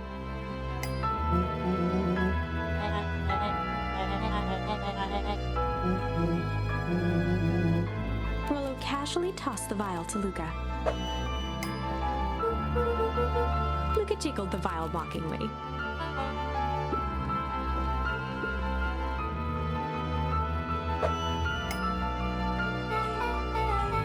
She held it tightly behind her back. Solomon sighed, speaking in crisp, measured syllables.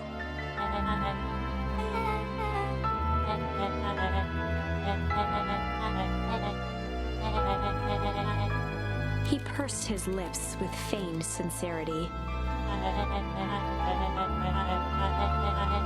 A deep uncertainty washed over Beck.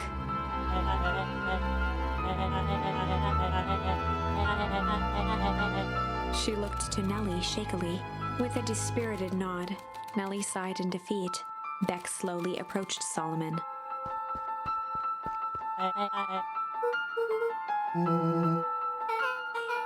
With apprehension, Beck conceded.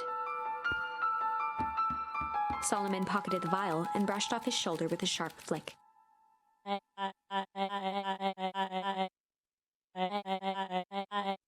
The blood drained from Kerr's face.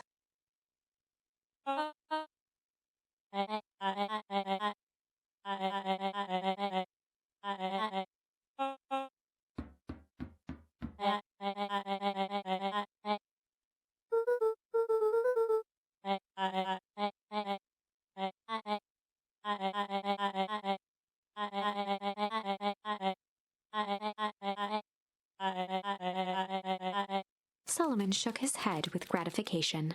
A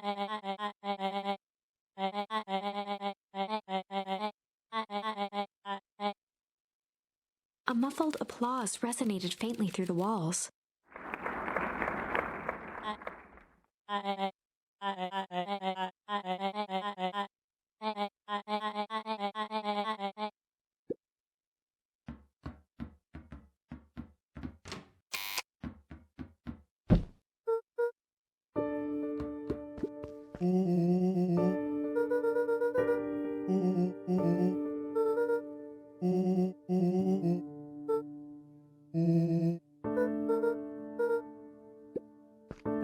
Nellie was staring at the floor, deep in thought.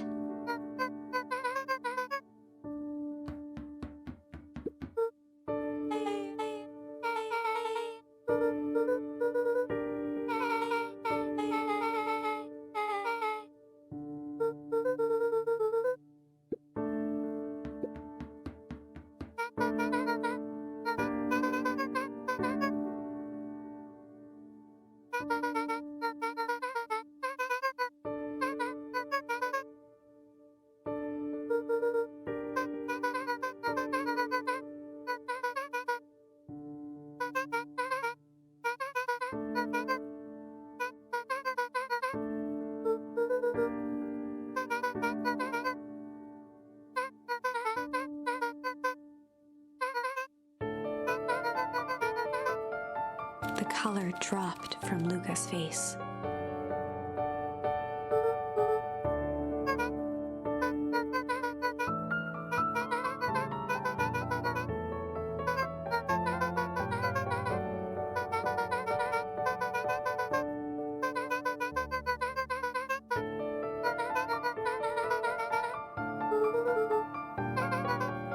Luca was overwhelmed with emotion. A sudden explosion sounded from the hull. Chapter 8. Comeuppance. Ears still ringing, Gran picked herself up off the ground. Through the dust and smoke, she looked over to see Mrs. Fratelli helping Hiram Tolliver to his feet. She'd had to beg, borrow, and steal to acquire those explosives. How many nights had she spent visualizing how she'd use them to make things right? And now, her one shot at destroying the source, that damned hole that swallowed so much of her life, was gone. traded for this jagged hole-in-a-wall and a foolhardy shot at rescuing Rollo. With Fratelli and Tolliver at her side, she stepped through. It was a strange feeling. The last time she'd stalked this maze of hallways, it was in a different body. They quickly rounded a corner to find a group of clipboards guarding a door. Something worth guarding is probably something worth seeing. She leapt forward, brandishing her cane. If her last chance at vengeance for things lost was truly gone, she would just have to fight to keep what she still had.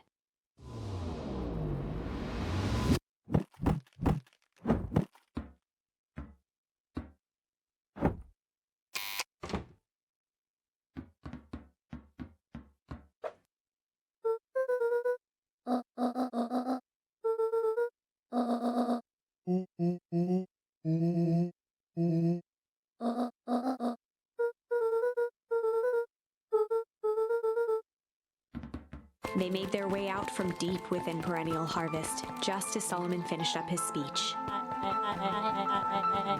Solomon pulled a glass vial from his pocket. In one smooth motion, he downed its contents. A triumphant smile grew across Solomon's lips.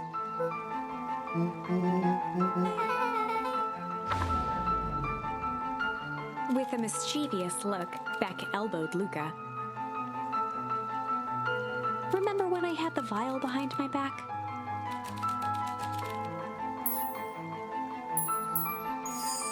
I might have tweaked his wonder potion with a little malice.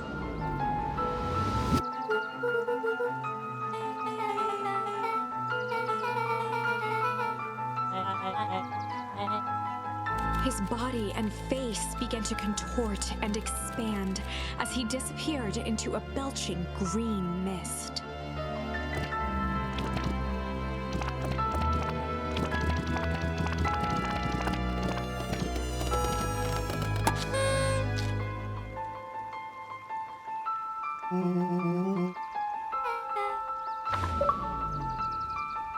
The crowd gazed in stunned silence at the now empty stage. The quiet was broken when William Kerr sprinted off stage and into the distance. He was never seen around Beacon Pines, or anywhere else for that matter, again. Watching the silhouette of Kerr disappear over the horizon, Luca began to laugh. First, a low chuckle that became uncontrolled, heaving laughter. Through his tears, he was vaguely aware that the crowd had begun to laugh with him. The end. That was unexpected. Perhaps a bit of an absurd ending for my taste, but who am I? I'm only writing the damn thing.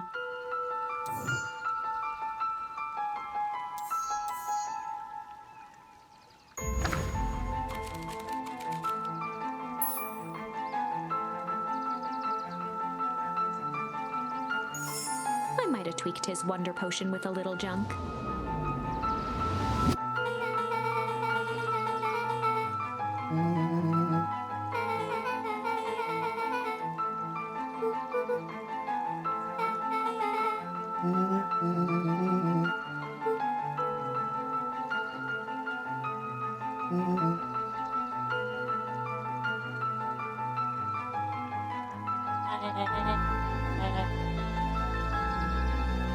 His body and face began to contort and expand as he disappeared into a belching green mist.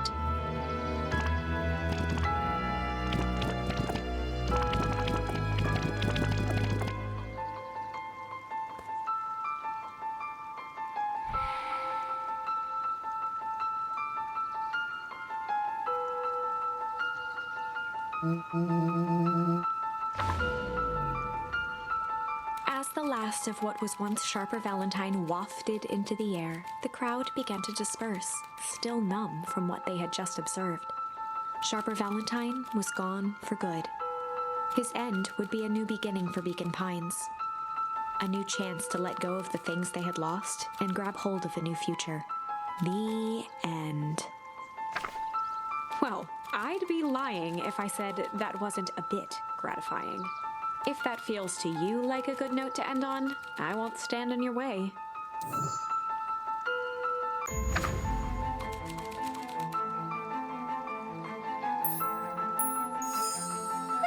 Ida tweaked his wonder potion with a little change.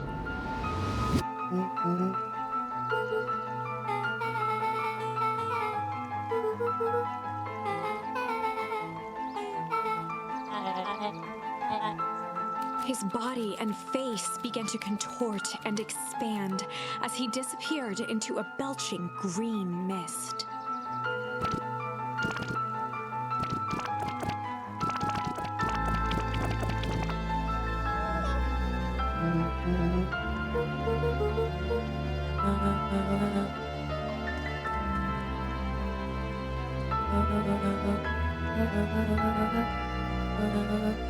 Eris awkwardly cradled the squirming child. She looked to her brother, her voice shaking with uncertainty.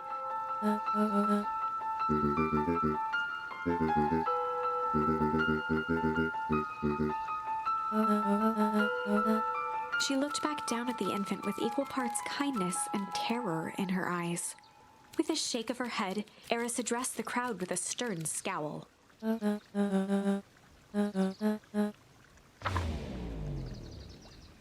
Epilogue.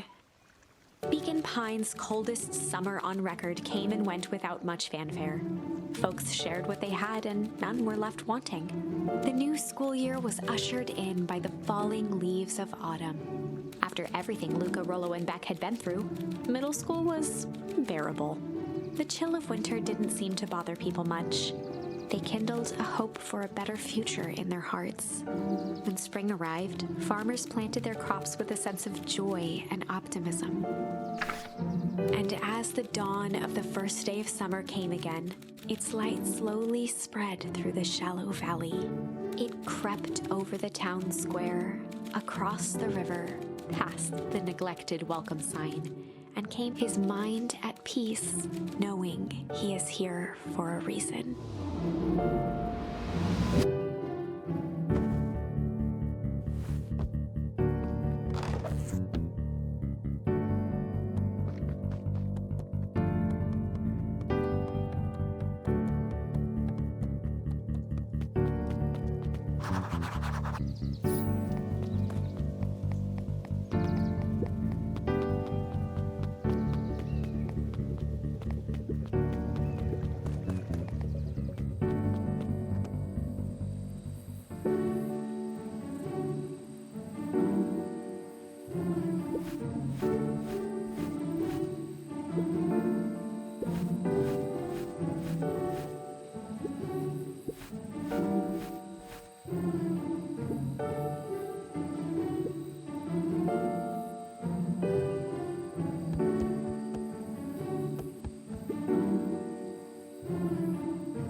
I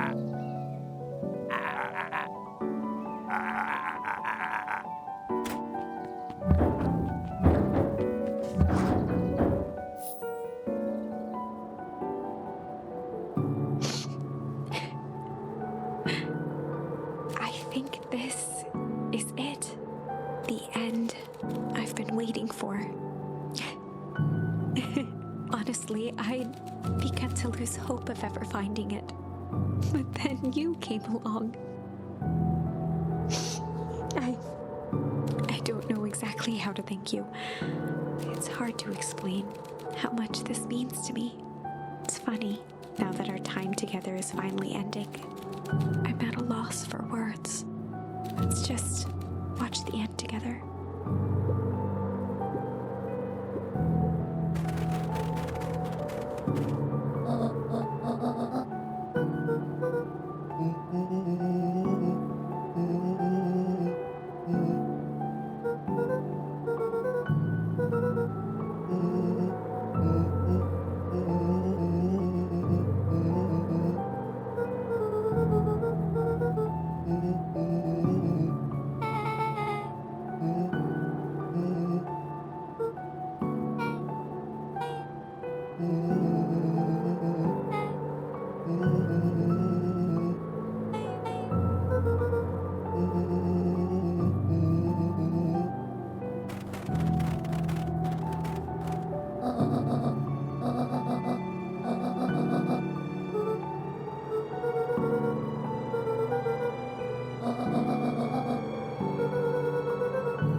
Thank you very much for watching. If you liked what you saw, please help us out by giving us a thumbs up and hitting that subscribe button. If you really liked what you saw, consider donating to keep the website and channel running by buying us a coffee via our coffee page or picking up some merch from our Big Cartel store. You can check us out on gbhbl.com as well as via our social media, Facebook, Instagram and Twitter, as well as listen to our interviews via SoundCloud, Apple Music and Spotify. Just search for GBHBL. Games, horror and heavy metal. What else is life for?